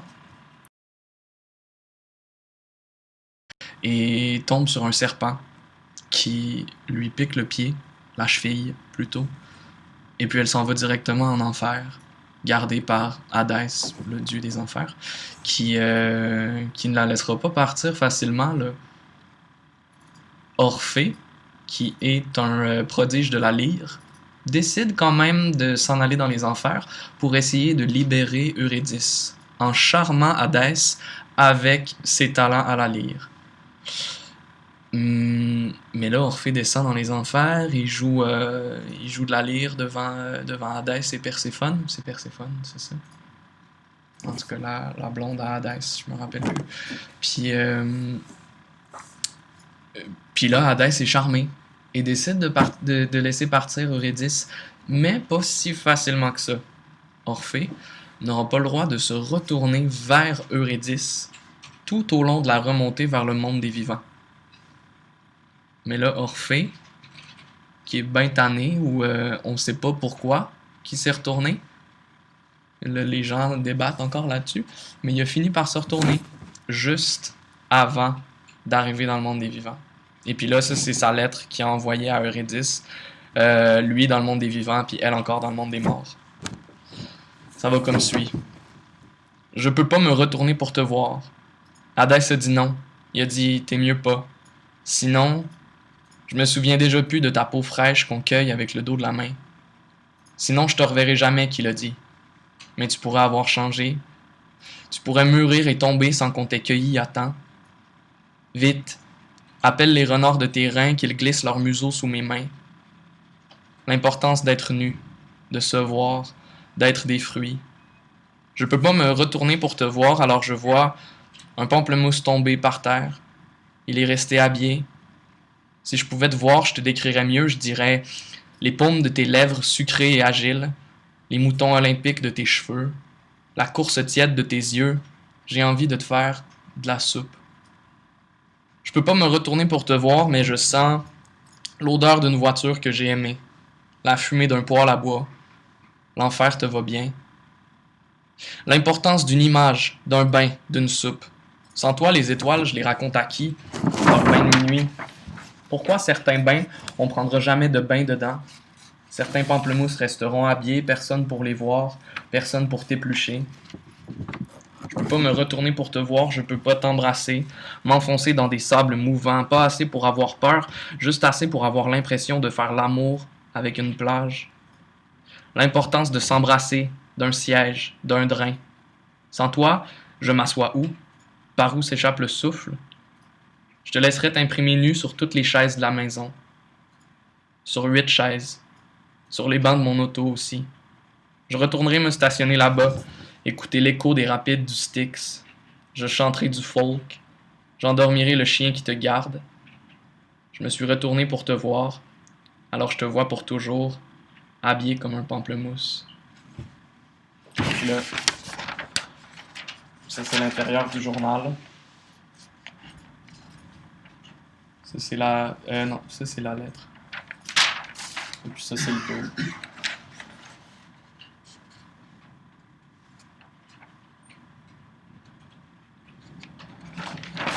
Ok, ben c'est ça. Au plaisir de se voir un jour. Ou que vous m'écriviez si ça vous plaît, ou si vous voulez des prints, ils vont être à vendre sur ma page Instagram ou sur mon site, là, Jean Catastrophe, sur Instagram. Sinon, ben, c'est ça. On va peut-être se revoir dans un monde moins bizarre.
Bonjour, alors mon nom est Geneviève Le Tarte et je vais vous lire des extraits de mon tout nouveau recueil intitulé Mes ailleurs, qui vient de paraître aux Écrits des Forges.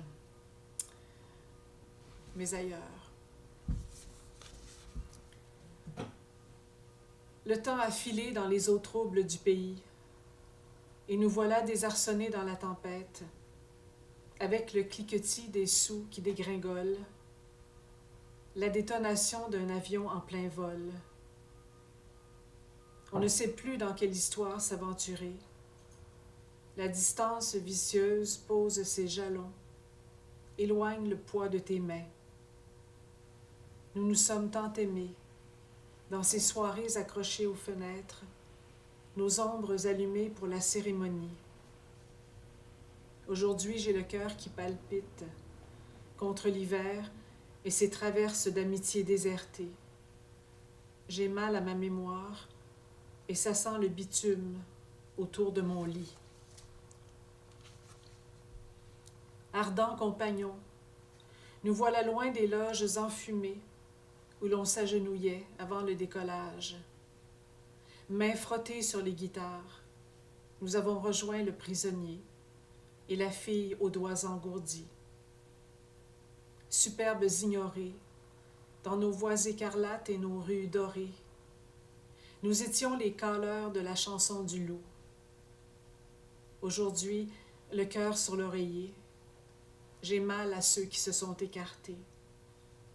Je cherche l'élan de ma voix dans une avalanche d'extrasystoles. Marchant pieds nus sur un tapis d'assiettes cassées, je m'exerce à voir dans le noir. Le temps a filé dans le chenal du pays non advenu. Forêts brûlées, rivières asséchées. Le ciel nous a parlé de nos vouloirs insatiables. Et nous voilà en rade, sentinelles ébahies au milieu de nulle part.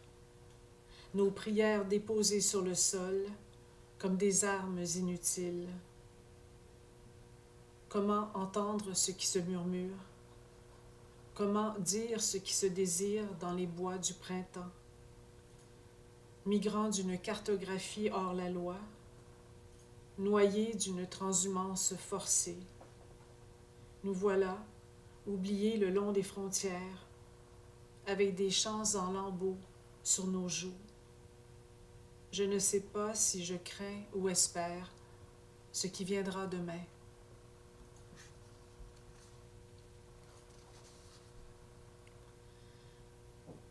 Assise sur le plancher, je rêve à ma vie. J'ai 15 ans, gardienne d'enfants. Ma tante est au cinéma avec son amant juif. Des rumeurs de violence éclatent à la télévision. Et moi, j'exulte en compagnie des livres sur les rayons. Nazim Hikmet, Things I Didn't Know I Loved. Lettre de prison de Rosa Luxembourg. Et vous traverserez la vie, drapé dans un manteau d'étoiles. Dans la chambre atelier de la rue La Joie, je pense à Rosa, en prison avec son chat. À 15 ans, je suis une fille au sein prometteur. Ma vie est un film qui court à travers champs. Mon cœur, ni de bois ni de verre, est un tabernacle ancien où l'on chante. Rythmé et chevelu, je fais tourner des disques pour moi toute seule. Otis Redding et Stevie Wonder sont les frères que je n'ai pas eus. Henry et Virginia, les maîtres que je me suis choisis. Entre le feu de l'un et la lune de l'autre, j'inscris mon nom au paradis. Intégralement incarné, je pratique sans le savoir le pranayama.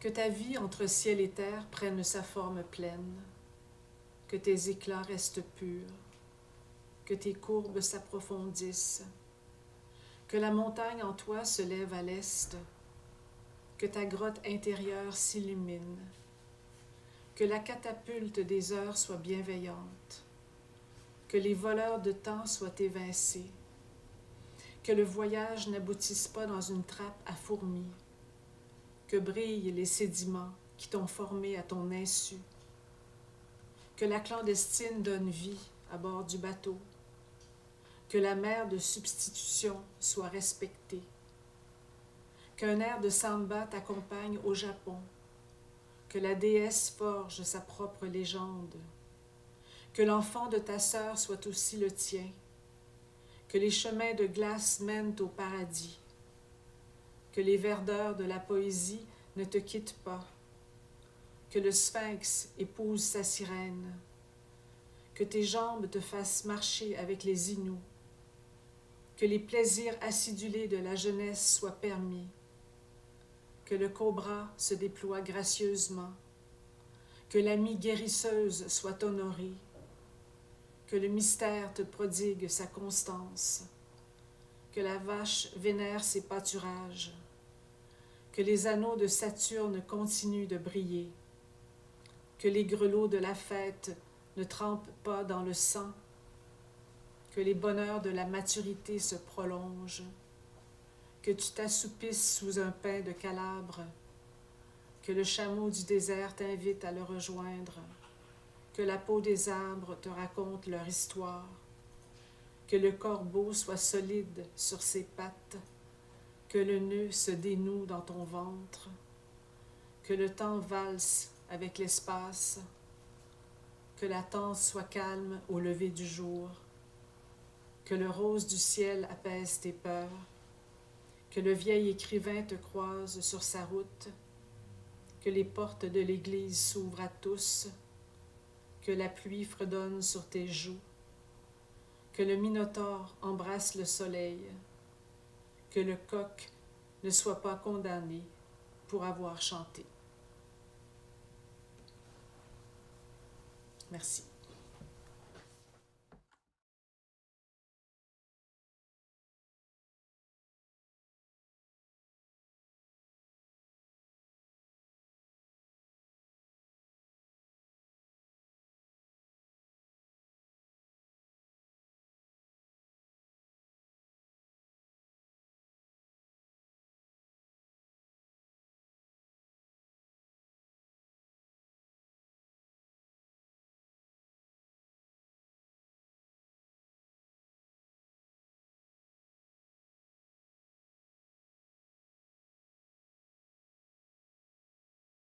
Hey, bonjour Expozine, merci d'être venu. Moi je m'appelle Keenan Polchak, my name is Keenan Polchak.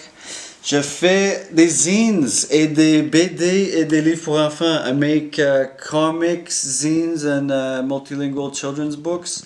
C'est tout auto-publié, it's all self-published. Just do this quick, je vais vous montrer un petit rundown de ce que je fais. Ça commence avec Procan. Started with Procan. C'est l'histoire de zombies qui envahissent Montréal à cause d'une drogue de rue qui s'appelle Procan. It's about zombies taking over Montreal because of a street drug called Procan. On a fait un film, we made a film. On a fait un autre film, Terminator. We made another film, Terminator. Very good film. Won a lot of awards. Ça a gagné beaucoup de prix. Sinon, j'ai fait d'autres BD après. Après c'était Squid G. After that, I made another series called Squid G. Fait que ça, c'est l'octologie au complet. Il y en a 8 tomes dedans. This is the full octology. There's 8. Puis ça parle d'un calmar qui fait du squeegee dans un Montréal préhistorique sous-marin. It talks about squeegeeing squid from a prehistoric undersea Montreal. Ensuite, j'ai fait Fart Slide et GPTDBD en français. So it's Fart Slide, GPTDBD. It's an homage to what you call it there, Gary Larson's Far Side, but kind of a bit different aussi. Bilingue. C'est comme The Far Slide de Gary Larson, mais bilingue. Sinon, j'aime ça faire des zines un peu de voyage. I like to make like travel zines. This one's about a road trip I took to Anticosti Island. Ça, c'est l'histoire d'un road trip que j'ai fait à l'île d'Anticosti, une place très intéressante. Sinon, je fais des livres pour enfants multilingues. Make multilingual children's books. Le premier que j'avais fait ici, c'est Rufus le chat. The first one I made was Rufus the cat. It's a story about my ex-cat meeting my ex-dog for the first time. C'est l'histoire de mon ex-chat qui raconte mon ex-chien pour la première fois. Bilingue anglais-français. Les animaux sont encore en vie, habitent juste chez mon frère à Saint-Jean-sur-Richelieu. The animals are still alive, they just live at my brother's in Saint-Jean-sur-Richelieu. So the next one was the Griffintown Fox, la renarde de Griffintown. Lui, c'est anglais, français, espagnol. Puis ça parle d'une mère renarde qui habite à Griffintown, elle perd ses enfants à cause de la construction de condos et les autres animaux doivent l'aider. So this one's about a mother fox who lives in Griffintown. She loses her kids because of the construction of the condos and the other animals have to help her find them. Sinon, le dernier, c'était Vision du Nord, Northern Mink. Trilingue, anglais, Inuktitut français, English, Inuktitut French. Celui-là, c'est une histoire de rite de passage des visons qui habitent dans le forêt boréale du Québec. This one's like a coming of age story of a mink living in Quebec's boreal forest. So that's it. These are the best ones I made. I've made more. C'est mes meilleurs. J'en ai fait d'autres. Mais c'est tout disponible sur mon site. It's all available on my site. It's interesting stuff. Check it out if you can. Sinon, je travaille ici dans la reliure. I work in bookbinding now. Le relieur des faubourgs. Si jamais tu veux faire relier quelque chose, if ever you want to get a book bound or réparer, fix a book or anything like that, we do that. This is a nice little one here I made avec marbled edges, classic style book. Marbled edges. Yeah. So Expozine, I wish it was in real life, not on the internet. J'aurais aimé ça être à Expozine dans le sous d'église. Ça aurait été bien nice. Hopefully next year, j'espère l'année prochaine. Check out my site, that's www.procan.org. pro-can.org. Thanks guys.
Your hand when I'm on.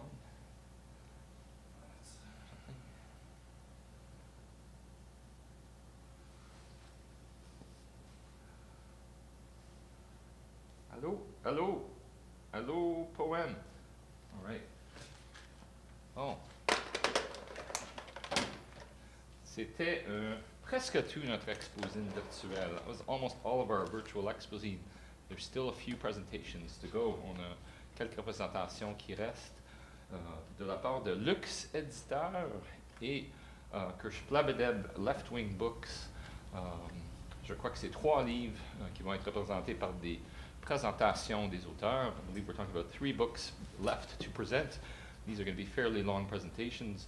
The first one in English from Kirschblabedeb with 2 authors, and the second one in French. Le deuxième va être en français de Lux Éditeur. Désolé pour les autres informations, on va flasher ça au début des présentations. En cas que tu as manqué le début de notre journée aujourd'hui, on a annoncé, on a présenté Dial a Poem. Allo-Poemes, le numéro c'est 514-558-8649, 514-558-8649, Expozine's very own poetry line. Tu appelles et au moins 2 fois par semaine, il va y avoir des nouveaux poèmes. Tu peux choisir en anglais ou en français, et voilà. All through the pandemic in the spring, maybe till next summer, we'll have this phone line, Dial a Poem, MTL, Montreal, 514-558-8649. You can call and hear a couple of different poems each day. So much great stuff that came in. On a reçu beaucoup de belles affaires. On doit remercier vraiment beaucoup de monde. L'espace Antiism dans lequel on a tenu notre activité. Aussi, on doit remercier la SAT, où on avait planifié toute une Expozine hybride, virtuelle et physique. Malheureusement, on a dû couper l'aspect physique. I really want to thank the Antiism book space that we're in right now for letting us do all of this here. Also the SAT, where we were supposed to, a few months ago, started planning a real big hybrid physical and virtual fair. Unfortunately, none of that was able to happen. there's a lot more people to thank that I will instead put in the end credits. When we put all this material back up online this week, I'll make sure to include all of our many helpers, the committee, the artists, the people, the poets, everyone who read. J'aimerais remercier tout le monde impliqué dans Expozine 2020, mais on va mettre tout ça dans à la fin des vidéos, quand on remet le tout en ligne cette semaine sur YouTube. Bref, il y a beaucoup de monde à remercier. Je ne vais pas prendre 10 minutes pour passer à travers toute la liste. On a notre comité, nos artistes, nos techniciens, nos alliés. Voilà. C'est presque fini. It's almost done. Just really happy to see all these zines. These are all going to be in the archive at Archive Montreal. Normally we would add about 300 books and zines from Expozine each year. Unfortunately this year a bit less, but a lot of people sort of put off finishing their zines and stuff. It's a bit less of a rush when there's no fair. On aura reçu, normalement on aura accumulé 300 quelques fanzines et livres pour nos archives à Archives Montréal. Un Expozine normal, mais il y en avait un petit peu moins cette année, mais quand même, this is all amazing stuff that we're really happy to put in here. Boomerie, par boom, on va l'avoir cette semaine, le restant de ces choses-là. Pika, coloring books, and so on and so forth. Good old classic zines. And voilà. Bon. De quoi lire et de quoi regarder vous-même. There's a lot to read and a lot to get to yourself. Don't forget to keep looking and browsing the Expozine Fair page. A number of the publishers still have books and info to put up there, so we're going to keep that going through the year. Bon, ben c'est un peu ça le mot de la fin, mais c'est pas vraiment la fin. Comme je dis, on a des présentations à venir dans la prochaine 45 minutes environ de Lux Éditeur et Kursplebedeb, leftwingbooks.net to find out more the next 2 videos. So that's it from the Antiism Project Space. I'm going to call myself a poem. Je vais appeler écouter un poème. Merci. You could fade out.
of anti-fascism, at least to my mind, is that it links resurgent fascism in places like the US and Canada to settler colonialism and the race regimes generated by settler colonialism. In this way, following César and Du Bois, you emphasize that the manifestation of fascism or far-right movements are not anachronistic to these social formations, but generated by their internal logic. You also link this to Du Bois's notion of the public and psychological wage of whiteness. You expand on Du Bois's notion by referring to whiteness as signifying, quote, the right to title, sovereignty, and ownership, end quote. One thing I've noticed when it comes to Canadian settlerism is that Canadians can pat themselves on the back as being tolerant and not racist, but then the ugliest and most violent forms of racism and fascist or fascist adjacent behaviors will manifest if and when the colonized resist in ways that make everyday settler business as usual, even the slightest bit uncomfortable. I'm thinking here of how Ganasatagi in 1990 put up barricades to stop the annexation of their community cemetery and the settlers in Oka, who had got along with the Mohawk community before that, turned into the most violent white supremacists almost overnight. Or the settler fishers in Nova Scotia, who just recently have been burning indigenous fisheries and destroying their livelihoods simply because the colonized stood up for their treaty-protected rights. These are situations in which the presumed right to title, sovereignty, and ownership of whiteness, or the settler common sense, if you will, is challenged and the fascist creep manifests. Can you expand on this in relation to your thesis in the last chapter, that far-right movements are system loyal when they perceive that the entitlements of white supremacy can be advanced within settler colonial institutions, and they become insurrectionary when they perceive that these entitlements cannot be thus advanced? Yeah, thanks, Josh. So that touches on one of the key things of chapter 5. So it's about the relationship in settler colonialism in North America. And so to answer your question, it comes in a couple parts, because I say that radical action and militant anti-fascism and revolutionary thought have to think about settler state hegemony and how it's constructed. And that's a dialectic that mediates between liberal institutions and social forces of white supremacy.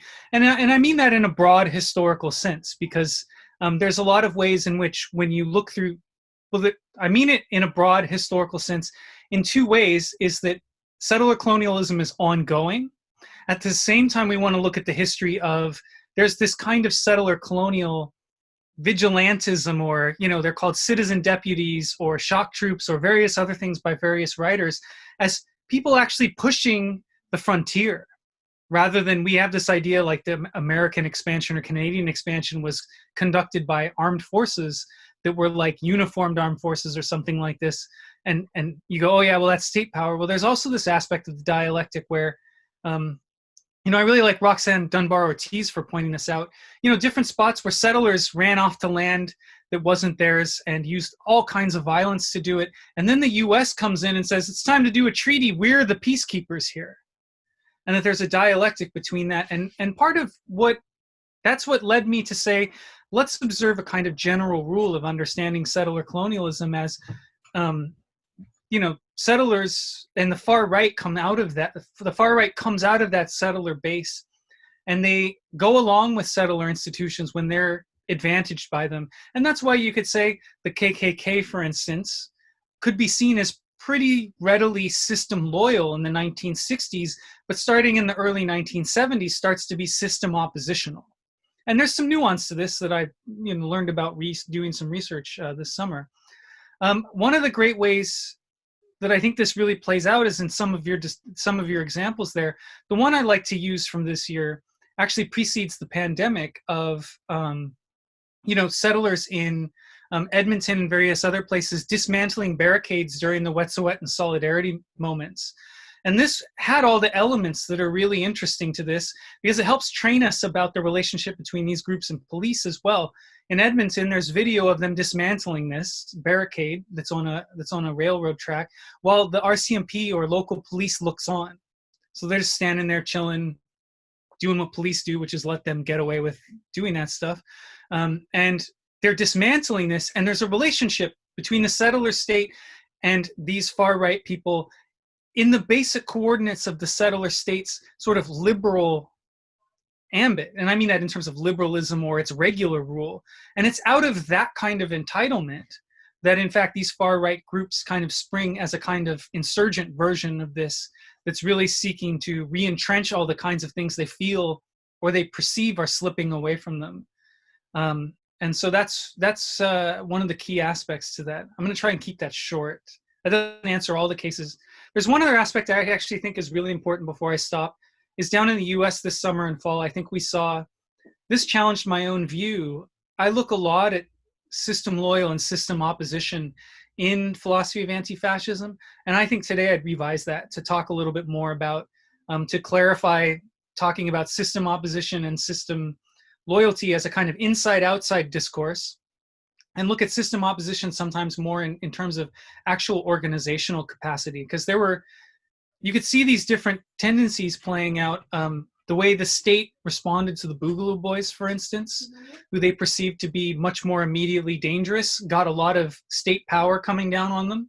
Whereas the vigilante groups that kind of started waving Trump flags around and stuff like this, they got a lot more leeway and built a lot of alliances with local police. And I wrote about that just because I wanted to scold, all the liberal anti-fascists out there who were congratulating themselves for voting fascism out.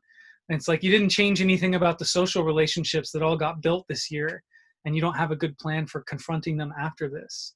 So those would be some of the aspects I would try to highlight out of your question. Now, for you, Josh, so I really appreciate, and I'm glad that these books are sort of paired together, even though it would seem like there's not a strong connection from them. I really appreciate demarcation and demystification. There are certainly aspects of it where I read it and I'm like, I wish I would have phrased something you said out of that in my own book that would have made it less full of circumlocutions about trying to get at what I was trying to do with philosophy. I'm going to focus on one particular part, is I think it's really important how you talk about how clarification in relationship to class struggle is important. And it changes the question of philosophy from being something like, and you and I both know continental philosophy is very heavy on this particular aspect of, the exegesis of the text as a kind of clarification. And I think what's really important is you're steeped in that tradition, and so am I. But the question becomes of clarification, what can this do to clarify the terrain of struggle? And so it's helpful because instead of saying, and I've seen people do talks like this, and I'm sure you're familiar with this, where they go, well, what does my dude say about this? As if that's a clarification because they're staked out with their dude. You're saying, well, what in philosophy overall, how can it clarify a particular terrain of struggle, which of course isn't just centered on the my dude phenomenon, like what does Latour say about this? Well, who gives a fuck, actually? But that's why I use Latour for this particular one. But there's one question I do have that I think is serious, that can't be reduced to clarification, is that I think that if we go back and pull out to the bigger picture of philosophy, that philosophy should have a role in, and I think your book can do this, a role in the conceptual translation across Western canon and non-Western traditions. And we could think of it this way. There's a definite Anglo-Saxon or Eurocentric chauvinist tendency in academic philosophy that dismisses non-Western approaches. And, I don't need to list a bunch of people, it's out there. And if this is true, that philosophy as a discipline is a battleground for the fight against colonialism, then translation, from my view, then would serve to allow cross-tradition fluency in an anti-colonial struggle. Translation could be a form of building solidarity by underlining commonalities and offering a common point of departure or transformation. Of course, not through philosophy, but transformation through social struggle. And even if we might expect that the official canon would become bourgeois on patterns of other national academies, this types of translation and exchange could be used to anticipate this aspect of continued struggle. And I ask this because I tried to do some of this in chapter 5 of my book, shifting between anti-fascism, existentialism, the Black radical tradition as represented by Du Bois, and indigenous political thought in my book, actually represented quite a bit through Arthur Manuel. Okay, yeah, it's a big question. The easy pat answer, and I could just be like, that's it. I could just say, well, conceptual translation, that's just a form of clarification. But, it deserves more than that because you have a lot in there. So to say like how, I mean, I want to, maybe start by saying how it's a form of clarification in the broad sense when I talk about clarification. And in the book, I have this whole thing where I talk about clarification in these patterns of demarcation and demystification, right? And so I think that this is in there implicitly in what I talk about. This is a great kind of adjacent or connected question to it. So again, I want to begin by maybe saying how conceptual translation in general is a form of clarification, and then maybe expanding out from there to a number of the other bigger and actually more concrete aspects of your question. So I guess I'd say that in a simple sense, right, translation, like what we know of just translation in general, right, what translation does, if we just think of what translation is it clarifies the meaning of something in one conceptual register for another conceptual register.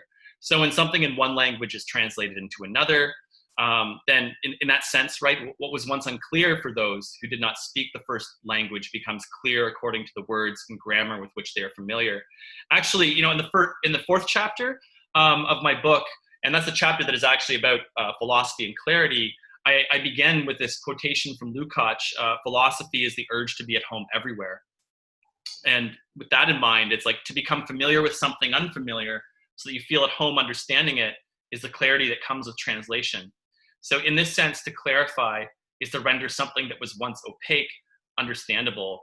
But so that's the short answer, and that's definitely not enough. Because if we start thinking about, in the sense that I want people to understand clarification and demarcation and demystification, and especially if you understand clarification in the sense that you asked, Devin, as a practice of translation, I think we can also say that familiarization is one aspect, but defamiliarization is also important.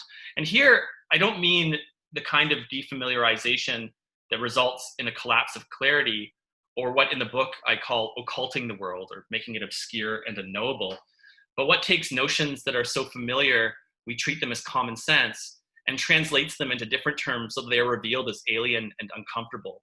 So, examining ideological notions that are so familiar that they have become common sense and making them uncomfortable and unfamiliar clarifies the ideological processes that made them become familiar and comfortable to us in the first place.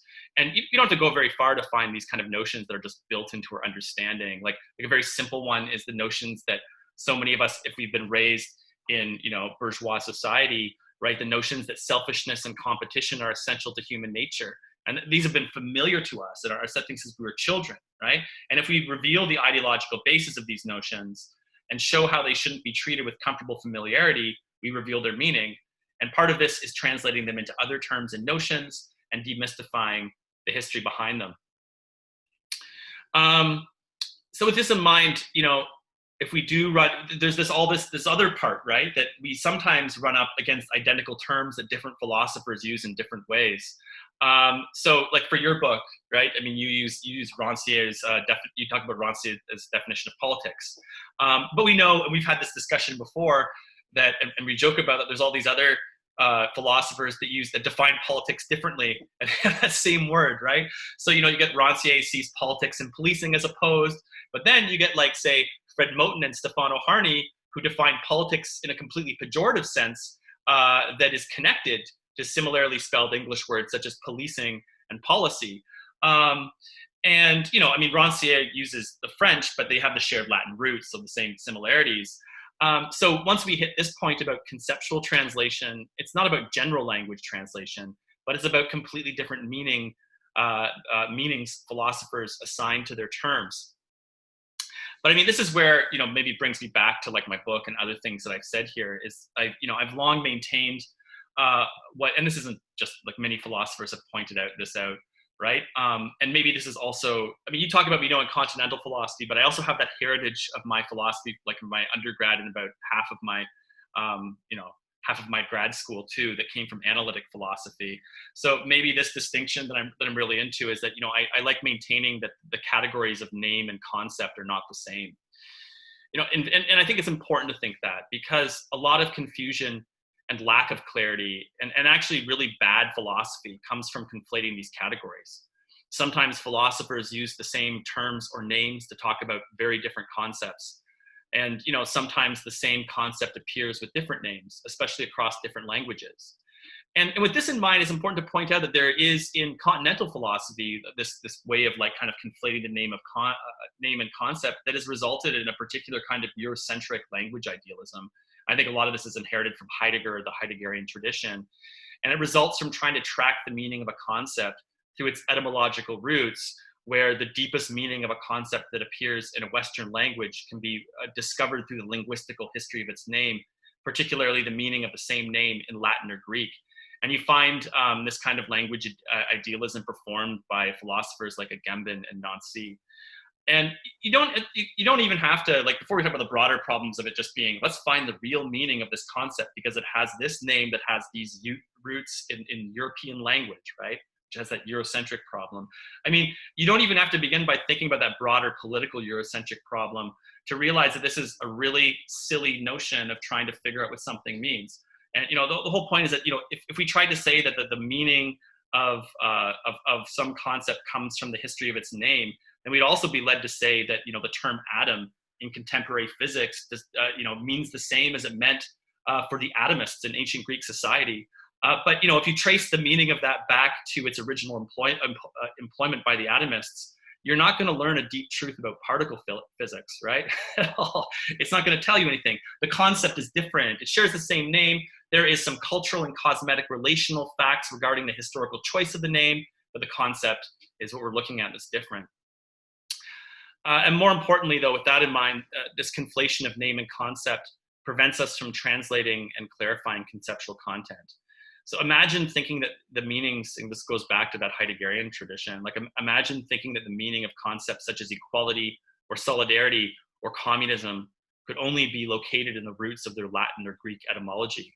Like imagine the arrogance it takes to think that completely different language traditions, especially those most far from the Eurocentric linguistical construction, did not have the same concepts that use different names with different etymological histories with similar ruptures. And so I think this gets us to your last point about the importance of cross-tradition fluency. And I think this is accomplished by figuring out the conceptual ground that is shared, but that may not share the same names. And clarity is produced by emphasizing the shared ground through conceptual translation. And here it really is important to emphasize, and I've kind of been emphasizing it all along, right? The Eurocentric and chauvinist tendency of mainstream Western philosophy to treat, non-Western philosophical traditions as being of less worth, if not worthless. I'm thinking here, and we've talked about it a number of times, right? And maybe a number of our listeners will know this, about the controversy around David Benatar's refusal to recognize. And David Benatar is this South African, Afrikaner, philosopher that teaches in South Africa in the philosophy department. And there's this controversy around his refusal to recognize. And he also it became quite clear in this refusal to recognize that he hadn't even read it, African philosophy, despite teaching at an African university. And that's kind of paradigmatic of this chauvinist ignorance you find in a lot of mainstream Western philosophy departments. And this is an inability to consider shared concepts, not to mention other and worthwhile concepts that could possibly be philosophically translated across traditions for the benefit of everyone. And the idea here that we cannot learn from and translate this conceptual content and get clarity, use it for clarity and bring clarity to it, allow it to bring clarity to our notions. The idea that we can't learn and all this stuff from, say, for example, in the Benatar case, African philosophy, but that simultaneously we have something to learn from Plato or Aristotle is, if you really think about it, it's irrational, right? Irrational. So, I've been reading, Ajit's most recent collection that Foreign Languages Press put out. And in that one, he talks about how even the most recent Western intellectual, and this is a quote from him, easily summons Plato or Aristotle as living, relevant reference. And, and here, this is despite the fact that, again, quoting from him, Greek philosophy re-arrived in Europe through Arab philosophical schools. But this whole idea that these recent Western intellectuals can do this, but they go summon this kind of idea of Plato or Aristotle as living, but at the same time they largely treat other ancient philosophical traditions as either long dead or worthless. And in this sense, the only reason Benatar and people like Benatar think there is more to learn from the ancient Greeks, whose society was actually, like if you actually study ancient Greek society, was quite alien from our own. And that they think that they have more to learn from that, and that's a living tradition, than from traditions outside of the so-called Western canon is only proof of the normativity of the canon and the construction of a mythic and unbroken Europe, right? It's not a proof that their position that they can't learn anything from these other traditions is rational. Actually, all it does, that position they have, it just proves that they belong to a certain notion of normativity around a philosophical canon, right? And that belief is a position that militates against thought because it refuses to explore or think what it has a priori designated as unworthy of thinking. And it's also in the real world. It's also a position in the real world. It's also a position that pushes the already marginalized out of philosophy departments. And as an aside here, Matteo and Dante's recent interview with Revolutionary Voices, and I think Matteo is watching this. I saw him on the list of attendees, and he had a really great interview with Will's Revolutionary Voices podcast, and it's worth listening to because he talks about all of this as part of the overall class outlook of mainstream academic philosophy that really functions to exclude and discipline its discontents. In any case, to wrap this up, philosophy, which I've argued always tails theory, is completely impoverished if it remains only within the acceptable Eurocentric canon. But it can be universalist in a real sense, not pseudo-universalist in the sense peddled by the ethnocentric canon, by engaging honestly with other cultural traditions, finding common conceptual grounds, using this kind of idea of conceptual translation to bring clarity and to learn. And I think this is how we grow as thinkers. And I will leave my question at that.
Nous sommes le 1er décembre 2020. Nous sommes à Sherbrooke, sur la rue Wellington Nord, plus particulièrement à la librairie La Palache. Donc j'ai le grand plaisir, en tant que professeur Patrick Dramé, donc enseignant au département d'histoire de l'Université de Sherbrooke, d'accueillir mon collègue Jean-Pierre Le Glonec, professeur aussi à notre département d'histoire, afin de parler de son nouvel ouvrage, de son essai qui vient de paraître aux éditions Luxe, intitulé « Une arme blanche, la mort de George Floyd et les usages de l'histoire dans le discours conservateur ». Donc dans les prochaines minutes, j'aurai le grand plaisir d'échanger avec Jean-Pierre sur son essai. Donc sans trop tarder, je laisse la parole à Jean-Pierre pour qu'il puisse d'abord se présenter. Merci beaucoup Patrick, merci d'être là. Me présenter, ce n'est pas un exercice facile. J'ai envie de te donner deux informations, une information plus formelle et une information informelle. Sur le plan formel, je suis professeur d'histoire au département d'histoire de l'Université de Sherbrooke depuis 13 ans.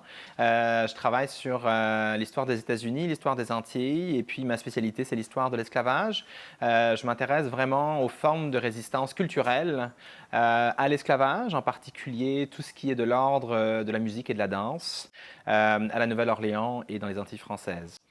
Sur le plan informel, je dirais que écrire cet essai, Une arme blanche, est une façon pour moi de retourner un petit peu à mes origines sur le plan académique, parce que je ne suis pas historien de formation, j'ai fait des études anglophones, je me suis beaucoup intéressé à la littérature, je me suis beaucoup intéressé à l'écriture, avant de m'intéresser à l'histoire et de tomber un peu dans l'histoire par hasard. Donc je pense qu'écrire cet essai, d'une certaine manière aussi, c'est assumer mes origines ou mes racines plus littéraires qu'historiennes. Alors Jean-Pierre, j'avais une première question, donc pour entrer dans le vif du sujet. Qu'est-ce qui t'a amené à rédiger cet essai? C'est sûr que le contexte qu'on traverse y est pour quelque chose. On sort des élections présidentielles aux États-Unis. On est dans un contexte où il y a pas mal de débats entourant le racisme systémique. Mais à te lire, j'ai l'impression que l'idée de rédiger cet essai, il y a une longue maturation derrière. Donc j'aimerais savoir qu'est-ce qui t'a amené. Le contexte tombe bien, mais qu'est-ce qui t'a amené justement à rédiger cet essai, à le publier dans un contexte qui s'y est si particulièrement bien? Ben, c'est intéressant ce que tu dis parce qu'au fond, est-ce qu'il y avait de longues maturations? Je dirais oui et non. C'est un essai qui est né d'une impulsion, je pense, d'un ressenti, d'une colère, d'une forme d'indignation. En fait, je ne voulais pas du tout écrire sur Black Lives Matter, je ne voulais pas écrire sur le racisme systémique, je ne voulais pas forcément prendre position au début de l'été dernier. Je pense que j'ai été vraiment traumatisé par la mort de George Floyd. J'ai refusé de voir la vidéo de sa mort pendant de très très longues semaines, même au moment où j'ai commencé l'essai, je ne voulais absolument pas la voir. À tel point, finalement, cette mort me rappelait aussi toute cette tradition de mise à mort ou de mort dans l'histoire de l'esclavage. Mais ce qui a été déterminant pour moi, c'est vraiment la chronique de Christian Rioux, chroniqueur au Devoir depuis de très longues années, publiée le 5 juin dernier. J'ai lu la chronique du 5 au matin. Elle m'a, je pense, révolté un peu là, sur le plan historique. Et puis, l'après-midi, j'ai écrit à Marc Fortier, mon éditeur, puis je lui ai dit, écoute, serais-tu intéressé à recevoir un essai sur cette chronique-là, mais plus largement, finalement, à travers cette chronique, sur l'histoire, le métier d'historien, les usages de l'histoire, comment est-ce qu'on représente et comment est-ce qu'on caricature l'histoire noire dans la foulée de la mort de George Floyd, à un moment finalement où je pensais que sa mort aurait provoqué de la compassion, aurait amené les gens à ressentir quelque chose d'autre que de la colère pour le mouvement antiraciste. Mais en fait, il y a quand même une longue maturation d'une certaine manière, parce que Christian Rioux, c'est un chroniqueur que j'adore lire depuis que je suis arrivé au Québec en 2008. Puis j'ai souvent écrit au Devoir pour corriger des problèmes d'histoire dans ces chroniques-là. Puis la plupart du temps, je n'ai jamais été publié par le Devoir. Et d'ailleurs, en fait, suite à la chronique du 5 juin, j'ai écrit au Devoir une réponse qui n'a pas été publiée. Alors, donc il y a quand même une longue maturation dans le sens où je me suis toujours demandé comment répondre aux usages de l'histoire par un chroniqueur comme Christian Rioux, mais qui pourrait s'appeler autrement. Il pourrait s'appeler Mathieu Bock-Côté, il pourrait s'appeler n'importe quel chroniqueur, si tu veux, du Figaro ou je ne sais pas de quel autre magazine ou journal de néoconservateur. Alors voilà, pour répondre à ta question.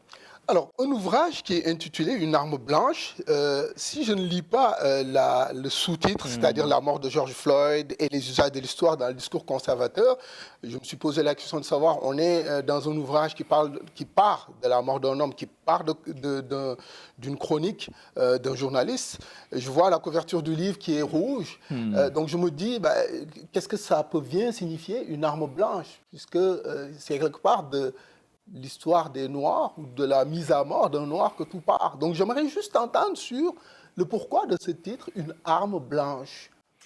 C'est une excellente question. C'est très polysémique, naturellement.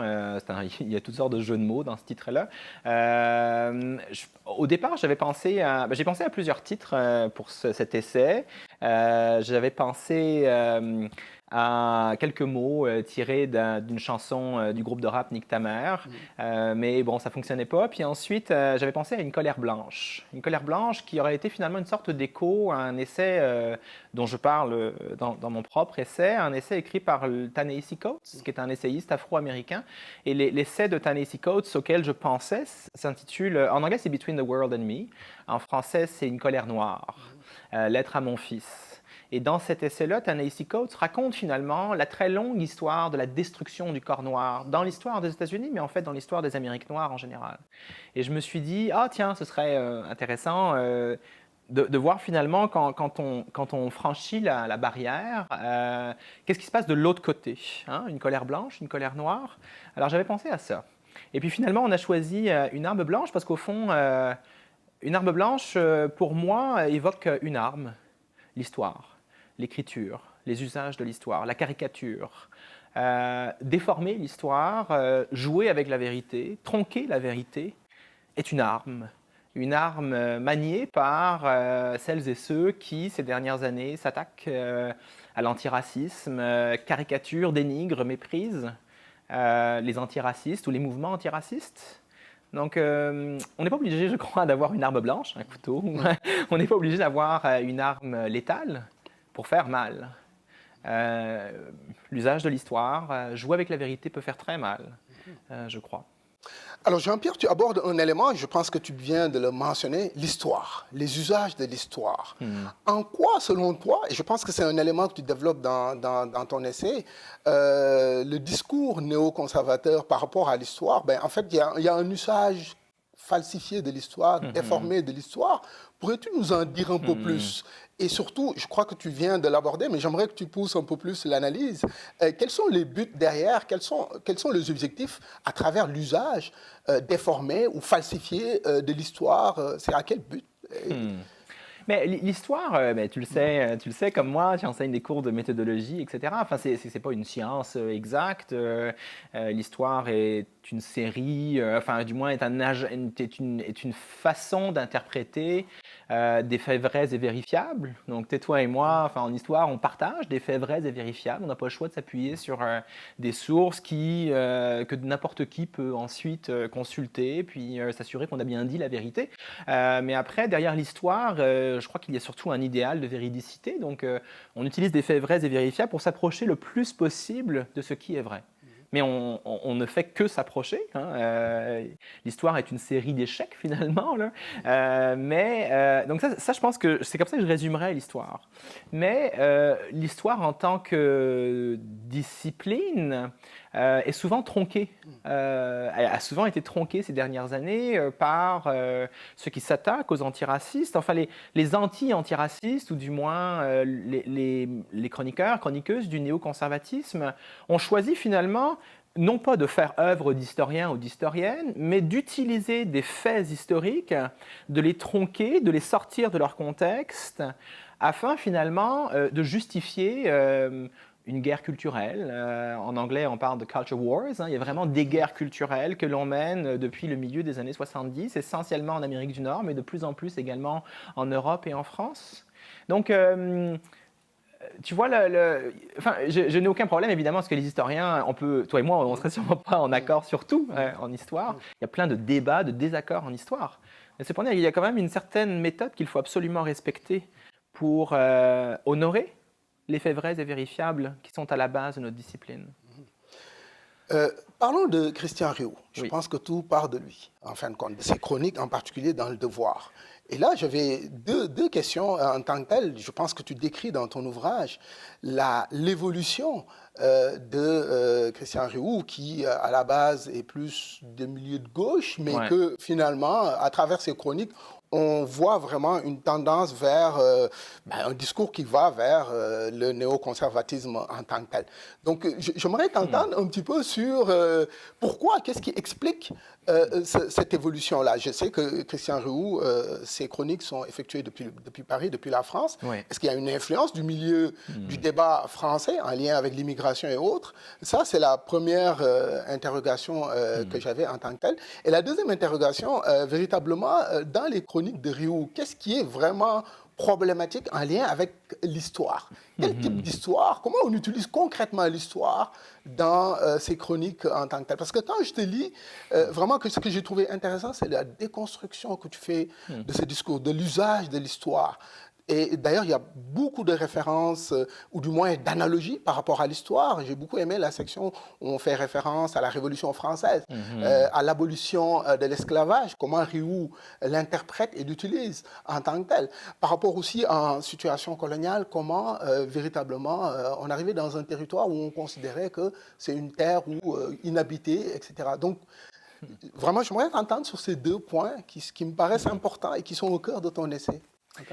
Donc tu poses vraiment 2 questions. La première est peut-être plus d'ordre sociologique, là, sur le personnage Rioux, puis sur son évolution à travers le temps. Puis l'autre question, c'est plus ses usages de l'histoire.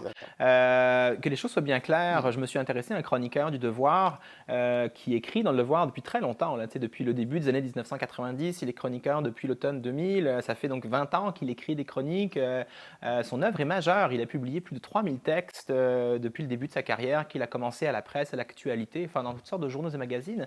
Je ne me suis pas intéressé à Rioux pour régler des comptes personnels. Je ne me suis pas intéressé à Christian Rioux, qu'on ne connaît pas en France ou qu'on connaît au Québec, mais dans certains milieux, pour régler des comptes et puis finalement gagner une sorte de guerre. Je me suis intéressé à lui vraiment sur le plan, je dirais, sociologique, pour comprendre l'évolution de cette pensée, une pensée qui n'est pas juste la sienne. Ils sont nombreux à avoir commencé leur carrière dans les années 70 à l'extrême gauche, dans les milieux maoïstes, léninistes, et puis finalement à avoir évolué dans les années 80-90 vers, je ne sais pas, la social-démocratie peut-être, et puis au début des années 2000 à avoir été tenté par le néoconservatisme, ce qui semble être le cas de Christian Rioux. Là, on le voit bien dans ses carnets d'Amérique qu'il publie au début des années 2000, il soutient la politique du conservatisme, de la compassion de George Bush fils. Donc c'est un personnage extrêmement intéressant sur le plan de la sociologie de la pensée. Mon livre est un échec par rapport par rapport à... Enfin, j'ai essayé de cerner son histoire familiale, son parcours personnel, mais j'ai pas réussi à obtenir des réponses à mes questions. Qui est Christian Rioux? Comment est-ce qu'il a été formé? Pourquoi est-ce qu'il a été attiré par le maoïsme, le léninisme? Dans les années 80, est-ce qu'il est allé à l'université? Est-ce qu'il est historien de formation? Parce qu'au fond, dans ses chroniques, il utilise l'histoire, il cite des historiens, des historiennes sans cesse. Donc j'ai posé toutes ces questions à Christian Rioux par courriel, à des personnes qui le connaissaient, etc. Mais j'ai eu aucune réponse claire. Donc c'est un échec pour moi sur le plan historien, parce qu'au fond, j'aurais voulu mettre en contexte encore plus, tu vois, comment est-ce que cette pensée évolue et pourquoi est-ce qu'elle évolue comme elle évolue. Ensuite, pour répondre à ta deuxième question par rapport aux usages de l'histoire, écoute, c'est vraiment fascinant parce qu'au fond, ça a été mon point de départ. Quand j'ai lu la chronique du 5 juin sur George Floyd, je me suis dit... En fait, d'abord, il y a eu la première chronique sur George Floyd, puis après, il y en a eu 5 autres. Et je me suis dit, en fait, c'est quoi qui m'intéresse le plus dans ces chroniques-là? Est-ce que c'est l'archétype, Christian Rioux, chroniqueur néoconservateur, ou est-ce que c'est le rapport à l'histoire et surtout le rapport au métier d'historien? C'est vraiment ça qui m'a fasciné quand je l'ai lu. Puis, tu prenais l'exemple tout à l'heure de la Révolution française et de l'abolition de l'esclavage en France en 1794. Puis, Christian Rioux fait référence à cette abolition de l'esclavage qui est précoce. Qui est précoce par rapport à d'autres nations esclavagistes.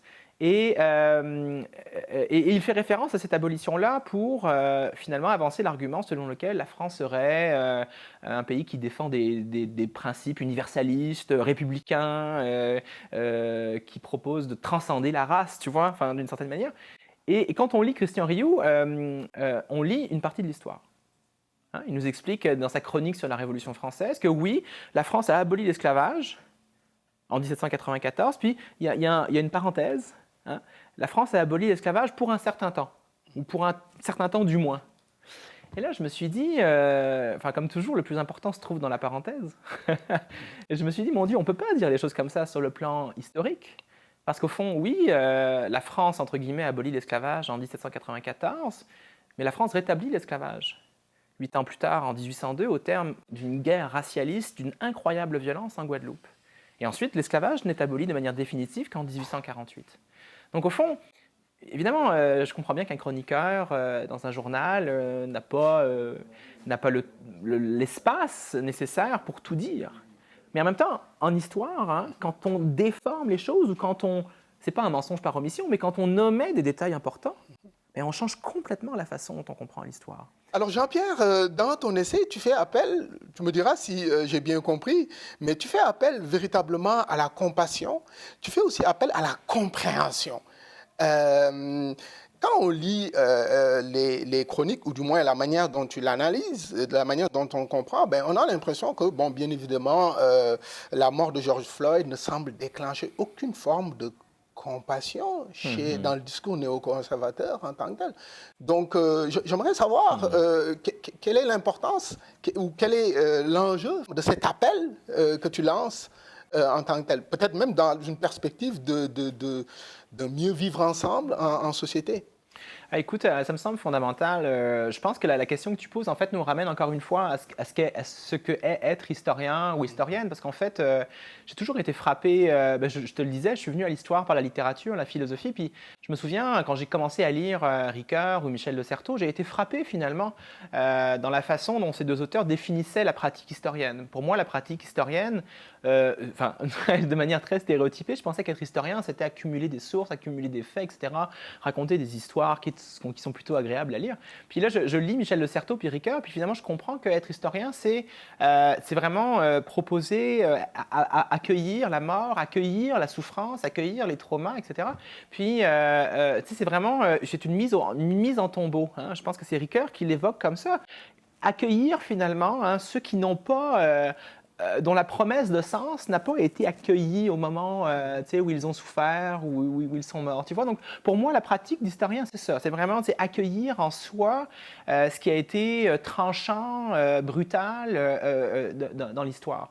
Et dans l'histoire de l'esclavage, il est question de trauma encore et encore, si tu veux. Donc, je pense que la compassion, donc être sensible à la douleur de l'autre, elle est fondamentale. Mais la compassion, pour moi, elle vient aussi avec l'accueil du logos, l'accueil du discours de l'autre. Hein, il y a quelque chose, on ne peut pas être sensible, je crois, aux souffrances des autres si on n'accueille pas une partie de leur logos.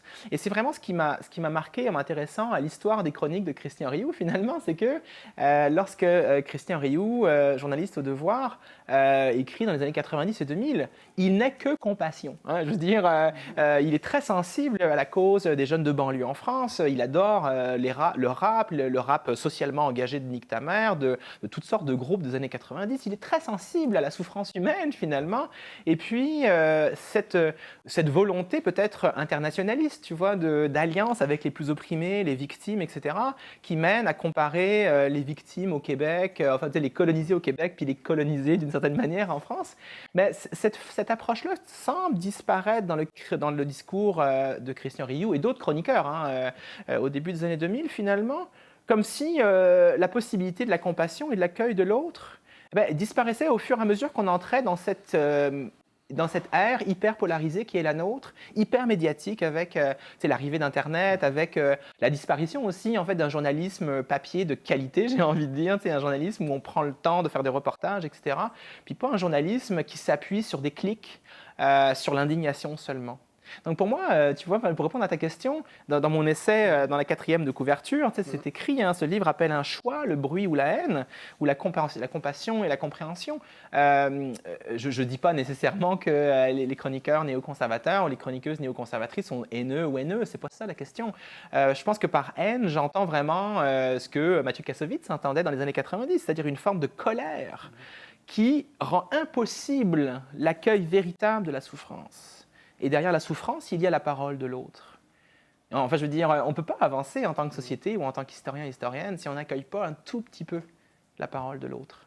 Mais justement, est-ce que l'historien, si on se place dans une perspective, là on est dans un essai, mais dans une perspective d'histoire comme science, est-ce que l'historien, en rédigeant, en approchant des sujets, est-ce que la compassion ou la passion ne peuvent pas être des dangers finalement pour cet historien-là? Bien sûr, oui, tout à fait. Écoute, mais en fait, c'est toute l'histoire de cet essai, c'est-à-dire que j'ai voulu dans cet essai être à la fois un essayiste, ce que je ne savais pas faire, ce que je n'avais jamais fait, et puis toujours rester historien, d'où l'importance pour moi d'appuyer mon argumentation sur des sources, sur un corpus, de mettre des notes de bas de page, de dire au lecteur qu'il a le droit et qu'il a même le devoir, d'une certaine manière, d'aller vérifier ce que j'ai dit, tu vois. Donc, je voulais que ma passion et ma compassion, ou ma volonté de compassion, soient équilibrées aussi par une volonté et un souci de vérité.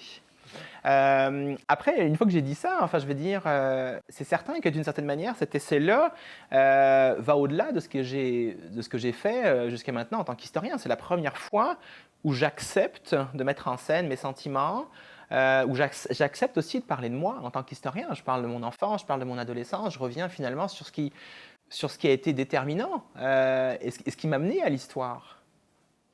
Alors, Christian Rioux parle des communautés noires en France, au Québec, et parle de ces communautés-là en considérant que finalement, à travers les mouvements antiracistes, et même à travers son observation, Rioux, des jeunes en banlieue en France, des jeunes noirs, il parle vraiment d'une communauté qui colporte des combats d'ailleurs en tant que tel. Si je te dis que Christian Rioux a peut-être raison de dire que finalement, il colporte des cultures, il colporte des combats d'ailleurs en tant que tel, et que finalement, ils n'ont pas d'agentivité qui leur est propre, qu'est-ce que tu me répondrais, Jean-Pierre, à cette question un peu provocatrice peut-être?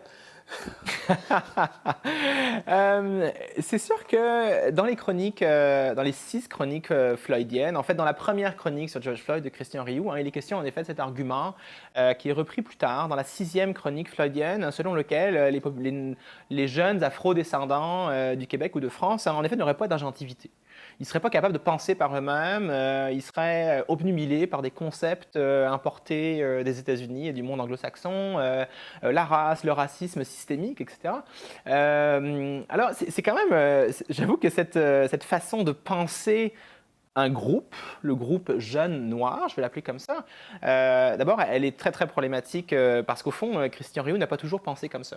Je pense qu'il n'est pas le seul d'ailleurs. Dans les années 90, au début des années 2000, on est très sensible, au contraire, à ce transnationalisme du vocabulaire de la révolte noire. Et puis, il semblerait que depuis peut-être 2007, 2008, le débat sur les accommodements raisonnables notamment, ou le débat sur la Charte des valeurs au Québec, les débats sur le racisme systémique, de plus en plus finalement, au Québec, dans certains milieux populistes de droite ou néoconservateurs, on doute de plus en plus finalement de ces concepts soi-disant hérités, importés du monde anglo-saxon. Alors, d'abord, c'est pas aussi simple que ça. Les concepts circulent de part et d'autre de l'Atlantique. Tout vient pas du monde anglo-saxon ou des États-Unis. Et puis, les jeunes noirs de France, ou les jeunes noirs du Québec, ou les jeunes noirs de partout dans le monde, ont des pensées politiques qui sont des pensées originales, très complexes, qui découlent finalement de philosophies critiques noires qui sont propres au pays où ils habitent. Enfin, il y a quelque chose quand même de paternaliste ou condescendant à caricaturer finalement des groupes ainsi.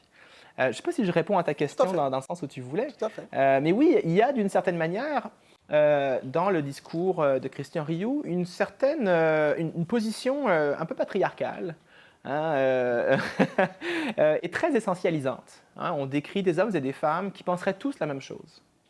C'est beaucoup plus complexe que cela. Ton chapitre 1 m'a vraiment fait tomber de ma chaise, comme on dit au Québec. Je vois que Jean-Pierre aussi a fait une maturation, une évolution au niveau de sa pensée politique, etc., en tant que tel. Je me suis dit, parce que quand on discute avec nos étudiants d'ouvrage en général, on essaie de discuter de la structure de l'ouvrage. Donc la question que j'avais, c'est quelle est la fonction de ton chapitre 1 dans cet essai, d'ouvrir l'essai avec ce chapitre où tu parles finalement de ton parcours, en tout cas de ton parcours personnel en tant que tel. Donc c'est... Ben là, écoute, pour moi, ce chapitre-là, mais tu sais, je ne sais plus combien il y a de chapitres dans le livre, en tout cas. Je pense qu'il y en a 5. Le premier, c'était intitulé « J'étais un raciste ordinaire ». Puis ensuite, on a plutôt en fait des chapitres qui portent sur l'histoire de l'esclavage aux États-Unis, en Haïti, dans les Antilles françaises, puis l'histoire des banlieues françaises également. Mais le premier chapitre, J'étais un raciste ordinaire, pour moi c'est le plus important. C'est celui que j'ai écrit en premier, le 6 juin. J'ai eu aucune difficulté à l'écrire parce qu'au fond, je reste convaincu, comme le rappelle Michel Le Certeau, qu'il faut absolument, un historien vient d'un lieu. Un historien n'a pas le choix, un historien n'a pas le choix de montrer le lieu d'où il vient.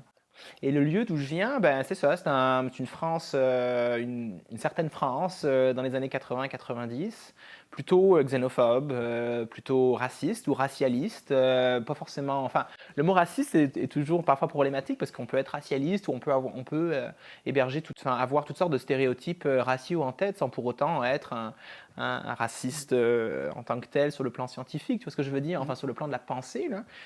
Mais je viens d'un monde blanc, d'un monde conservateur, très conservateur.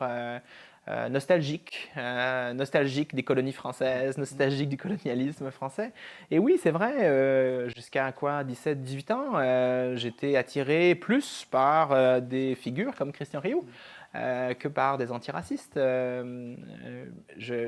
connaissais rien à l'histoire noire, je confondais Haïti et Tahiti comme le président Jacques Chirac. Je ne sais pas si tu connais cette histoire-là. Bref, pour moi, la France était hexagonale, métropolitaine. Et j'étais très sensible au slogan du Front National, la France, tu l'aimes ou tu la quittes. Pour moi, la patrie primait, surtout, si tu veux, ou primait même sur la possibilité d'accepter la différence ou la diversité. J'ai pas eu le choix de commencer comme cela, parce qu'au fond, pas pour nécessairement pour me dévoiler ou de manière narcissique, c'est pas la question du tout, mais je pense qu'il est important aujourd'hui dans les débats actuels de dire que les choses sont complexes. On n'a pas tous, il n'y a pas d'un côté des multiculturalistes, puis de l'autre des nationalistes, tu vois, il n'y a pas d'un côté des diversitaires et de l'autre, je ne sais pas, des identitaires, enfin je ne sais pas, les étiquettes ne servent pas à grand-chose aujourd'hui, si ce n'est à favoriser la polarisation et à favoriser un manque de dialogue en fait. Donc voilà, dans ce premier chapitre, j'avais envie de dire, au fond, Christian Rioux et moi, on se serait... Enfin, j'aurais très bien pu écrire comme Christian Rioux.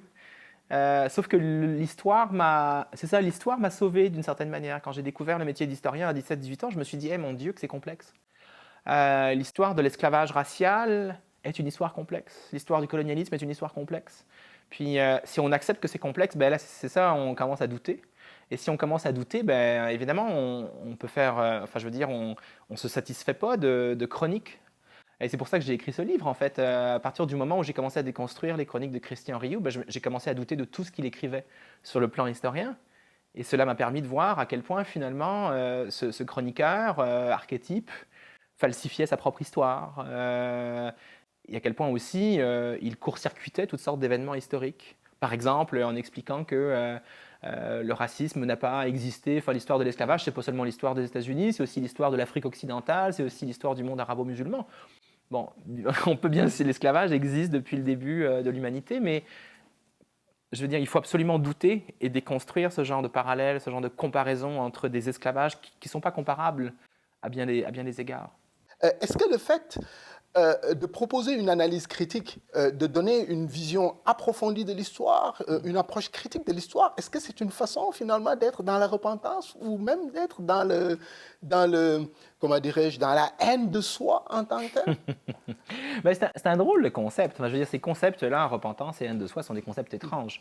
Le terme repentance est un terme hyper populaire en France à partir du début des années 2000, au moment finalement où droite et extrême droite, droite sarkozyste et droite Front National, etc., commencent à se ressembler de plus en plus. Donc finalement, dès que l'on parlerait d'esclavage ou quand on parlerait de racisme ou quand on dénoncerait finalement les formes de racisme systémique ou de discrimination systémique qui sévissent en France ou, en particulier, bien là, on deviendrait... finalement, parler de racisme systémique, ce serait une façon de se détester soi-même ou ce serait une façon de faire repentance. Mais je veux dire, en soi, ça n'a aucun sens sur le plan historique. Je pense que ce qui se passe en France au début des années 2000 et ce qui se passe au Québec aujourd'hui, émanant de revendications communautaires, de revendications de communautés culturelles, c'est plus une volonté de participer au récit national, d'ouvrir le récit national. Vouloir parler davantage d'esclavage, ce n'est pas une façon de se détester. C'est une façon de dire, est-ce qu'on peut réécrire nos manuels d'histoire? Est-ce qu'on peut faire une place plus importante, par exemple, à l'histoire de l'esclavage racial, ici, au Québec, en Nouvelle-France ou en France, dans les livres qui sont lus au secondaire ou à l'école primaire, tu vois? Donc, il y a derrière ces concepts de haine de soi et repentance, je crois qu'il y a un refus de la parole de l'autre, un refus de l'éclatement des discours nationaux qui ont été des discours hétérocentrés, très masculinistes pendant très longtemps. Des discours très vraiment centrés sur ce qui fait soi-disant la cohésion des nations, comme le Québec ou la France, alors qu'en fait, c'est beaucoup plus complexe que ça. Et dans l'essai, à plusieurs reprises, tu déconstruis l'usage de l'histoire par les néo-conservateurs. On parlait tantôt de la Révolution française et de l'abolition de l'esclavage. Tu parlais aussi de cette approche des colons en contexte colonial, à arriver dans un espace et en considérant que l'espace était vierge et que grâce à l'action colonisatrice, l'espace va être mis en valeur, etc., etc. Et là, ça m'amène à te parler, j'aurais dû peut-être commencer même mes questions avec ça, parce que tout part de là, la mort de George Floyd.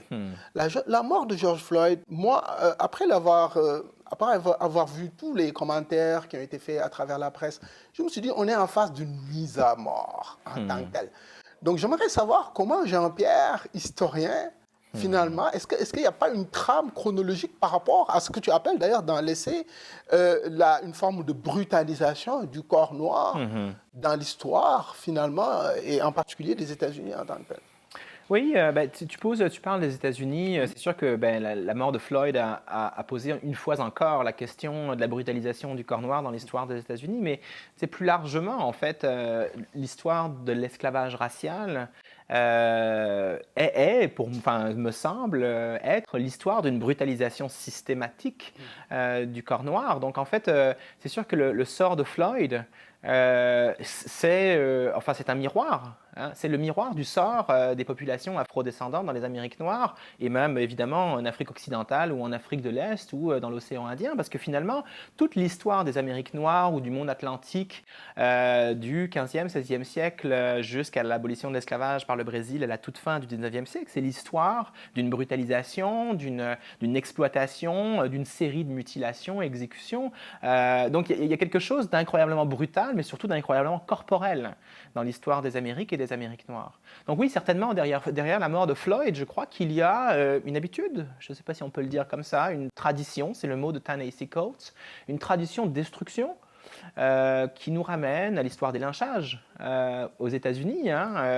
On lynche de manière rituelle des hommes et des femmes, des hommes noirs, surtout à partir des années 1880-1890, donc 20-30 ans après l'abolition de l'esclavage aux États-Unis, jusque dans les années 1950 et même pendant les années 60, la grande période des luttes pour les droits civiques. On s'attaque au corps noir afin de performer la race, de performer la blancheur, de performer le pouvoir blanc. C'est fondamental. C'est pour ça qu'il y a de plus en plus aujourd'hui de spécialistes qui travaillent sur les études de blanchité. Alors c'est un terme que Christian Rioux et d'autres détestent évidemment, mais c'est fondamental. La race, si on veut vraiment comprendre ce qu'est le paradigme ou le dogme de la race, il faut absolument comprendre comment le pouvoir blanc est construit. C'est pas juste un pouvoir légaliste, c'est pas juste juridique le pouvoir blanc. C'est une série d'habitudes. Et s'attaquer au corps, ou le mépriser, ou mépriser la langue des populations afrodescendantes. C'est une façon, de construire la race. Donc, je ne pense pas que j'utilise l'expression mise à mort dans mon essai, mais en fait, oui, c'est ça. Il y a quelque chose de rituel ici, et qui est profondément contesté par le mouvement Black Lives Matter. C'est bien ça, en fait, Black Lives Matter. Ce n'est pas du tout un mouvement extrémiste, comme Christian Rioux le décrit dans ses chroniques. Pas du tout. Enfin, derrière Black Lives Matter, il y a une volonté de faire en sorte que le corps noir soit un corps digne, un corps accepté, un corps qui ne soit pas stéréotypé. À la fin de ton essai, il y a un post-scriptum, une lettre au chroniqueur du Devoir, Christian Rioux. Est-ce que tu pourrais brièvement nous faire ressortir quelques points saillants de cette lettre? Oui, en fait, c'est vraiment le post-scriptum, c'est tout ce qui reste de la première version de l'essai. L'essai à l'origine était une lettre ouverte à Christian Rioux. Je m'adressais au vous, enfin je parlais du vous pendant tout l'essai. Puis finalement, lorsque j'ai révisé l'essai au milieu de l'été, j'ai choisi plutôt d'impersonnaliser le discours, mais de garder ce post-scriptum, de m'adresser pour vrai à ce journaliste, chroniqueur du Devoir, ancien militant maoïste-léniniste, ancien admirateur de Nick Tamer, ancien, je crois, allié finalement des jeunes de banlieue françaises, américaines, québécoises, etc., dans les années 90 et au début des années 2000, jusqu'au moment finalement de sa conversion pour le néoconservatisme, jusqu'au Trumpisme d'aujourd'hui. Mais j'ai vraiment voulu m'adresser à Christian Rioux, non pas de manière ironique, mais vraiment de manière à ce qu'il y ait dialogue. Et j'espère d'une certaine manière, même si l'essai est dur, même si l'essai est une déconstruction, j'espère que Christian Rioux et moi, et à travers Christian Rioux, je ne sais pas, Mathieu Bock-Côté, toutes sortes de chroniqueurs, chroniqueuses, j'espère qu'on aura dans les semaines, les mois, les années à venir, un véritable dialogue pour trouver finalement ce que nous avons en commun.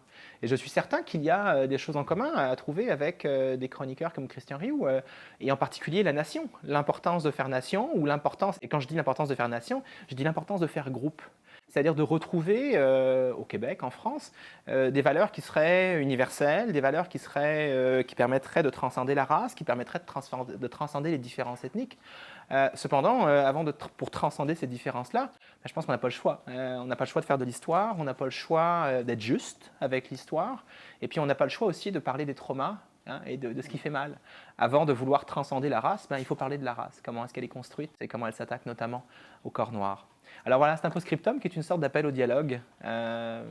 J'espère qu'il sera entendu. Merci beaucoup Jean-Pierre pour cette entrevue. Merci Patrick.